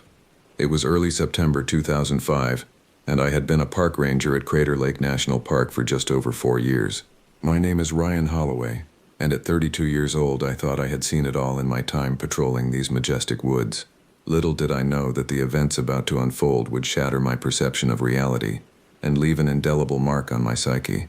The day started like any other, a routine patrol to check for illegal campsites and ensure visitors weren't damaging the pristine environment. The sun was high in the sky, casting dappled shadows through the towering pines. As I made my way deeper into the forest, the usual symphony of nature surrounded me, the gentle rustle of leaves, the distant call of a Steller's jay, and the occasional scurrying of small animals in the underbrush. I paused for a moment, taking a swig from my water bottle and surveying the landscape. Crater Lake, with its deep blue waters, was just visible through a break in the trees. It was a view that never failed to take my breath away, no matter how many times I'd seen it. I allowed myself a small smile, thinking about how lucky I was to call this place my office. But as I continued my patrol, a nagging feeling began to creep over me. Something felt off. I couldn't quite put my finger on it, but years of experience had honed my instincts, and right now, they were telling me that something wasn't right. The forest seemed quieter than usual, the air heavy with an unnatural stillness that set my nerves on edge. I shook my head, trying to dismiss the feeling as paranoia. After all, this was Crater Lake, one of the most beautiful and serene places in Oregon. What could possibly go wrong here? Still, I found myself gripping my radio a little tighter as I continued down the trail. As the afternoon wore on, I made my way towards the northern part of the park. This area was less frequented by casual tourists, mostly attracting seasoned hikers who knew their way around. I always enjoyed the solitude here, away from the bustling crowds near the lodge and popular viewpoints. But today that solitude felt oppressive. The trees seemed to loom over me, their branches reaching out like gnarled fingers. Shadows deepened, despite the bright afternoon sun. And then as I rounded a bend in the trail, it hit me, a smell so foul it stopped me dead in my tracks. The stench of decay was unmistakable, but this was different from anything I'd encountered before. It wasn't the usual odor of a dead animal or rotting vegetation. This smell was more potent, more wrong. It clung to the back of my throat, making me gag. My training kicked in, and I reached for my radio. Dispatch, this is Ranger Holloway. I've picked up a strong odor of decay near the northern trail. Going to investigate. Over. The radio crackled to life. Copy that, Holloway. Be careful out there. Report back in 15 minutes. Over. Will do. Holloway out. With a deep breath, immediately regretted due to the stench, I started following the odor. Every step I took increased my sense of dread. The forest had fallen completely silent now, as if holding its breath in anticipation of what I might find. As I pushed through a dense thicket, the smell became overpowering. And then, in a small clearing ahead, I saw it. A shape on the ground, partially obscured by fallen leaves. Even from a distance, I could tell it wasn't an animal. My heart began to race as I approached, the realization dawning on me that I was about to face something far worse than I had ever encountered in my years as a park ranger. Little did I know, this discovery would be just the beginning of a nightmare that would push me to the very limits of my sanity and challenge everything I thought I knew about the natural world. As I approached the prone figure on the forest floor, the acrid smell of decay intensified, forcing me to breathe through my mouth. My mind raced, trying to prepare myself for what I was about to see, but nothing could have truly readied me for the horrific sight that awaited. The body lay face down, half buried in a bed of damp leaves and pine needles. From my initial vantage point, I could see that the victim was male, probably in his mid-30s. He was dressed in hiking gear, or what was left of it. The clothes were in tatters, torn and shredded as if by some ferocious animal attack. But as I drew closer, my blood ran cold. This wasn't the work of any animal I'd ever encountered in these woods. The wounds were too precise, too deliberate. Long, deep gashes ran the length of the man's back, exposing gleaming white bone in places. His limbs were bent at unnatural angles, clearly broken in multiple places. Fighting back the urge to vomit, I fumbled for my radio. "Dispatch, this is Holloway. I found a body. Male, mid-30s. It's bad, really bad. Sending coordinates now. We need the sheriff and a forensics team out here ASAP." "Copy that, Holloway. Stay put. Backup is on the way." I knew I shouldn't disturb the scene, but something compelled me to get a closer look. Pulling on a pair of latex gloves from my kit, I carefully approached the body. The skin was a sickly grayish white, bloated and mottled with dark bruises.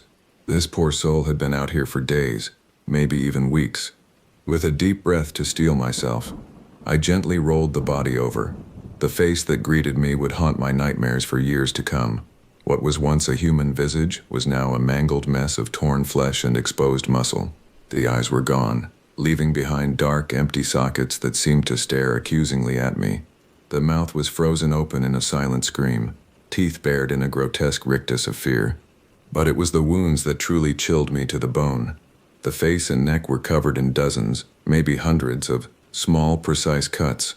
They formed intricate patterns, almost like writing. My mind reeled, unable to process what I was seeing. This wasn't the random savagery of an animal attack. This was methodical, intentional. I stumbled back, my heart pounding in my chest. What could have done this? My eyes darted around the clearing, half expecting to see some monstrous creature lurking in the shadows. But there was nothing, just the eerie silence of the forest and the mutilated corpse at my feet. Time seemed to stretch as I waited for backup to arrive.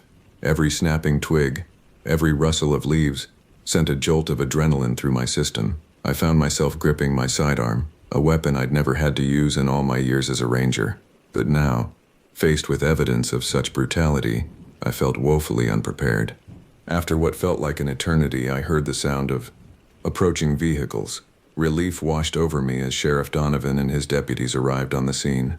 The sheriff, a grizzled veteran of law enforcement, took one look at the body and let out a low whistle. "Jesus H. Christ," he muttered, his face pale. "What the hell happened here, Holloway?" I shook my head, still struggling to find words. I don't know, sir. I've never seen anything like this. It's not an animal attack, at least not any animal I know of." Donovan's eyes narrowed as he surveyed the scene. "No, this ain't no animal. This is something else entirely." He turned to his deputies. "Secure the area. I want this entire section of the park locked down tight. Nobody in or out without my say-so." As the forensics team arrived and began their grim work, Donovan pulled me aside. "Holloway, I need you to keep this quiet for now. Last thing we need is panic spreading through the park. You didn't see anyone or anything suspicious while you were out here?" I shook my head. "Nothing out of the ordinary until I found this." The sheriff nodded, his expression grave. "All right, I want you to do another sweep of the area. Maybe our killer left some tracks we can follow. But be careful, you hear me? Whatever did this might still be out there. As I set off to search the surrounding forest, I couldn't shake the feeling that I was being watched. The trees seemed to close in around me, their shadows growing longer and darker with each passing minute. The forest I once thought I knew so well now felt alien and hostile. Little did I know, this was just the beginning. The horrors that awaited me in the coming days would test the limits of my sanity and challenge everything I thought I knew about the natural world. As I ventured deeper into the woods, I couldn't help but wonder, what kind of monster was lurking in the shadows of Crater Lake, and would I be its next victim? The next few days passed in a blur of activity. The discovery of the mutilated body had set off a firestorm of investigation and speculation. Park officials were scrambling to keep the incident under wraps, but rumors were already starting to spread among the staff and more observant visitors. I found myself unable to sleep, plagued by nightmares of that grotesque face and the bizarre, almost ritualistic wounds.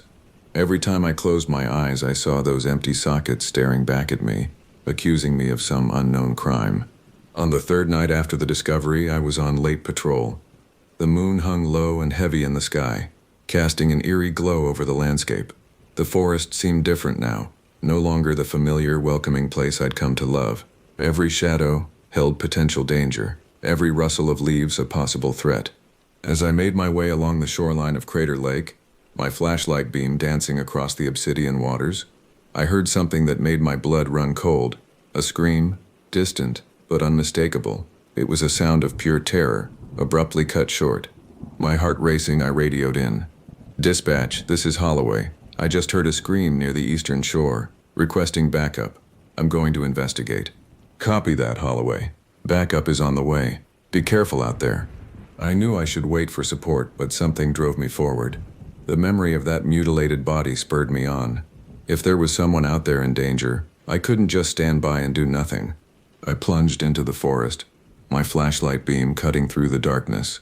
The underbrush seemed to grab at my legs, slowing my progress. The air grew thick and heavy, filled with an oppressive silence that pressed in on me from all sides. And then I smelled it. That same sickly sweet odor of decay that had led me to the first body. My stomach churned, but I pressed on, following the scent deeper into the woods. I emerged into a small clearing and immediately wished I hadn't. The beam of my flashlight fell on a scene of carnage that defied belief. Another body, or what was left of it. The torso had been split open, ribs splayed outward like some macabre flower. The lower half was gone, just gone. I staggered back, bile rising in my throat. This was fresh. Whatever had done this was still nearby. As if in response to my thought, a twig snapped somewhere in the darkness behind me. I whirled around, my hand flying to my sidearm. The beam of my flashlight danced wildly across the trees, searching for the source of the sound. For a moment I thought I saw something. A shadow, darker than the surrounding night, moving with unnatural speed. "This is Park Ranger Holloway," I called out, my voice shaking despite my best efforts to sound authoritative. "Identify yourself." Silence. Then, from somewhere in the darkness, a sound that would haunt me for the rest of my days. A laugh. Low, guttural, utterly inhuman. It seemed to come from everywhere and nowhere at once, echoing through the trees. I ran. Pride and duty be damned, I ran as fast as my legs would carry me. Branches whipped at my face. Roots threatened to trip me at every step. But I didn't slow down. That laugh followed me, growing louder, closer. I burst out of the tree line onto the main road, gasping for breath. In the distance, I could see the flashing lights of approaching vehicles. Backup had finally arrived.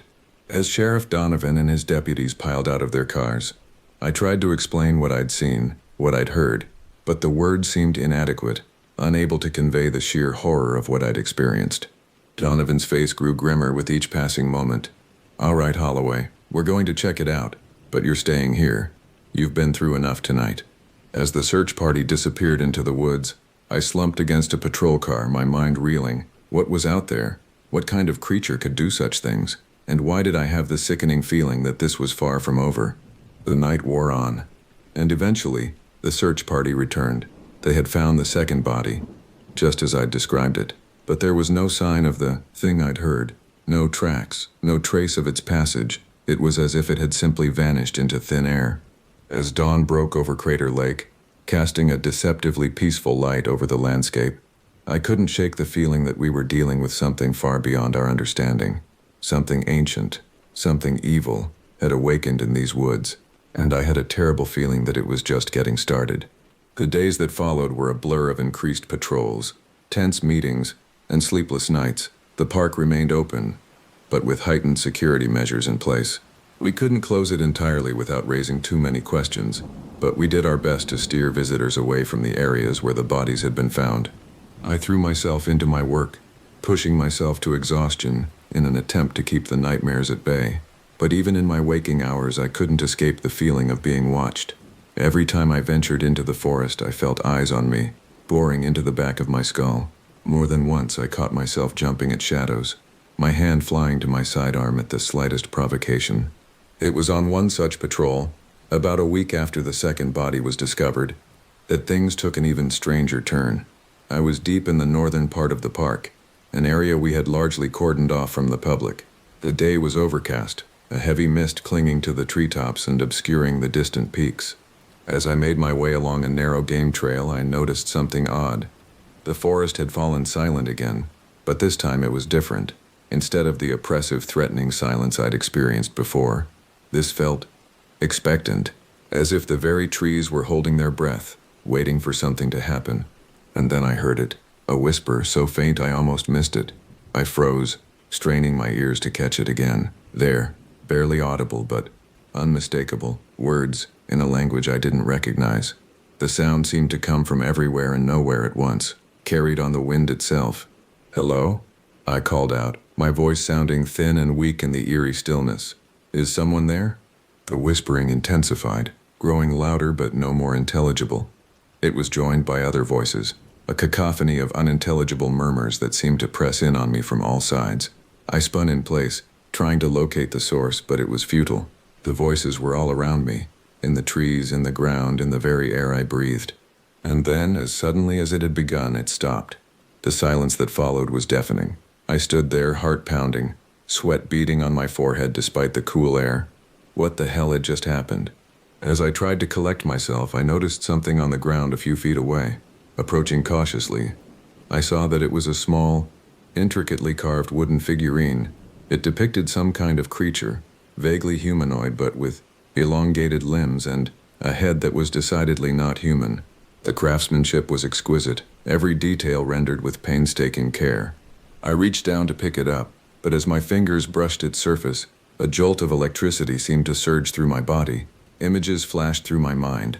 Ancient forests, darker and more primeval than anything I'd ever seen. Strange, shadowy figures moving through the undergrowth. And something else. Something vast and terrifying that lurked just beyond the edge of perception. I jerked my hand back, gasping. The figurine lay innocently on the forest floor, but I couldn't shake the feeling that it was somehow watching me. With trembling hands, I pulled out an evidence bag from my kit and carefully scooped up the object without touching it directly. As I sealed the bag, a chill wind whipped through the trees, carrying with it the faintest echo of those otherworldly whispers. I didn't wait around to hear more. I practically ran back to my vehicle, the evidence bag clutched tightly to my chest. Back at the ranger station, I hesitated before reporting my find. The rational part of my mind argued that I should turn the figurine over to Sheriff Donovan immediately. But something held me back, a nagging feeling that this object was meant for me, that it held answers to questions I hadn't even begun to formulate. In the end, I compromised. I logged the discovery of an unidentified wooden object in my patrol report, but kept the details vague. The figurine itself I locked away in my locker, telling myself I'd hand it over to the authorities in the morning after I'd had a chance to examine it more closely. That night, as I tossed and turned in my bed, unable to sleep, my thoughts kept returning to the strange artifact. What was it?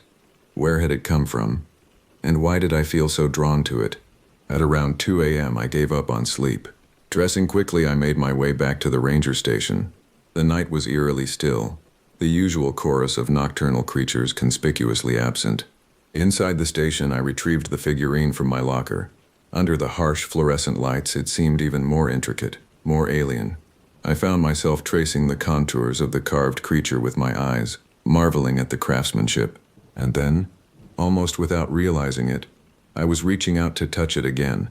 As my fingertips made contact with the smooth wood, the world around me seemed to blur and shift. The fluorescent lights flickered and died, plunging the room into darkness. But I wasn't in the ranger station anymore. Or at least, it didn't feel like I was. I found myself in a vast, primordial forest. The trees towered impossibly high, their canopies lost in a mist that seemed to glow with an inner light. The air was thick and humid, filled with the buzz of insects and the calls of creatures I couldn't identify. And there, moving through the underbrush with fluid, inhuman grace, were the figures I'd glimpsed in my earlier vision. They were tall, far taller than any human, with elongated limbs and bodies covered in what looked like a mixture of fur and scales. Their heads were elongated, with no discernible eyes or mouth, yet I could feel their awareness, their ancient intelligence. They moved purposefully, converging on a clearing up ahead. As I watched, unable to move, unable to look away, I saw what awaited them there. It was vast, a creature of such immense size and alien form that my mind struggled to comprehend it. It seemed to shift and change as I looked at it, sometimes appearing as a writhing mass of tentacles, other times as a gargantuan, insectoid form. The smaller creatures prostrated themselves before this eldritch monstrosity, and I felt waves of psychic energy washing over me. Thoughts and images, too fast and too strange for me to fully grasp, flooded my mind. I saw glimpses of other worlds, of cosmic cycles beyond human understanding, of a hunger that spanned millennia. And then, with a suddenness that left me gasping, I was back in the ranger station. The figurine lay on the floor where I'd dropped it, innocuous once more. But I knew, with a certainty that chilled me to my core, that what I'd seen was real, or at least as real as anything could be in a world where such things existed. As I sat there, trying to process what had just happened, a new sound reached my ears. A scream, distant but unmistakable, echoing through the night, and I knew, with a sinking feeling in my gut, that our nightmare was far from over. The scream galvanized me into action. I snatched up my radio, barking out a call for backup as I raced for my vehicle. The night air was heavy with an unnatural chill as I sped down the winding park roads, my headlights cutting through a mist that seemed to have materialized out of nowhere. I followed the sound to a campground near the lake's edge, one that should have been empty given our recent restrictions. As I pulled up, my headlights illuminated a scene of chaos. Tents lay in shreds, camping gear scattered across the ground as if tossed by a violent storm. And there, at the water's edge, was a sight that made my blood run cold. A figure, hunched over something on the ground. Even from a distance I could see that it was too tall, too thin to be human. Its limbs bent at impossible angles, its skin a mottled gray that seemed to shimmer and shift in the moonlight. I drew my weapon, my hands shaking as I stepped out of the vehicle. "Park Ranger," I shouted, my voice sounding thin and weak in the oppressive silence. "Step away from—" The creature's head snapped up, and I felt my words die in my throat. Its face, if you could call it that, was a nightmare of misplaced features and glistening, chitinous plates. Multiple eyes, black as pitch, fixed on me with an intelligence that was anything but animal. For a moment that seemed to stretch into eternity, we stared at each other. Then, with a speed that defied belief, it moved. 1 second it was by the lake, the next it was rushing towards me, covering the distance in impossible bounds. I fired, the rapport of my pistol shattering the night silence. The creature didn't even flinch as the bullets struck it, its hide seeming to ripple and absorb the impacts. In the blink of an eye, it was upon me. A clawed hand, surprisingly cold and dry, closed around my throat. I was lifted off my feet as if I weighed nothing, brought face to face with the monstrosity. This close I could smell its breath, an ancient musty odor that spoke of deep caves and lost epochs. As I struggled for air, my vision beginning to darken at the edges, I saw something that chilled me even more than the creature's appearance. In its free hand, it held the wooden figurine I'd found in the forest. It brought the carving up to its face, and I watched in horror as the wood seemed to melt and flow, reshaping itself into a perfect miniature of the being that held me. Just as I was sure I was about to lose consciousness, the sound of approaching sirens pierced the night. The creature's head whipped around, its grip on my throat loosening just enough for me to gasp in a desperate breath. Then, with a sound like tearing silk, it was gone, disappearing into the mist-shrouded forest with inhuman speed. I collapsed to the ground, coughing and retching as I fought to fill my lungs with air. By the time Sheriff Donovan and his deputies arrived, the creature was long gone, leaving behind only destruction and questions. As paramedics checked me over, I tried to explain what I'd seen, but the words felt inadequate, unable to convey the sheer otherworldliness of the encounter. Donovan listened with a grim expression, his eyes darting to the shadows beyond the campground, as if expecting the creature to reappear at any moment. "Holloway," he said finally, his voice low and serious, "I think it's time we faced facts. Whatever's out there, it's not something we're equipped to handle. I'm calling in the feds." I nodded, too shaken to argue, as dawn broke over Crater Lake, casting a deceptively peaceful light over the scene of devastation. I couldn't shake the feeling that we were standing on the precipice of something far bigger and far more terrifying than any of us could imagine. The creature was still out there, watching, waiting, and somehow, I knew that our encounter had only been the beginning. Whatever cosmic horror had awakened in the depths of Crater Lake, it wasn't going to rest until it had consumed everything in its path. As I watched the first rays of sunlight glint off the lake's surface, I found myself wondering, how do you fight something that shouldn't exist? And more importantly, what price would we have to pay to stop it? The next few days passed in a blur of increased security measures, tense meetings, and sleepless nights. True to his word, Sheriff Donovan had called in federal assistance. The official story was that we were dealing with a particularly aggressive and dangerous predator, possibly a bear or mountain lion, that had developed a taste for human flesh. But I knew the truth. We all did, those of us who had seen the aftermath of the attacks or, in my case, faced the creature directly. This was no animal, at least not one known to science. This was something else entirely, something that defied our understanding of the natural world. The park remained open, but with severe restrictions in place. Most of the trails were closed and visitors were confined to a small area near the lodge. Even then, we advised people to stay in groups and to be back inside well before sunset. I found myself assigned to work closely with the federal agents who had arrived to investigate. They were a mixed bunch. Some were clearly skeptical of the reports they'd received, while others seemed almost too eager to believe in the existence of something beyond the ordinary. One agent in particular, a woman named Dr. Samantha Reeves, took a keen interest in my experiences. She was a cryptozoologist, she explained, someone who studied animals whose existence was unproven by science. "What you've described, Ranger Holloway," she told me one evening as we pored over maps of the park, "bears some similarities to legends from this region. The Native American tribes who lived here centuries ago spoke of shape-shifting creatures that dwelled in the depths of the lake." I thought back to the way the wooden figurine had seemed to melt and reshape itself in the creature's grasp. "Shape-shifting," I murmured. That actually makes a twisted kind of sense." Dr. Reeves nodded, her eyes bright with excitement despite the grim nature of our discussion. "The legends speak of beings that were here long before humans, entities that were neither fully physical nor fully spiritual. They were said to be able to take on any form they desired, often appearing as an amalgamation of different animals or as monstrous, unnatural beings." A chill ran down my spine as I recalled the creature's bizarre appearance. The way its features had seemed to shift and change even as I looked at it. "But why now?" I asked. "Why is this thing suddenly active after all this time?" The cryptozoologist's expression grew serious. "That's the million-dollar question, isn't it? In many of these legends, the creatures are awakened by some kind of disturbance, environmental changes, human activity, that sort of thing. Has there been anything unusual happening in the park recently? Anything at all?" I racked my brain, thinking back over the past few months. "Nothing major," I said slowly. "There was some minor seismic activity a few weeks before the first attack. But that's not uncommon in this area. And we've had a slightly higher water level in the lake due to increased rainfall. But again, nothing out of the ordinary." Dr. Reeves made a note in her journal. "It might not seem significant to us, but for a creature that's potentially been dormant for centuries, even small changes could be enough to trigger its awakening." As we continued to discuss theories and possible courses of action, I couldn't shake a growing sense of dread. We were dealing with something so far beyond our understanding, something that seemed to operate by its own set of rules.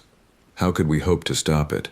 That night, as I tossed and turned in my bed, unable to sleep, I found my thoughts drifting back to the wooden figurine. I had told Dr. Reeves about it, of course, but I hadn't mentioned the strange vision I'd experienced when I touched it. Something held me back.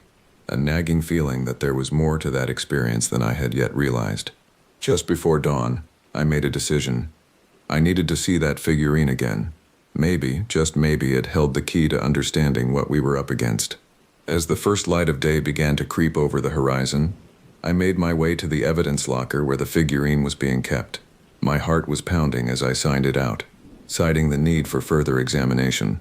Back in my office, I carefully removed the carved piece from its evidence bag. It looked innocuous enough in the harsh fluorescent lighting, just a small wooden carving of an odd, vaguely humanoid creature. But as I held it in my hands, I could feel a faint vibration, a sense of latent energy waiting to be released. Taking a deep breath, I closed my eyes and focused my thoughts on the figurine. For a long moment, nothing happened. Then, just as I was about to give up, I felt it, a sudden, disorienting shift in my perception. When I opened my eyes, I was no longer in my office. I stood on the shore of Crater Lake, but it was not the lake I knew. The water was black as ink, roiling with strange phosphorescent patterns. The sky above was a maelstrom of swirling, unnatural colors. And there, rising from the depths of the lake, was a sight that would haunt me for the rest of my days. It was the creature I had encountered, but vastly larger, its form constantly shifting and changing. One moment it was a writhing mass of tentacles, the next a towering, insectoid monstrosity.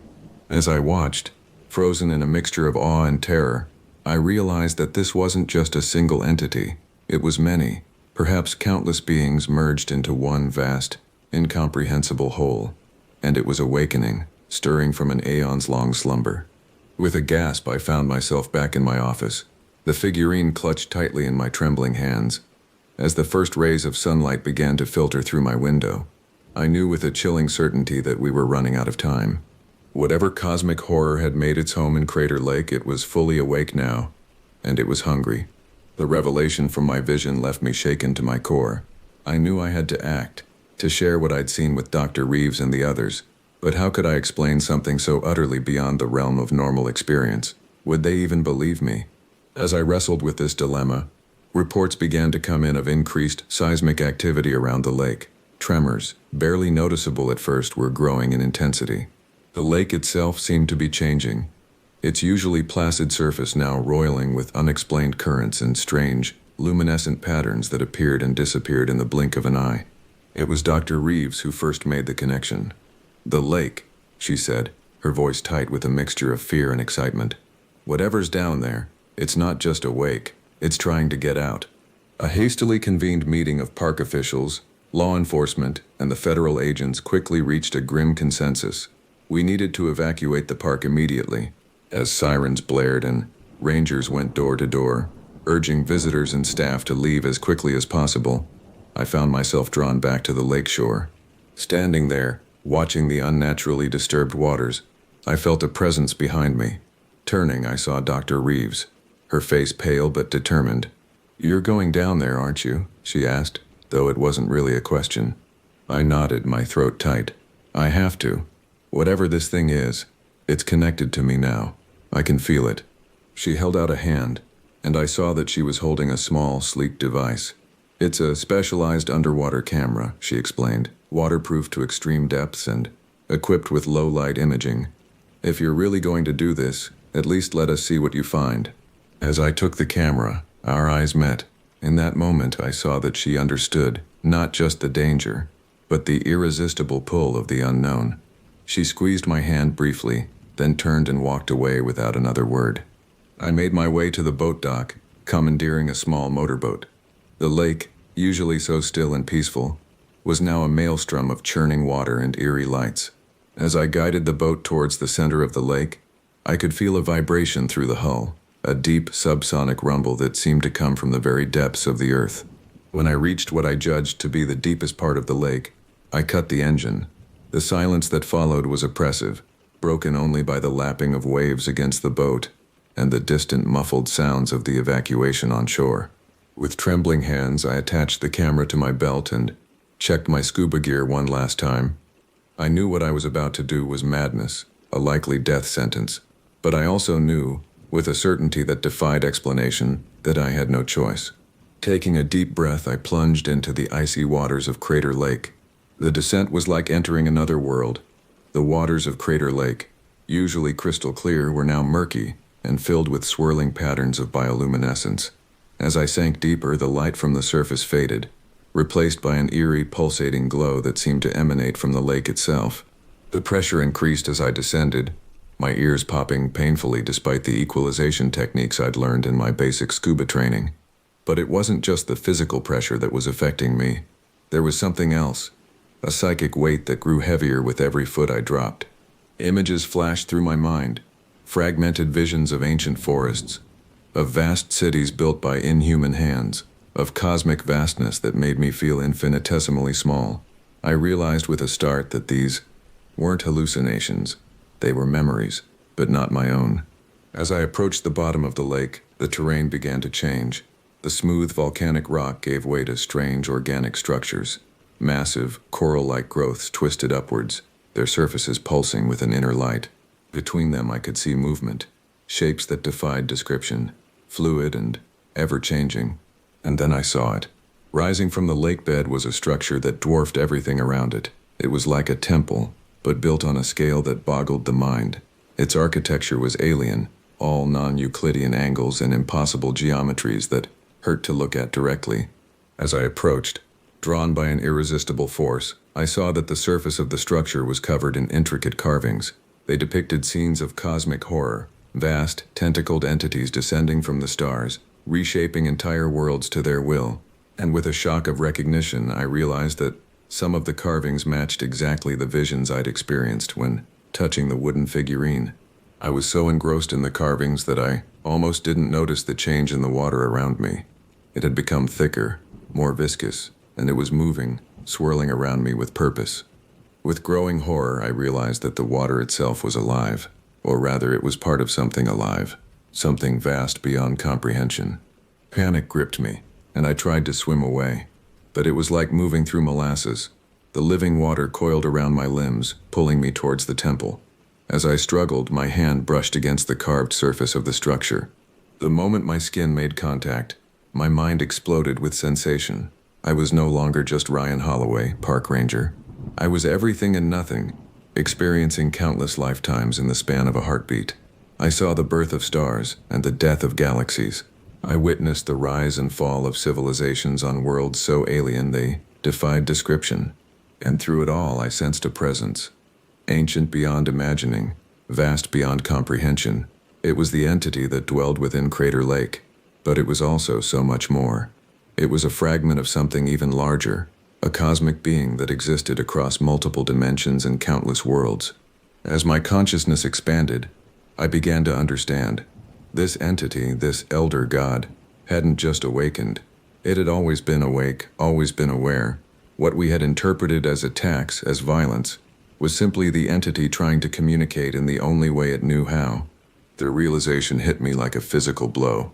We had been so wrong, so terribly, catastrophically wrong. With the last vestiges of my human will, I activated the camera at my belt, hoping against hope that it was still functioning, still transmitting. The world needed to know the truth, even if I wouldn't be the one to tell it. As my individual consciousness began to dissolve, merging with the vast alien mind of the entity, I had one final, fleeting thought. In our ignorance, in our fear, what had we set in motion? And could anyone hope to stop it now? The darkness closed in, and Ryan Holloway ceased to be. On the shore of Crater Lake, Dr. Samantha Reeves stared in horror at the images flickering across her laptop screen. The camera Ryan wore had continued to transmit long after he should have run out of air, sending back footage that defied explanation. She watched as Ryan's descent turned into something else entirely, as the lake itself seemed to come alive around him. She saw the impossible temple, the carvings that matched no known culture or time period, and she saw the moment when Ryan touched the structure, his body convulsing as if electrified. What followed was a series of images so bizarre, so utterly alien, that Samantha's mind struggled to process them. Flashes of other worlds, of creatures that should not exist, of vast cosmic vistas that no human eye was ever meant to see. And then, abruptly, the transmission cut out. For a long moment, Samantha sat in stunned silence, the implications of what she'd just witnessed slowly sinking in. This was beyond anything she had ever encountered in her years of studying cryptozoology and folklore. This was something else entirely. A low rumble shook the ground, snapping her out of her daze. She looked up to see the surface of the lake churning violently, great waves crashing against the shore. The sky above had turned an unnatural shade of purple, shot through with veins of electric blue. As Samantha watched, paralyzed with a mixture of fear and awe, something began to rise from the center of the lake. At first it looked like a mountain emerging from the depths, but as it continued to rise, she realized with dawning horror that it was moving, changing, alive. It was vast beyond comprehension, its form constantly shifting and reforming. One moment it was a writhing mass of tentacles, the next a towering, insectoid monstrosity. Eyes, hundreds, thousands of them, opened across its surface, each one filled with an intelligence that was utterly inhuman. Samantha felt her sanity begin to fray at the edges as she gazed upon the impossible being. This was what Ryan had discovered. This was what had been sleeping beneath Crater Lake for untold millennia. And now, thanks to their meddling, their ignorant attempts to understand something so far beyond human comprehension, it was awake, fully, terribly awake. As the entity continued to rise, now towering over the surrounding landscape, Samantha became aware of a presence in her mind. Alien thoughts, vast and incomprehensible, began to flood her consciousness. She understood, in that moment, that this was no mere creature. This was a god, an elder god, awakened from its slumber and ready to reshape the world in its image. With the last shreds of her human will, Samantha reached for her satellite phone. The world needed to know what was happening here. They needed to be warned, even if there was nothing they could do to stop it. As she dialed, her eyes never leaving the cosmic horror that now dominated the sky, Samantha realized that this was more than just the end of Crater Lake National Park. This was the beginning of a new era for humanity, an era where the veil between our reality and the cosmic horrors beyond had been irrevocably torn. The phone connected, and Samantha began to speak, her voice shaking but determined. "This is Dr. Samantha Reeves reporting from Crater Lake. We have a situation here that defies explanation. I need to speak to someone in authority immediately. The world as we know it is about to change, and we're not ready for what's coming." As she spoke, the entity in the sky turned its gaze upon her. Thousands of alien eyes focused on the small, insignificant human who dared to challenge its awakening. And in that moment, as terror and awe warred within her, Samantha understood that this was only the beginning. The cosmic horror had awakened, and Crater Lake was just the start. What had begun as a routine investigation into strange occurrences in a national park had become the first chapter in humanity's confrontation with the true nature of the universe. A universe far vaster, far stranger, and far more terrifying than we had ever imagined. As the entity began to move, its massive form casting an impossible shadow over the land, Samantha closed her eyes and whispered a quiet prayer, not to any god she had known before, but to whatever forces might exist in the universe that could stand against the horror that had awakened in Crater Lake. The cosmic dance had begun, and humanity was woefully unprepared for the music.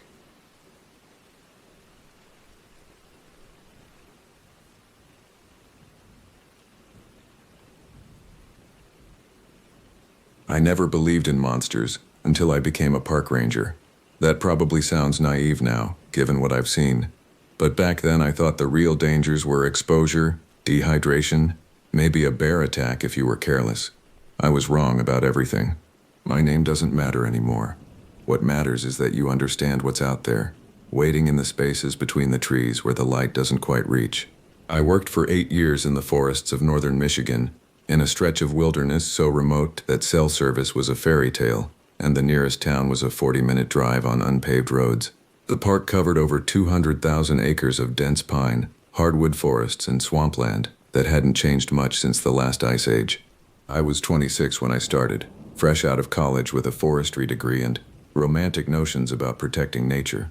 My supervisor was a man named Thomas Hewitt, a granite-faced veteran who'd worked these woods for 30 years. On my first day, he drove me to the ranger station, a weathered cabin that smelled of pine sap and old coffee, and sat me down with a gravity that should have warned me. "Matthew," he said, using my first name though we'd just met, "there are rules here that aren't in your manual." He pulled out a hand-drawn map, covered in notations and marks in faded ink. Certain areas were circled in red. Others had symbols I didn't recognize. Stay out of the red zones after dark, he continued. If you hear whistling in the forest at night, do not, under any circumstances, whistle back. If you find a circle of stones in a clearing, leave immediately and report its location to me. Do not camp within sight of it. He paused, studying my face. And if you ever smell rotting meat mixed with wet dog in the middle of summer, you run. You don't investigate. You don't try to be a hero. You run back to your vehicle and you get out. I remember laughing nervously, assuming this was some kind of hazing ritual for new rangers. Thomas didn't smile. I'm serious, son. Gabriel used to work your route. Good kid, real dedicated. He didn't follow the rules. Thomas's jaw tightened. They found his uniform in the Blackwood swamp, torn to pieces. Never found Gabriel. That was 3 years ago, he told me. Since then, they'd had trouble keeping rangers on the northern routes. Most quit within months. Some just stopped showing up. One ranger, a guy named Ezra, had been found wandering on Highway 41, 20 miles from his post, unable to speak. He just stared and trembled. They had to commit him. I spent my first 6 months learning the trails, the campsites, the usual ranger business. I helped lost hikers, cleaned up campsites, monitored wildlife, filed reports. It was peaceful work, and I started to think Thomas's warnings were just old forest superstitions, stories passed down to add mystery to long nights in the woods. Then came the night at Clearwater Ridge. It was late September, and I was doing a routine patrol of the northern campsites. The air had that crisp bite of approaching autumn, and the leaves were just starting to turn. I was checking on a family campsite, making sure their fire was properly contained, when their 10-year-old son, a kid named Jaden, grabbed my arm. Mister, there's something wrong with that dog, he whispered, pointing toward the tree line. I turned to look and felt my blood go cold. About 50 yards into the forest, just visible in the dying light, was a shape. At first glance, it looked like a large dog, maybe a wolf, standing on its hind legs behind a pine tree. But it was too tall, at least 6 feet, and the proportions were wrong. The head was too large, the limbs too long, and it was watching us. Get in the tent, I told Jaden quietly. Tell your parents to stay inside and keep quiet. The boy didn't argue. Smart kid. I kept my eyes on the shape, reaching slowly for the radio on my belt. The thing tilted its head, and I saw eyes catch the firelight, gleaming yellow and too far apart to be a wolf's. Then it dropped to all fours and moved. Nothing that size should move that fast. It flowed between the trees like water, never making a sound. I caught glimpses of dark fur, of something that moved wrong, joints bending at angles that weren't natural. It circled the campsite, staying just inside the tree line, and I could hear it now, a low, wet breathing sound that raised the hair on my neck. I got the family into their car.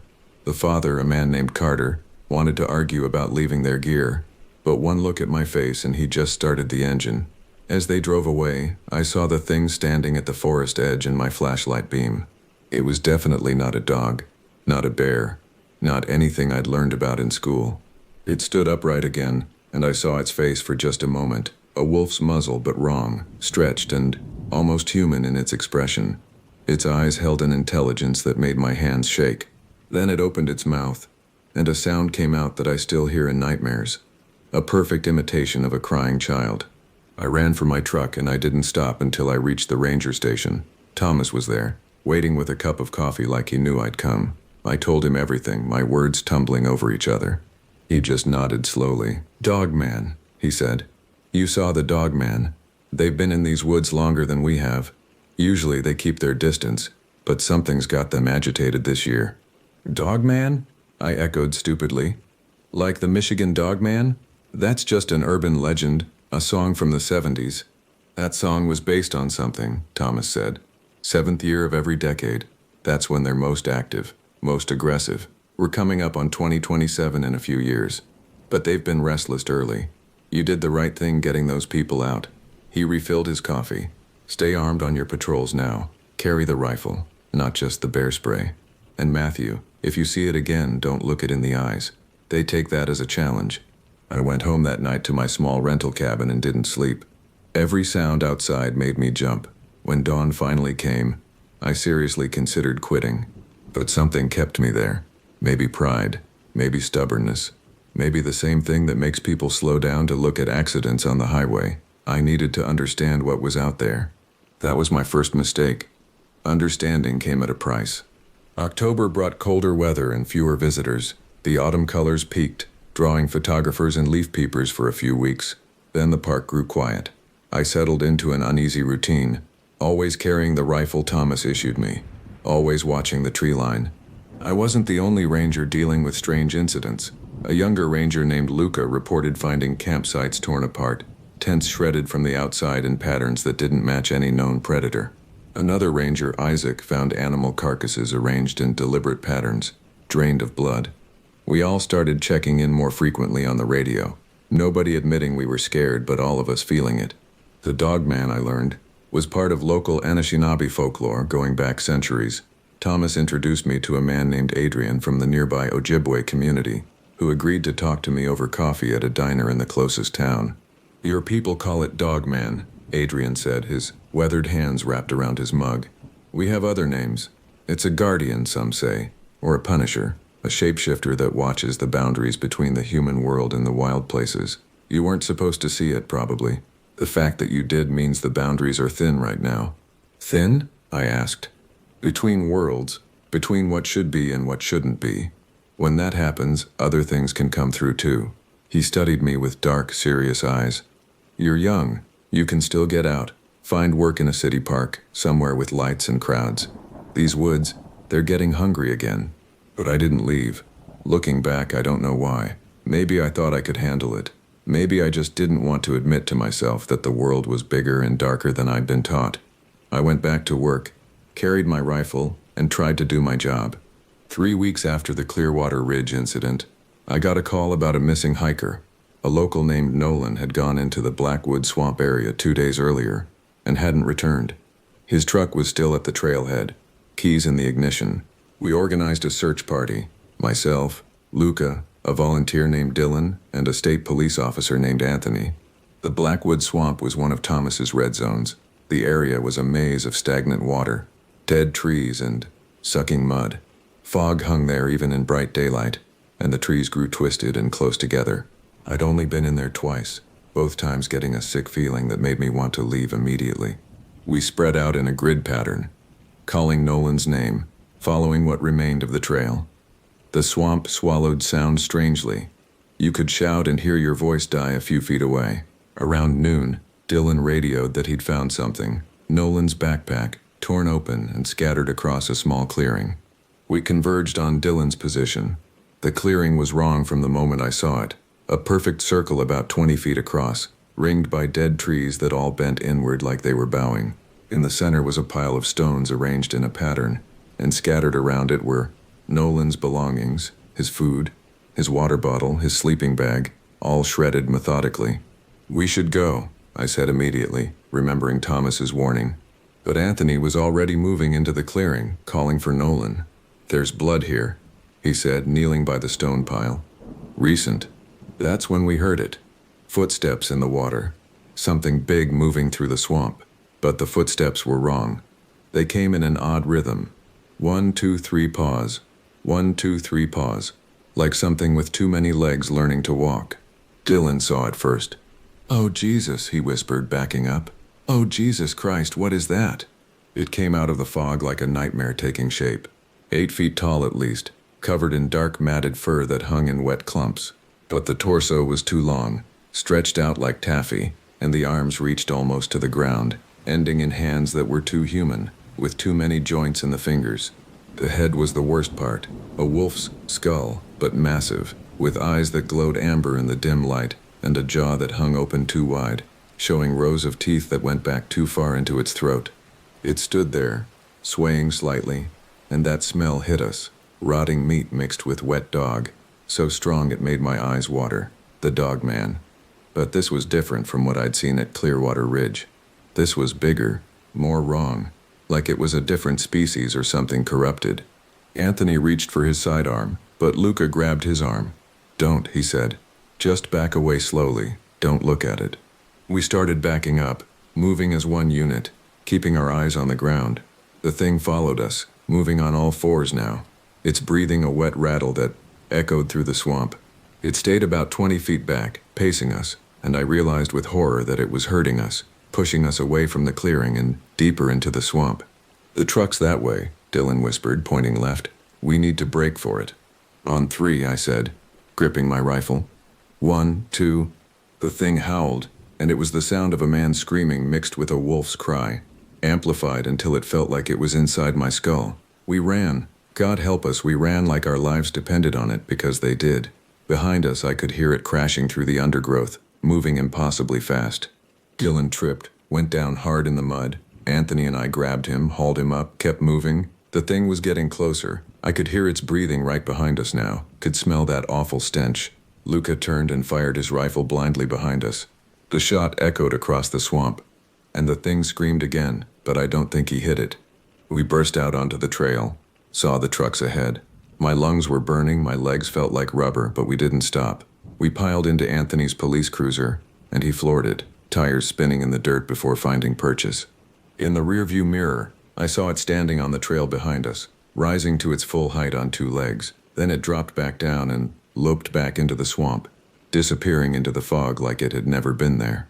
We drove straight to the ranger station. Thomas took one look at our mud-covered, terrified faces and poured us each a shot of whiskey. We told him what happened. He just nodded, like we'd confirmed something he already knew. "It's getting worse," he said quietly. "They're not just watching anymore. They're hunting. Something's drawing them out, making them bold." He looked at me. "I'm putting the northern section off limits. We'll close the Blackwood area entirely, cite environmental concerns. But whatever's happening out there, it's not over." We never found Nolan. After a week, the official search was called off, and he was declared a missing person, presumed dead. His family held a memorial service. I went, though I couldn't tell them what I knew, that their son had wandered into something ancient and hungry, and it had taken him.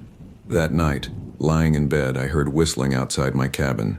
3 clear notes, rising and falling. I remembered Thomas's warning, never whistle back. I lay there in the dark, covers pulled up to my chin like a child, and listened to the whistling move around my cabin in a slow circle. It went on for an hour before finally fading into the distance. I didn't sleep at all. November came with early snow. The park's visitor numbers dropped to almost zero. Most of the seasonal rangers went home for the winter, leaving just a skeleton crew, myself, Thomas, Luca, and 2 others, Lincoln and Miles. The forest became a different place under snow, beautiful and pristine and utterly silent. The Dogman sighting stopped. Thomas said they'd den up in the coldest months, sleep away the winter like bears. I wanted to believe that, wanted to think we'd have a few months of normalcy, but the forest was too quiet. Animals leave tracks in snow. You see birds, squirrels, deer. We saw nothing. The woods were empty, like everything with sense had fled. It was Lincoln who first mentioned the trees. He'd been checking on the warming huts we maintained for winter hikers when he noticed them.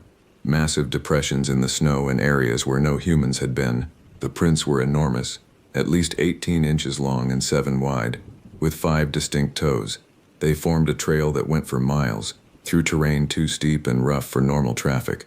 "Bear prints," Thomas said when Lincoln showed him the photos, but his voice lacked conviction. "In November?" Lincoln countered. "They should be hibernating, and bears don't have feet that big. These prints are deeper than mine, like whatever made them weighs close to 800 pounds. We followed the trail the next day, a group of 4, Thomas, Lincoln, Miles, and myself. The tracks led north into the oldest part of the forest, where the pines grew massive and close together, blocking out the sky. The snow was deep here, pristine except for that single line of prints. They were spaced far apart, indicating a stride of at least 6 feet. Whatever made them was huge and moving with purpose. 3 miles in, we found the first tree. A pine tree, maybe 60 feet tall and 3 feet in diameter, broken off about 12 feet up. Not sawed, not lightning struck, broken, like something had grabbed it and snapped it like a twig. The top of the tree lay in the snow, 50 feet away. The break was splintered, showing fresh wood. "Storm damage?" Miles suggested, but he didn't sound convinced. Lincoln pointed up. "Trees break from wind damage at weak points, rot spots. This one was healthy. Look at the rings, solid all the way through." He touched the break, running his fingers over the splintered wood. Something grabbed this and twisted it until it broke. We found 5 more broken trees in the next mile, all snapped at heights between 10 and 15 feet. Between the trees, the prints continued, along with something new. Long scratches on tree trunks, gouged deep into the bark, higher than any of us could reach. Some kind of marking behavior, territorial boundary markers perhaps. We should turn back, I said. The sun was getting low, and the forest was growing dim. Thomas agreed, but as we turned around, Miles grabbed my arm and pointed. What's that? In a clearing ahead, barely visible in the fading light, was a structure. It looked almost like a teepee or lean-to, but massive. Made from pine branches and small trees stacked against each other. It had to be 20 feet tall, and the entrance was a dark opening that led into shadow. Could be an old hunting shelter, Thomas said, but he didn't move toward it. We should have left. Every instinct I had was screaming to get out of there, but Lincoln was already moving forward, camera in hand, documenting everything, professional curiosity overriding survival instinct. Miles followed him, and Thomas and I exchanged a look before we followed too, not wanting to split up. The closer we got, the more wrong it seemed. The structure was too deliberate, too carefully made. And the smell, pine sap and musk and something else, something wild and pungent that made my eyes water. Around the entrance were bones, picked clean and white against the snow. Deer skulls, bird bones, and other things I couldn't identify. Lincoln was peering into the dark entrance with his flashlight. There's something in here, looks like. The roar came from behind us. I'd heard bears roar before, heard lions at the zoo, but this was different. It started low, rumbling like thunder, then rose to a shriek that hurt my ears and seemed to shake the very ground. We spun around. It stood at the edge of the clearing, massive and impossible. 8 feet tall, maybe more, covered in dark reddish-brown hair. The build was ape-like but more human. Broad shoulders, long arms, but standing fully upright. The face was a nightmare, flat and dark, with a prominent brow ridge, a broad nose, and eyes that glittered with intelligence and rage. Bigfoot, Sasquatch, the thing that wasn't supposed to exist. It roared again, and I could see its teeth, large and yellowed. Then it charged. Not lumbering, not slow. It crossed the clearing in seconds, moving with a speed that seemed impossible for something its size. We scattered. Thomas and I went left. Lincoln and Miles went right, pure panic driving us. I ran blindly through the trees, Thomas right behind me. And behind us I could hear crashing, branches breaking, that awful roaring. The thing was following us, hunting us. My lungs burned in the cold air. My legs pumped mechanically, driven by pure terror. "The stream!" Thomas gasped. "Cross the stream!" I saw it ahead, a partially frozen creek. We jumped, landed hard on the other side, kept running. Behind us, the crashing stopped. I risked a glance back and saw it standing at the stream's edge, watching us. It didn't cross.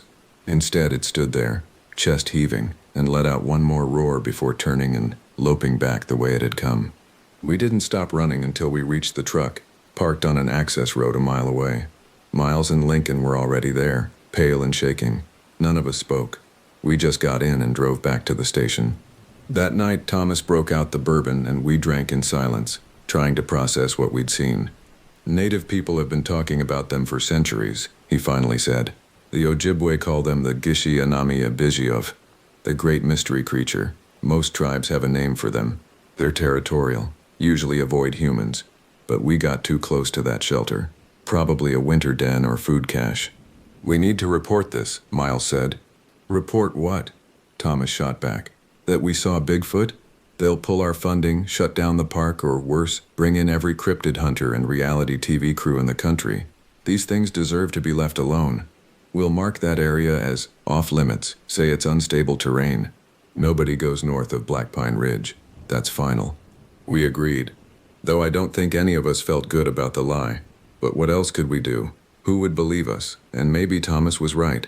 Maybe these things, whatever they were, deserved to live undisturbed in their forest.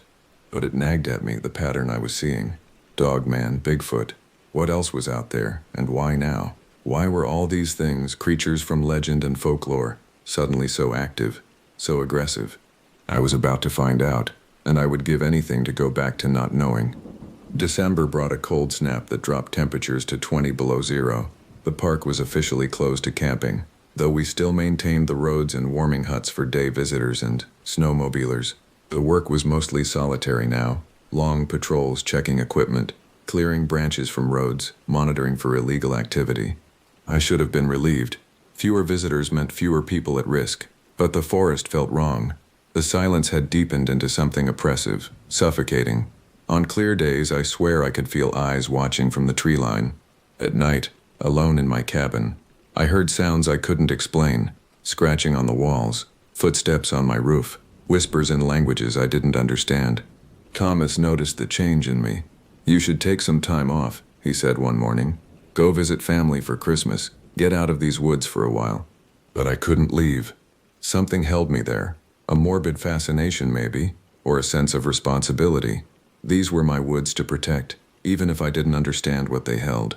It was Elias, one of our seasonal workers who'd stayed on for winter maintenance, who first mentioned the smell. He'd been clearing a fallen tree from the access road to Lake Winnipeg when he noticed it. Rotting meat, strong and stomach-turning, but wrong somehow. Not like a dead animal, he said, but like something that was rotten while still alive. I went with him to check it out, bringing Caleb, another maintenance worker, along. The smell hit us a quarter-mile from the lake, so strong it made me gag. It reminded me of the dog man, but worse, mixed with something chemical and wrong. We found the source at the lake's edge, a deer carcass, or what remained of one.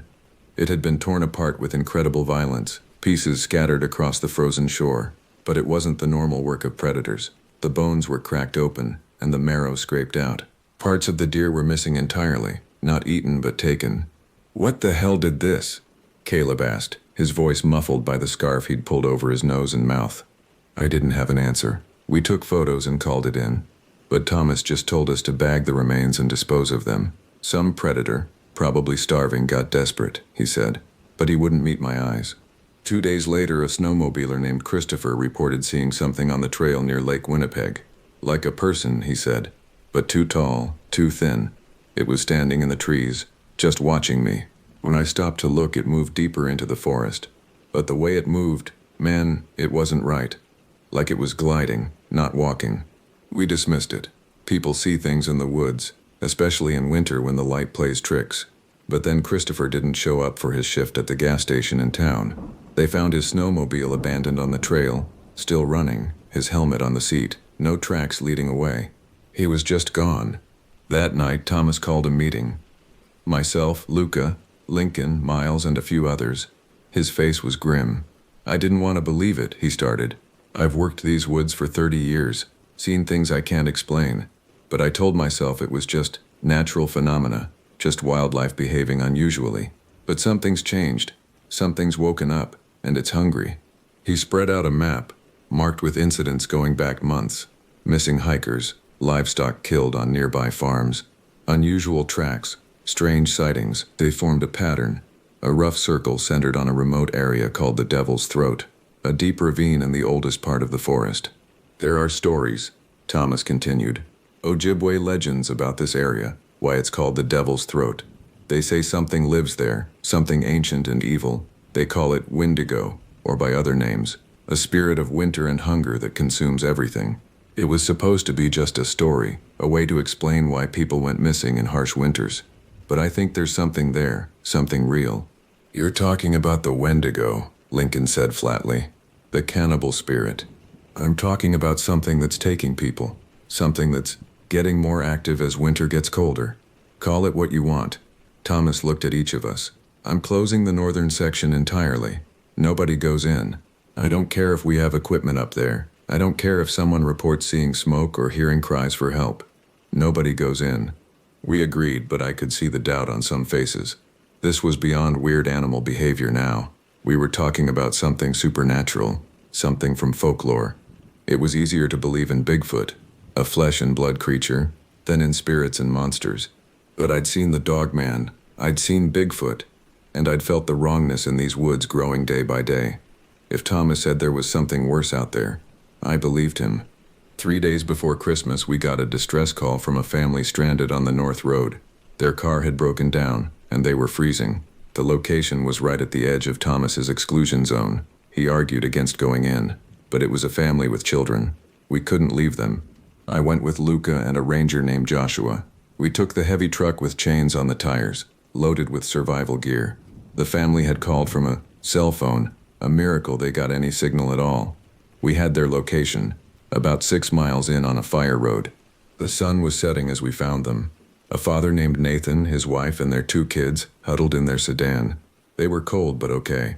We got them into our truck, got the heat running, gave them blankets and hot coffee from a thermos. Nathan was apologetic, explaining their GPS had led them astray, and then their transmission had died. "We should get you out of here," I said, watching the darkness gather between the trees. That smell was there again, faint but distinct, rot and chemical wrongness. "I told them not to stop here," Nathan's wife said. "There was something in the road earlier, something big. It just stood there staring at us before it moved off into the trees." "What did it look like?" Luca asked, his voice tight. "Like a person, but wrong. Too tall, too thin, with skin like it was stretched too tight over bones." She shuddered. "And the face, God. The face was all sunken in except the mouth. The mouth was too big." Luca and I exchanged a look. "We need to leave now," I said. Joshua was already behind the wheel, engine running. But when he put it in gear, nothing happened. The transmission was dead. He tried again, the engine revving but the truck not moving. "We're stuck," he said, voice edged with panic. I grabbed the radio, called for backup. Thomas's voice crackled back. "Copy that. Sending the second truck. ETA 40 minutes. Sit tight." 40 minutes. In the dark, 6 miles deep in the woods. With something out there. I told everyone to stay calm, keep the doors locked, lights on. We'd be fine. But I didn't believe it. And looking at Luca's face, neither did he. The smell got stronger. Through the truck's windows, I could see the darkness deepening, night coming fast. And then I saw it move between the trees, a shadow, impossibly tall and thin, gliding silently through the forest. It circled our truck, staying just outside the range of our lights. The kids started crying. Nathan held them, trying to be brave, but his hands were shaking. Joshua had his pistol out, the metal gleaming in the dashboard lights. Luca was praying quietly in Spanish, the same phrases over and over. The thing came closer, and in the headlights I finally saw it clearly. 7 feet tall at least, skeletal thin, covered in matted hair and dirt. The skin was gray-white, pulled tight over bones that jutted at wrong angles. The face was a skull with leathery skin stretched across it, eyes sunken deep into the sockets and glowing with a yellowish light. And the mouth, God, the mouth was filled with broken teeth and stretched into a permanent grimace of hunger. It pressed against the driver's side window, and Joshua screamed. The glass fogged with its breath, and I could see its mouth working, opening and closing. A sound came from it, a voice but distorted, like someone speaking through water. "Hungry, so hungry. Let me in, please." "Don't look at it," I said. "Everyone look away, don't make eye contact."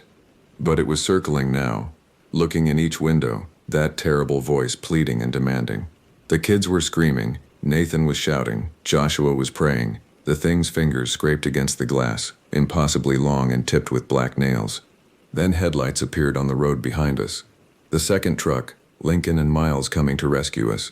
The creature turned toward the approaching lights and let out a shriek that shattered our driver's side mirror. Then it moved, faster than anything that size should be able to move, and vanished into the forest. We didn't waste time. Miles pulled up, got a tow cable attached to our truck and dragged us out of there. The whole time I kept watching the trees, seeing shadows move, shapes that might have been branches or might have been something else. We didn't breathe easy until we were back at the station, doors locked, lights blazing. Thomas looked at our faces and just nodded. "You saw it," he said. It wasn't a question. "The Wendigo. Now you understand." I understood. I understood that the world was far darker and stranger than I'd ever imagined. And I understood that my time in these woods was running out. After the incident with the Wendigo, I requested a transfer. Thomas approved it immediately, no questions asked. "You've done well," he said. "Better than most. You survived, and that's more than many can say." But my transfer wouldn't go through until January. That meant 2 more weeks in those haunted woods, 2 weeks of night shifts and empty trails, and the constant feeling of being watched.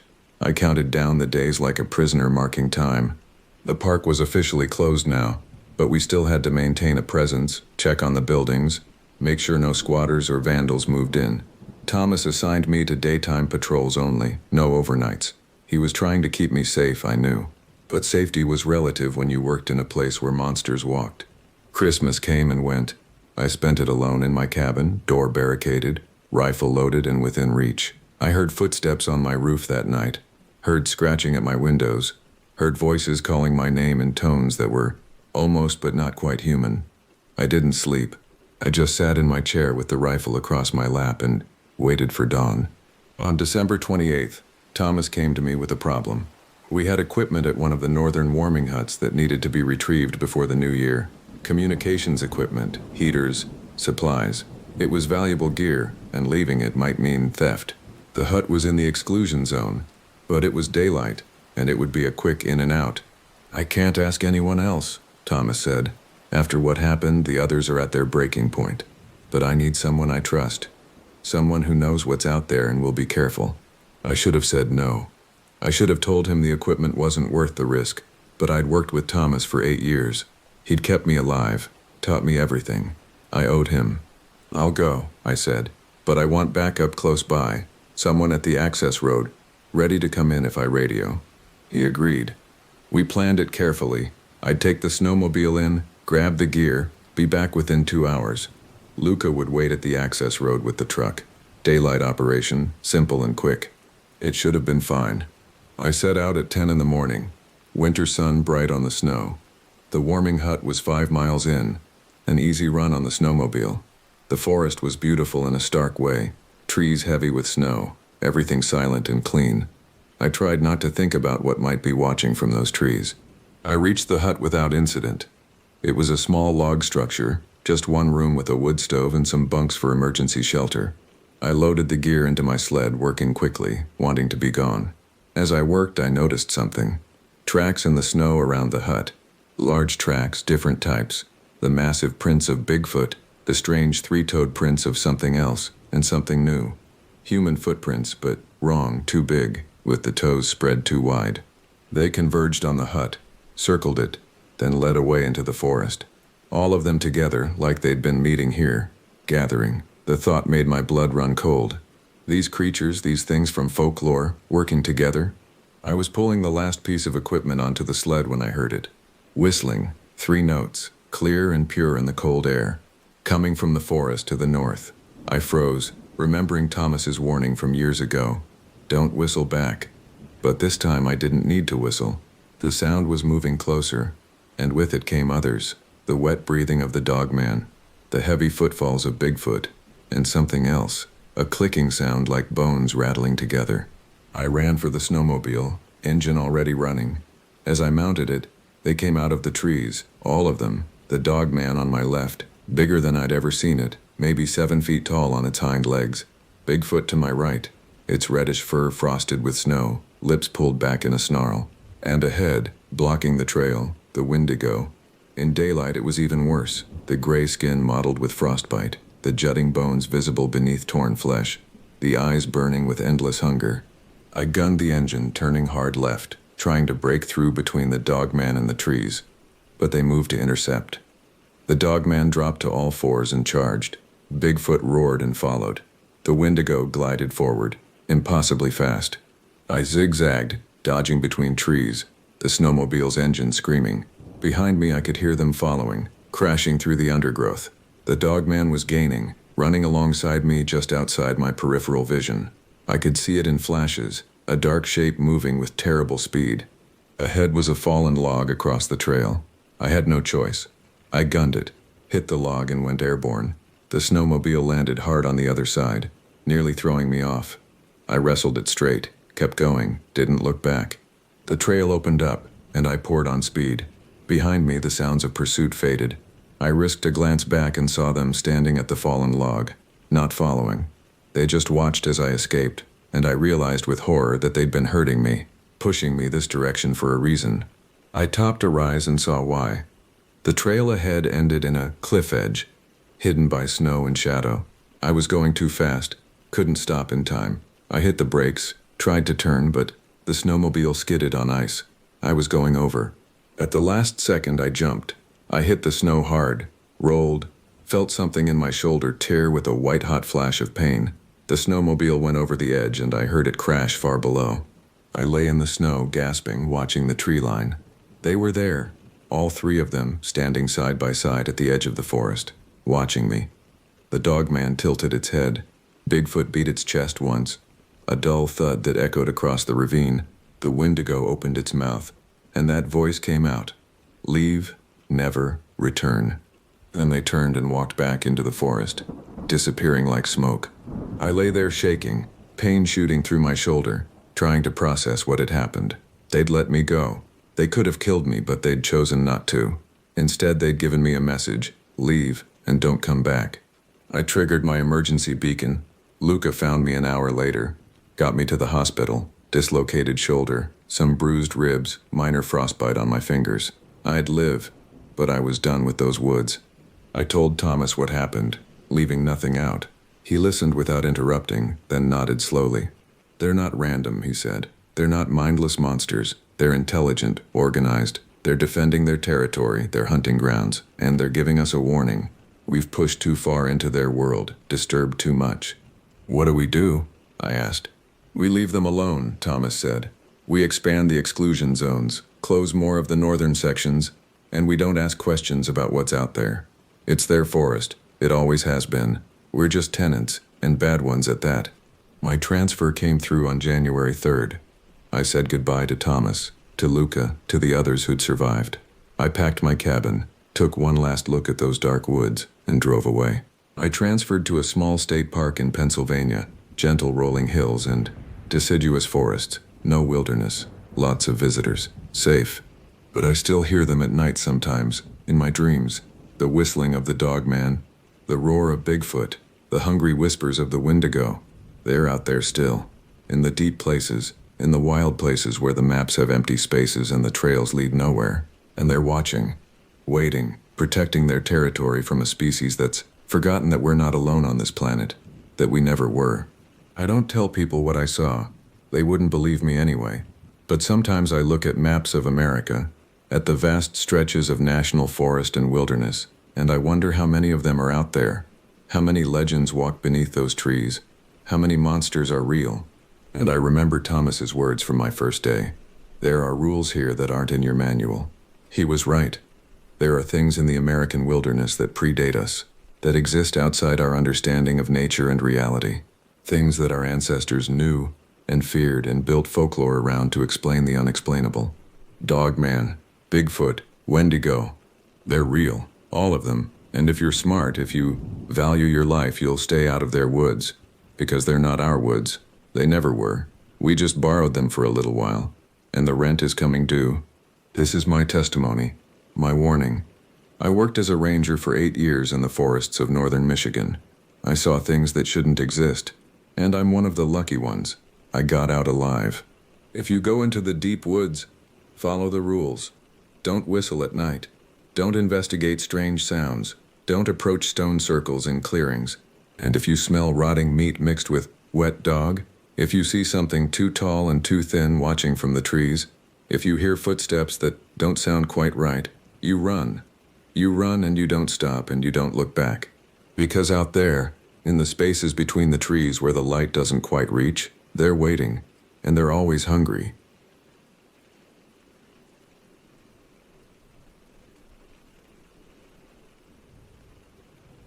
The Arizona sun beat down mercilessly as I guided my park ranger truck along the dusty trails of Chiricahua National Monument.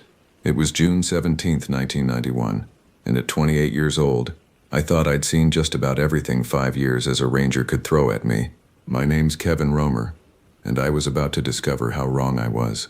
The day started like any other, a routine patrol to ensure hikers weren't getting lost or breaking park rules. Honestly, it was mostly an excuse to soak in the raw beauty of the desert landscape.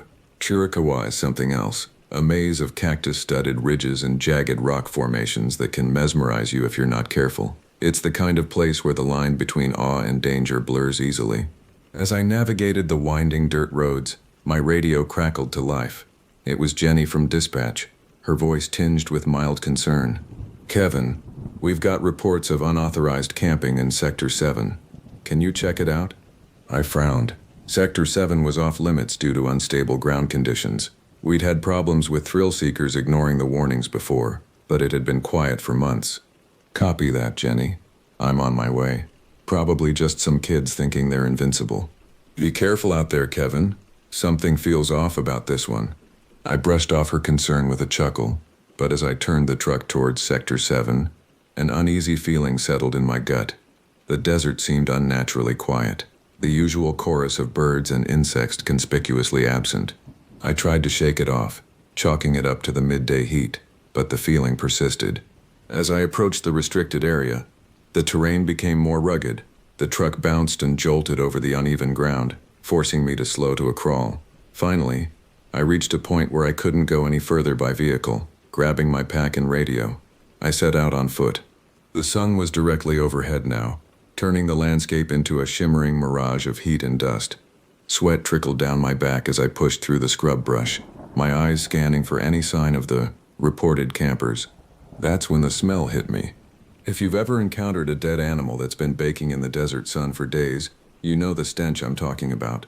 It's a thick, cloying odor that seems to coat your nostrils and cling to the back of your throat.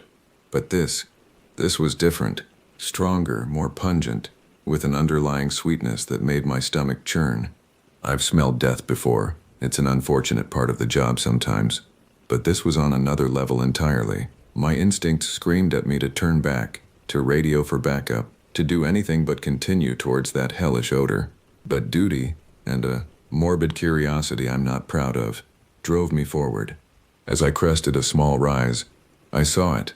A clearing that had been turned into a campsite, or rather, what was left of a campsite. The scene before me was one of utter devastation. 2 tents lay in tatters, shredded as if by enormous claws. A cold fire pit sat in the center, untouched for at least a day or more. Camping gear was strewn about haphazardly, some items bent and twisted beyond recognition, but it was the blood that caught and held my horrified gaze. Dark red stains splattered the ground, smeared across the remnants of the tents, even speckled on the surrounding rocks. It looked like someone, or something, had painted the campsite with gore. My hand shook as I reached for my radio. Dispatch, this is Romer. I found the campsite in Sector 7. It's bad, really bad. I need backup and forensics out here immediately. Jenny's voice came back, tight with tension. Copy that, Kevin. What exactly are we dealing with? I swallowed hard, my eyes still roaming the nightmarish scene before me. I'm not sure. There's blood everywhere, but no bodies that I can see. The campsite's been torn apart. It looks like some kind of animal attack, but I've never seen anything like this. Understood. Stay put, Kevin. Backup's on the way. And be careful. Whatever did this might still be in the area. As I lowered the radio, a chill ran down my spine despite the oppressive heat. Jenny was right. Whatever had wreaked this havoc could still be nearby, and judging by the destruction around me, it was something far more dangerous than any wildlife I'd encountered before. I drew my sidearm, a standard-issue Glock that suddenly felt woefully inadequate. The silence that had seemed eerie before now felt positively malevolent. Every rustle of wind through the scrub brush, every shifting pebble, sent a jolt of adrenaline through my system. Keeping my weapon at the ready, I began a cautious circuit of the clearing, looking for any clues as to what had happened here. That's when I saw it. A trail of disturbed earth and blood, leading away from the campsite. Every instinct told me to stay put and wait for backup. But if there was even a chance that one of the campers had survived and managed to escape, I couldn't just stand by and do nothing. With a deep breath to steel my nerves, I began to follow the grisly trail. As I moved deeper into the wilderness, leaving the relative safety of the clearing behind, I couldn't shake the feeling that I was being watched. The hairs on the back of my neck stood on end, and more than once I whirled around, certain I'd caught a glimpse of movement from the corner of my eye. But each time, there was nothing there. Just rocks, cacti, and the ever-present, oppressive heat. Yet the feeling persisted, growing stronger with each step. Whatever had attacked the campsite wasn't gone. It was out there, watching, waiting. And I was walking right into its territory. The trail of blood and disturbed earth led me deeper into one of the most remote areas of Chiricahua National Monument. The terrain grew increasingly treacherous, with narrow paths winding between towering rock formations and deep, shadowy crevices. The late afternoon sun cast long, distorted shadows that seemed to reach out like grasping fingers. I moved as quietly as I could, my senses on high alert, every snapping twig under my boots, every pebble sent skittering down a slope, sounded thunderous in the unnatural silence that had fallen over the desert.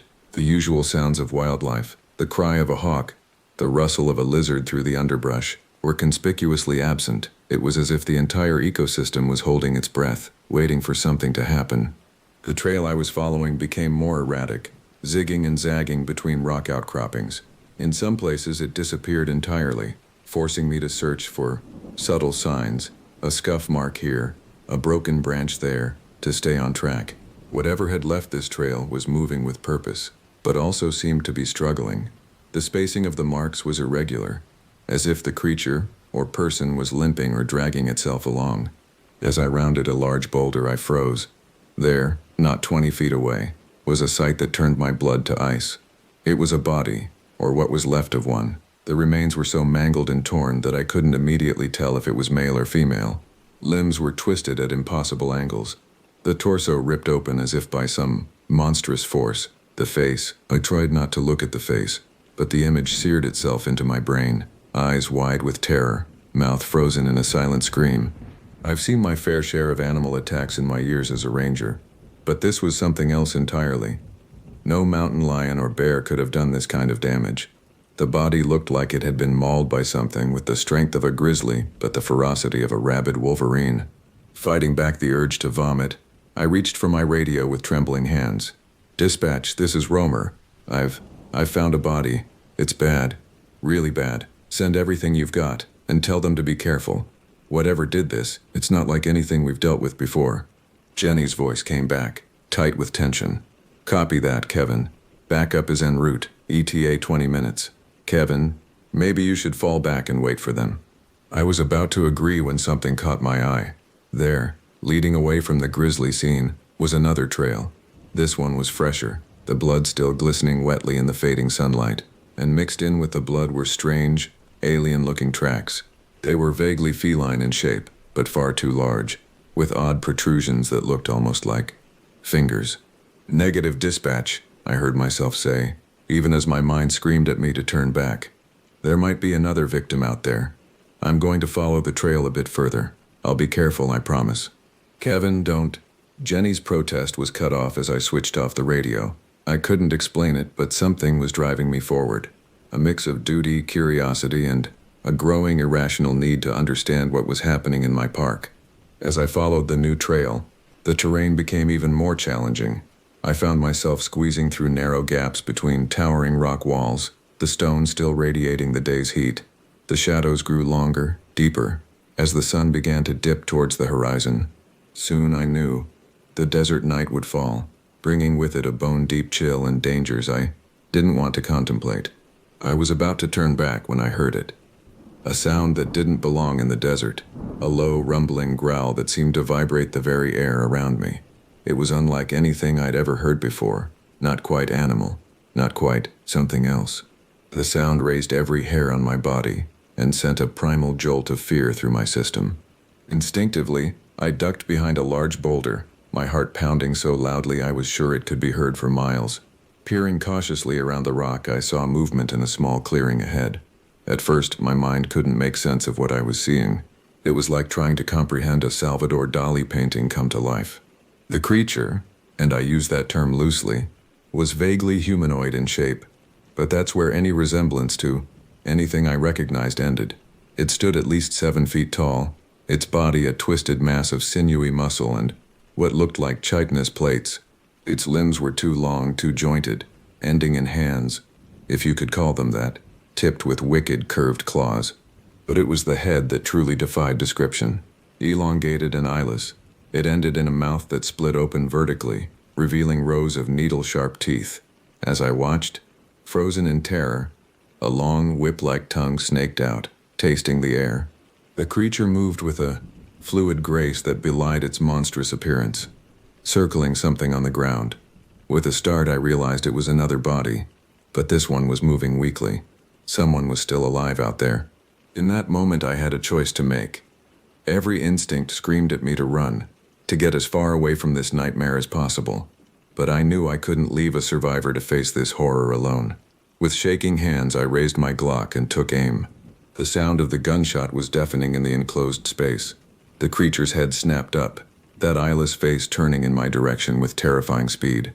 For a heartbeat, nothing moved. Then, with a shriek that would haunt my dreams for years to come, it charged. I fired again and again, the muzzle flashes briefly illuminating the grotesque form bearing down on me. But the bullets seemed to have little effect, merely enraging the beast further. In the span of seconds, it closed the distance between us, moving faster than anything that size had a right to. I dove to the side just as it reached me, feeling the wind of its passage and the sting of its claws as they grazed my arm. I hit the ground hard, the impact knocking the wind out of me. Gasping for breath, I rolled, bringing the Glock up for another shot. But the creature was already on me. A clawed hand smashed the gun from my grip, sending it skittering across the rocky ground. Another blow caught me in the chest, lifting me off my feet and slamming me against the canyon wall. Stars exploded in my vision as my head cracked against the stone. Through the haze of pain, I saw the creature looming over me, its mouth opening impossibly wide. The stench of rotting meat washed over me as it leaned in, that nightmare tongue flicking out to taste my fear. This was it, I thought. This was how Kevin Romer, park ranger, was going to die, torn apart by something that shouldn't exist in a God-forsaken corner of the Arizona desert. I closed my eyes, waiting for the end. But it never came. Instead, a new sound split the air, a high, keening wail that set my teeth on edge. The creature reared back, its head swiveling towards the source of the noise. Without warning, it bounded away, disappearing into the gathering darkness with inhuman speed. I lay there for what felt like hours, my body battered, my mind reeling from what I'd just experienced. Eventually, the sound of approaching voices and flashlight beams cut through the fog of pain and fear. Backup had finally arrived. As I was loaded into a waiting ambulance, I caught a glimpse of something that chilled me to my core. There, on a nearby rock face, illuminated by the harsh glare of floodlights, was a marking. It looked ancient, weathered by centuries of wind and sand, but its form was unmistakable, a crude representation of the creature I had just encountered. Whatever this thing was, it had been here for a long, long time, and I had a sinking feeling that our troubles were just beginning. The next few days passed in a blur of hospital rooms, police interviews, and sleepless nights plagued by vivid nightmares. My physical injuries were relatively minor, some cuts, bruises, and a mild concussion, but the psychological trauma ran deep.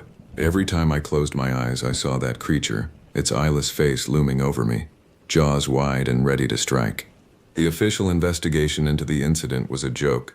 Despite the evidence, the mangled bodies, the strange tracks, my own testimony, the authorities seemed determined to write it off as a tragic animal attack. Mountain lion, they said, maybe a particularly aggressive bear. When I tried to describe what I'd seen, the looks I received ranged from pity to outright disbelief. "Listen, Romer," Sheriff Dawson said, his voice a mixture of concern and condescension. "I know you've been through a hell of an ordeal, but what you're describing, it's impossible. There's no such thing as monsters." I wanted to scream at him, to make him understand that what I'd encountered was very real and very dangerous, but I bit my tongue. I was already being looked at like I was one bad day away from a padded room. Pushing the issue would only make things worse.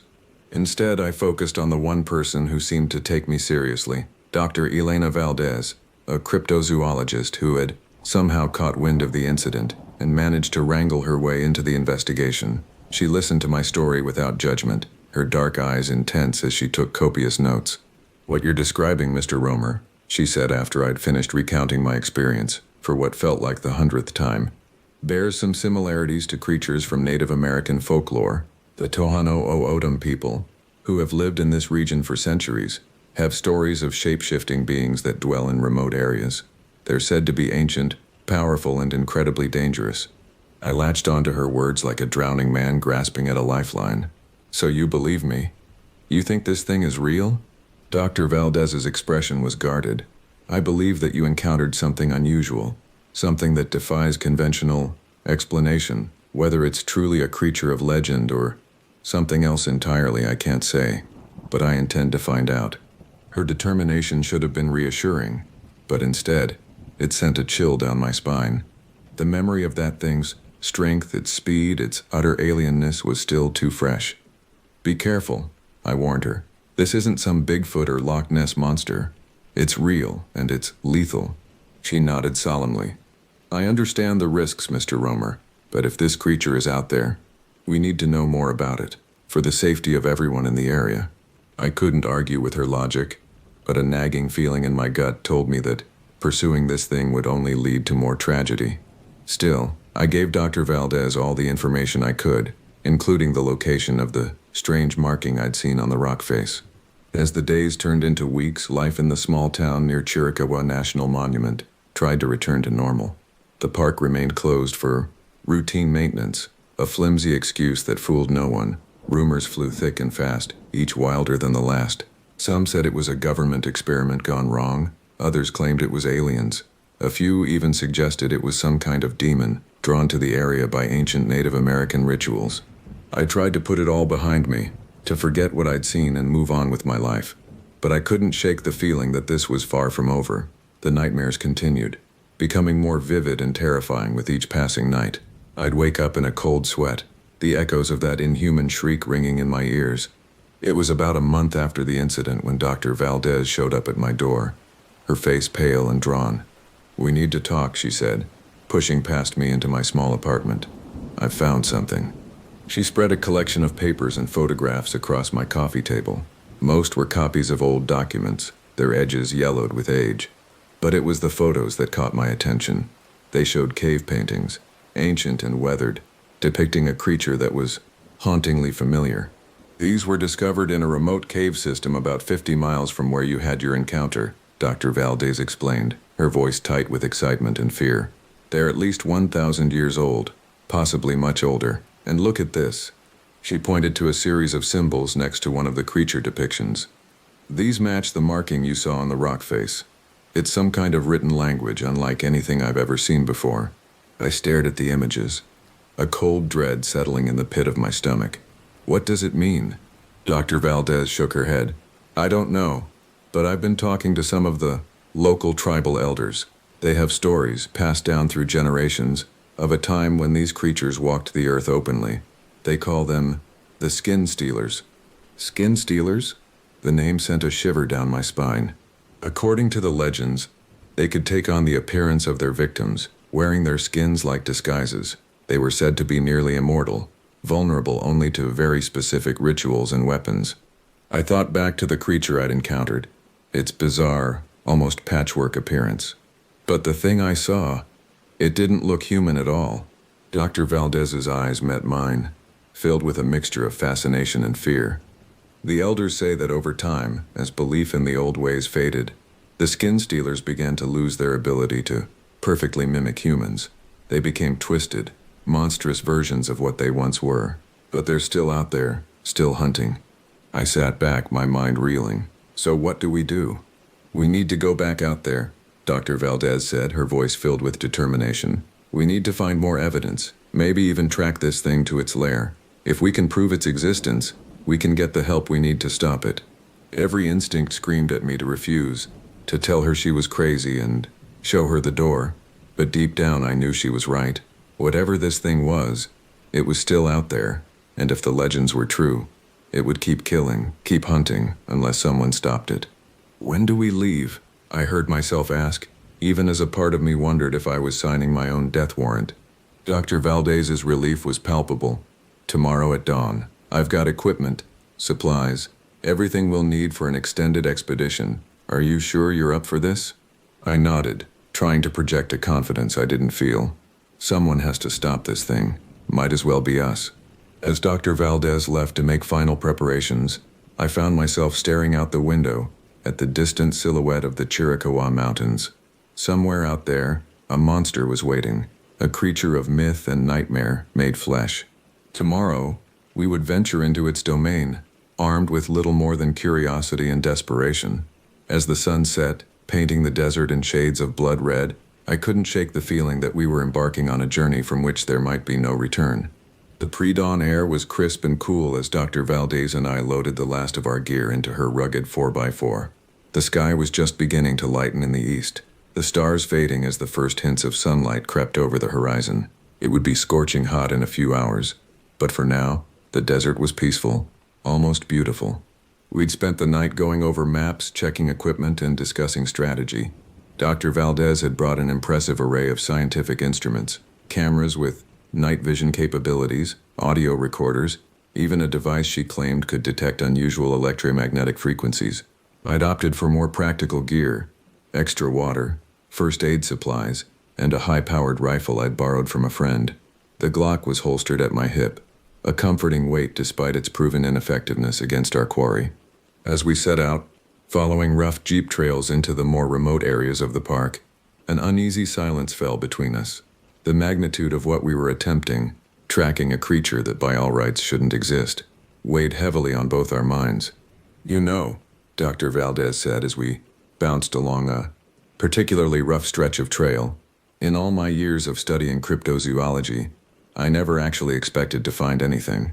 Bigfoot, the Loch Ness Monster, they were always just stories, legends to be studied but never truly believed." I glanced over at her, noting the mix of excitement and fear in her eyes. "And now?" She shook her head, a rueful smile playing at the corners of her mouth. "Now I'm not sure what to believe. If this creature is real, if it's truly what the legends say it is, it changes everything. Our understanding of history, of evolution, of what's possible in this world." I thought back to my encounter, to the sheer alienness of the creature I'd seen. "Trust me, Doc, some things are better left as legends." We lapsed back into silence as the terrain grew more challenging. Eventually, we were forced to abandon the vehicle and continue on foot. The sun was high in the sky now, beating down mercilessly as we trudged through the rugged landscape. Despite the heat, I felt a constant chill, as if icy fingers were trailing down my spine. We'd been hiking for several hours, following the general direction of my previous encounter, when Dr. Valdez called for a break. As we sat in the meager shade of a large boulder, sipping water and catching our breath, she pulled out a small device that looked like a cross between a cell phone and a Geiger counter. "I've been monitoring electromagnetic anomalies," she explained, fiddling with the controls. "There's been a low-level disturbance all day, but it's getting stronger. We might be getting close to something." As if on cue, a sound echoed through the canyon, a high, keening wail that set my teeth on edge. It was the same sound I'd heard just before the creature had fled during our last encounter. Dr. Valdez's eyes widened. "Was that?" "Yeah."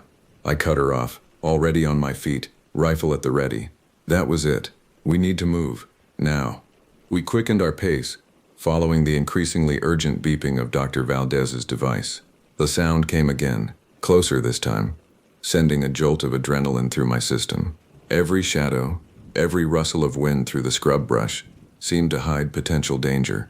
As we rounded a bend in the narrow canyon, we came upon a sight that stopped us dead in our tracks. There, carved into the sheer rock face, was an entrance, not a natural cave, but something clearly artificial. Intricate symbols, similar to the ones we'd seen in the ancient cave paintings, surrounded the opening. "My God," Dr. Valdez breathed, her voice a mixture of awe and trepidation. "This is it. This has to be where it lives." I raised my rifle, every muscle tense. "Or where it takes its victims." The entrance loomed before us, a gaping maw of darkness that seemed to swallow all light. The air coming from within was cool and damp, carrying with it a faint, musty odor that reminded me uncomfortably of the creature's breath. Dr. Valdez fumbled with her pack, pulling out powerful flashlights for both of us. "We have to go in," she said, her voice trembling slightly. "We might never get another chance like this." Every instinct screamed at me to turn back, to get as far away from this place as possible. But I knew she was right. Whatever answers we sought, whatever hope we had of stopping this thing, lay within the depths of that cave. With a deep breath to steel my nerves, I nodded. "Stay behind me. And if I say run, you run. No questions, no hesitation. Got it?" Dr. Valdez nodded solemnly. Together we stepped into the darkness, the beam of our flashlights seeming pitifully inadequate against the oppressive gloom. The passage sloped downward, the air growing colder and damper with each step. The walls were smooth, almost polished, covered in more of those strange symbols. Dr. Valdez paused occasionally to take photos or readings, but I kept us moving, acutely aware of the potential danger lurking in every shadow. We had been descending for what felt like hours when the passage suddenly opened up into a vast chamber. Our flashlights couldn't penetrate to the far walls or ceiling, giving the impression of an endless void. But what we could see turned my blood to ice. The floor of the chamber was littered with bones. Hundreds, maybe thousands of skeletons. Some ancient and yellowed with age, others disturbingly fresh. And they weren't all human. Mixed in were the remains of creatures I couldn't identify. Things with too many limbs. Skulls that were decidedly not of this earth. But it was what lay at the center of the chamber that truly defied comprehension. A pool of liquid, black as night and perfectly still, reflected our flashlight beams like a dark mirror, and rising from its center was a structure that hurt to look at directly. It twisted and curved in ways that seemed to defy the laws of physics, its surface constantly shifting and changing. As we stood there, frozen in awe and terror, a sound echoed through the chamber, that same high, keening wail we'd heard before.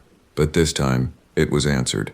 From the depths of the pool, from the shadows at the edges of our vision, came a chorus of inhuman voices. We weren't alone, and whatever was in here with us, it knew we had arrived.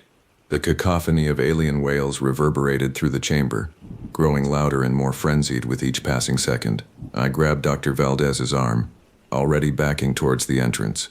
We need to leave, now. But before we could make our escape, movement caught my eye. The surface of the black pool began to ripple and churn. Something was emerging. At first it looked like a hand, reaching up from the depths. But as more of it breached the surface, I realized with mounting horror that it was nothing so mundane. It was a writhing mass of tentacles, each one easily as thick as my torso, covered in pulsating, iridescent patterns that hurt to look at directly. "Oh my God," Dr. Valdez whispered, her voice barely audible over the continuing wails. It's beautiful." I tore my gaze away from the emerging monstrosity to look at her. Her eyes were wide, unfocused, a thin trickle of blood running from her nose. The hand holding her camera was shaking violently, but she made no move to flee. "Elena," I shouted, shaking her roughly.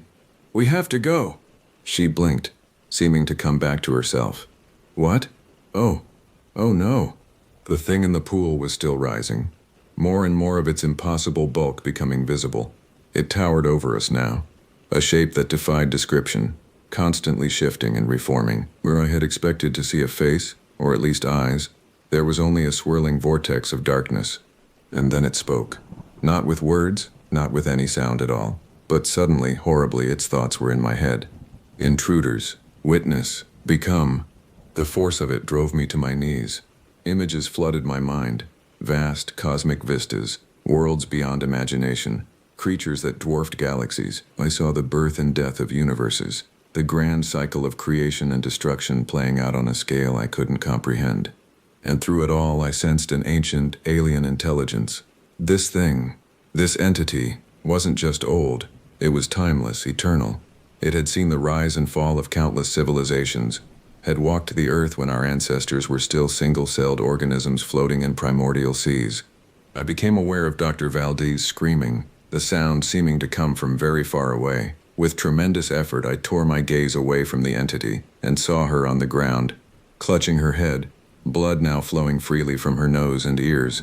The strength of will it took to move was monumental, but somehow I managed to crawl to her side.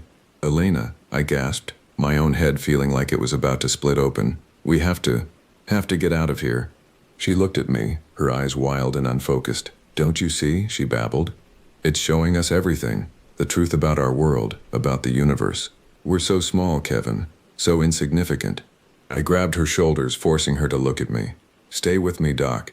This thing, whatever it is, it's not here to enlighten us. It's going to kill us if we don't move." As if in response to my words, a new sound cut through the chaos. A wet, slithering noise that turned my stomach. I looked back towards the pool and immediately wished I hadn't. The smaller creatures I'd encountered before, the ones I'd started thinking of as the entity's servants or offspring, were emerging from the shadows. Dozens of them, their eyeless faces turned towards us, mouths opening to reveal rows of needle-sharp teeth. With strength born of desperation, I hauled Dr. Valdez to her feet. "Run!" I shouted, giving her a push towards the entrance. She stumbled forward, seeming to finally grasp the danger we were in. We ran. Behind us I could hear the slap of inhuman feet on stone, the scrape of claws, the hissing and shrieking of our pursuers. The narrow passageway that had taken us hours to descend now became a nightmarish gauntlet. I fired blindly behind us as we ran, the muzzle flashes briefly illuminating twisted, monstrous forms. The bullets seemed to have little effect, but the noise and light at least seemed to slow them down. Just when I thought my lungs would burst, just when I was certain we couldn't outrun the horrors behind us for another second, I saw light ahead, the entrance to the cave. We burst out into the harsh sunlight of the desert, the sudden brightness momentarily blinding after the darkness of the cave. But we didn't stop. We couldn't stop. We ran until our legs gave out, collapsing in the shelter of a large rock formation. For long minutes we lay there, gasping for breath, listening for any sign of pursuit. But there was nothing. No inhuman shrieks, no slithering sounds, just the wind whistling through the rocks and our own ragged breathing. As the adrenaline began to fade, the full weight of what we'd experienced settled over us like a shroud. Dr. Valdez began to sob quietly, her body shaking. I wasn't in much better shape, my mind reeling from the cosmic horrors we'd glimpsed. "What?" I finally managed to gasp out. "What the hell was that thing?" Dr. Valdez shook her head, her eyes haunted. "I don't know. I don't think human languages have words for what that was. An alien god? A being from another dimension? Does it even matter?" I thought back to the images that had flooded my mind, the sense of vast, incomprehensible age and power. "No," I said quietly, "I guess it doesn't." As the sun began to set, painting the desert in shades of red and gold, we sat in silence, each lost in our own thoughts. We had sought answers, had wanted to uncover the truth behind the legends and the attacks. Now, I wasn't sure if knowing the truth was better than the mystery we'd started with. We had glimpsed something beyond human comprehension, a reality so vast and alien that it threatened to shatter our understanding of the world. As darkness fell, we made our way back to Dr. Valdez's vehicle, moving slowly and carefully, jumping at every shadow. The drive back to town was silent, each of us lost in our own thoughts, trying to process what we'd experienced. It wasn't until we reached the outskirts of town that Dr. Valdez spoke. "What do we do now?" she asked, her voice barely above a whisper. I shook my head, at a loss. I don't know. Who would believe us? And even if they did, what could anyone do against that? She nodded slowly, her eyes fixed on the road ahead. Maybe it's better if we don't say anything. At least not everything. We can report the cave, the symbols, but the rest stays with us, I finished for her. The thought of keeping quiet about what we'd seen didn't sit well with me, but I knew she was right. The truth would do more harm than good. The days that followed our expedition were a blur of debriefings, medical examinations, and sleepless nights. We stuck to our agreed-upon story. We'd found a cave with strange markings, possibly of archaeological significance, but had been forced to flee due to unstable conditions inside. We mentioned nothing of the entity in the pool, the cosmic visions, or the horde of creatures that had pursued us. The authorities seemed eager to accept our sanitized version of events. The cave was quickly cordoned off, with official statements citing concerns about structural instability and the need for further study. I couldn't help but wonder if someone, somewhere, knew more than they were letting on. Dr. Valdez threw herself into studying the photos and data we'd managed to collect before our hasty retreat. She spent hours poring over the images of the symbols, consulting with linguists and anthropologists trying to decipher their meaning. I, on the other hand, found myself struggling to readjust to normal life. The mundane tasks of day-to-day existence seemed hollow, meaningless in the face of what I'd witnessed. How could I worry about paying bills or mowing the lawn when I knew that just miles away, an entity of unimaginable power slumbered beneath the earth? The nightmares, when they came, were vivid and terrifying. I would find myself back in that chamber, facing the rising horror from the pool. But in my dreams there was no escape. I would wake up screaming, drenched in sweat, the echoes of alien thoughts still reverberating through my mind. About a week after our return, Dr. Valdez called me, her voice tight with excitement. "I've found something," she said. "Can you come over?" When I arrived at her small apartment, I found every surface covered in papers, books, and printouts. She looked like she hadn't slept in days, her eyes bright with a feverish intensity. "Look at this," she said, thrusting a stack of papers into my hands. "I've been comparing the symbols we found to known ancient scripts. There are similarities, hints of Sumerian cuneiform, elements of Proto-Elamite, but it's like nothing that's ever been documented. I flipped through the pages, my eyes glazing over at the complex diagrams and dense text. What does it mean? Dr. Valdez's expression grew serious. I'm not sure, but based on what I've been able to decipher, I think those creatures, the ones we saw in the cave, they're not the real threat. A chill ran down my spine. What do you mean?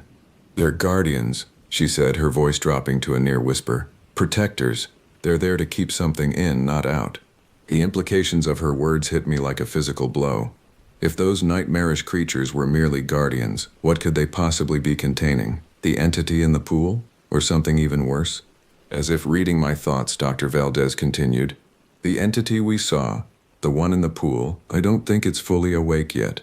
The symbols speak of a great awakening, a time when the sleeper shall rise and the veil between worlds shall be torn asunder. I sank into a chair, my legs suddenly weak. So what do we do?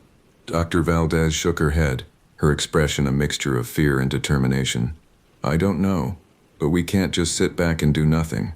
If this thing fully awakens, if it breaks free, I don't think our world would survive. As we sat there, surrounded by the fruits of Dr. Valdez's research, I couldn't shake the feeling that we were in way over our heads. We were two people, a park ranger and a cryptozoologist, facing a threat of cosmic proportions. What chance did we have? But as I looked at Dr. Valdez, saw the resolve in her eyes, I knew we had to try. Whatever the cost, whatever the danger, we couldn't let that thing awaken fully. The fate of our world, perhaps of reality itself, might depend on it. Okay, I said, straightening up. Where do we start? Dr. Valdez smiled grimly. We need to go back. There's more in those caves, more symbols to decipher, and we need to find a way to strengthen whatever's keeping that thing contained. The thought of returning to that place of nightmare sent a shudder through me, but I nodded. When do we leave? Tomorrow, she said, at first light. And Kevin, thank you. I couldn't do this alone.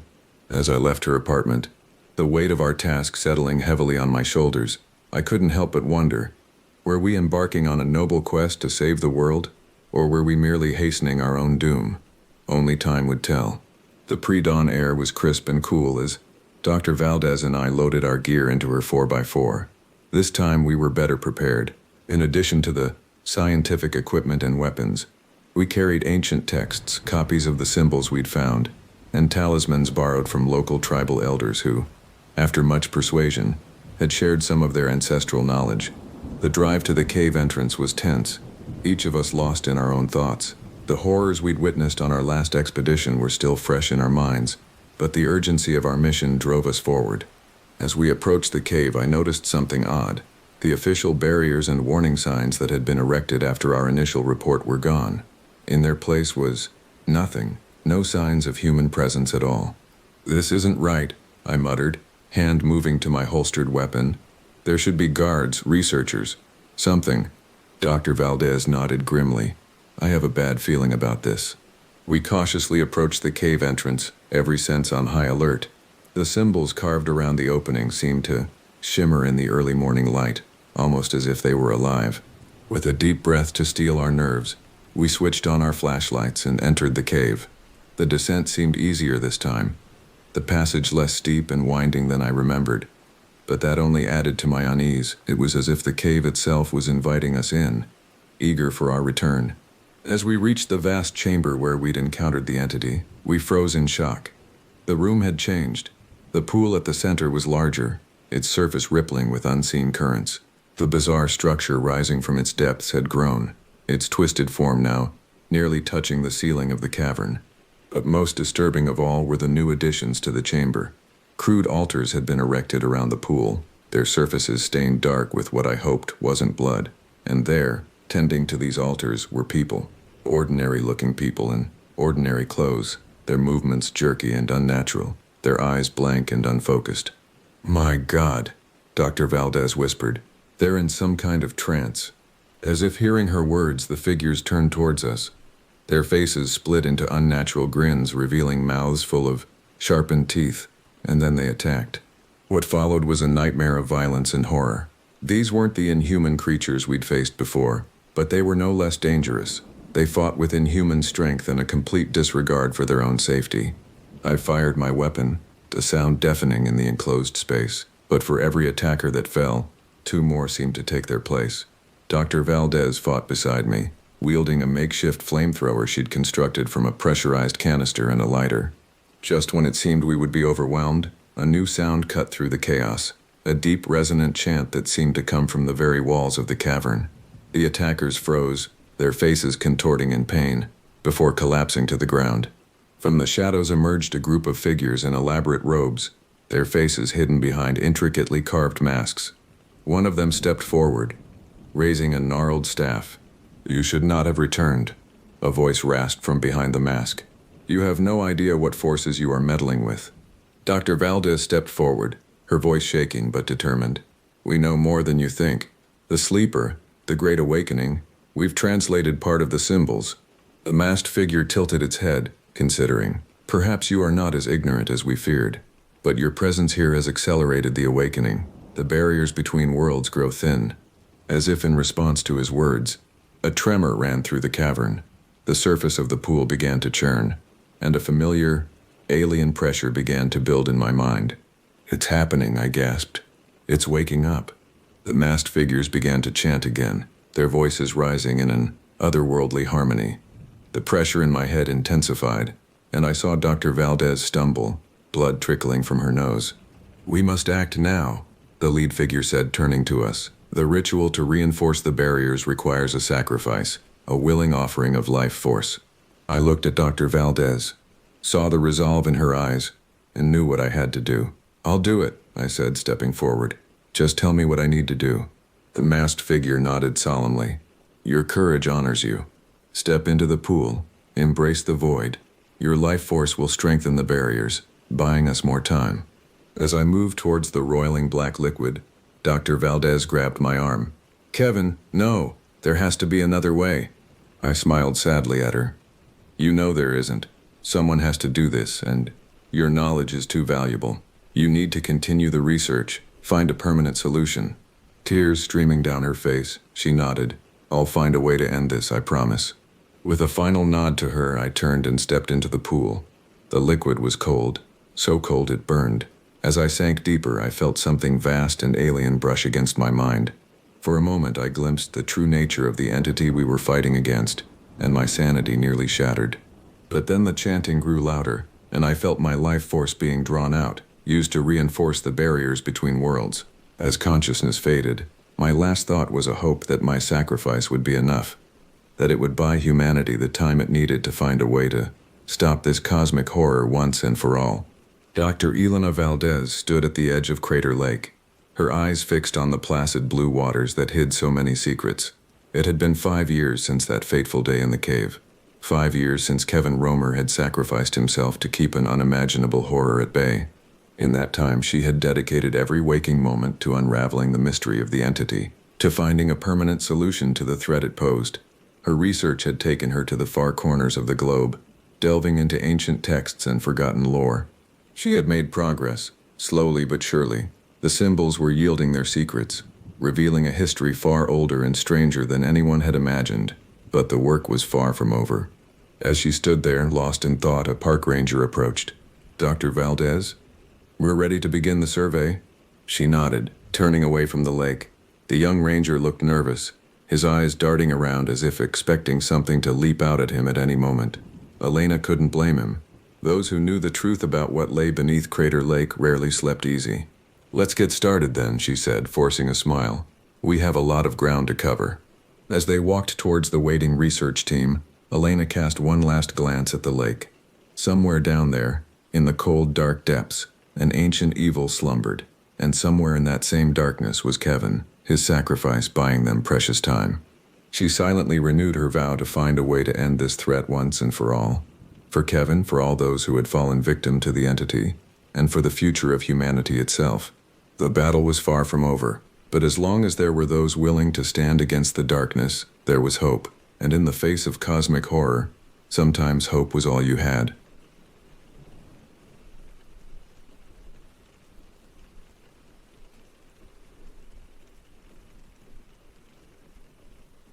I took the graveyard shift at the Speedway on US 64 in Shiprock because rent doesn't negotiate, and my landlord doesn't accept excuses. It was late November 2022, 3 weeks before Thanksgiving, and I was 26 years old with a degree in business management that hadn't opened a single door. The wind that night had teeth, the kind that pushes fine red dust across the parking lot in horizontal sheets and makes the thin corrugated metal around the car wash bay sound like someone shaking a giant piece of tin. The temperature had dropped to 28 degrees by the time my shift started at 10 p.m.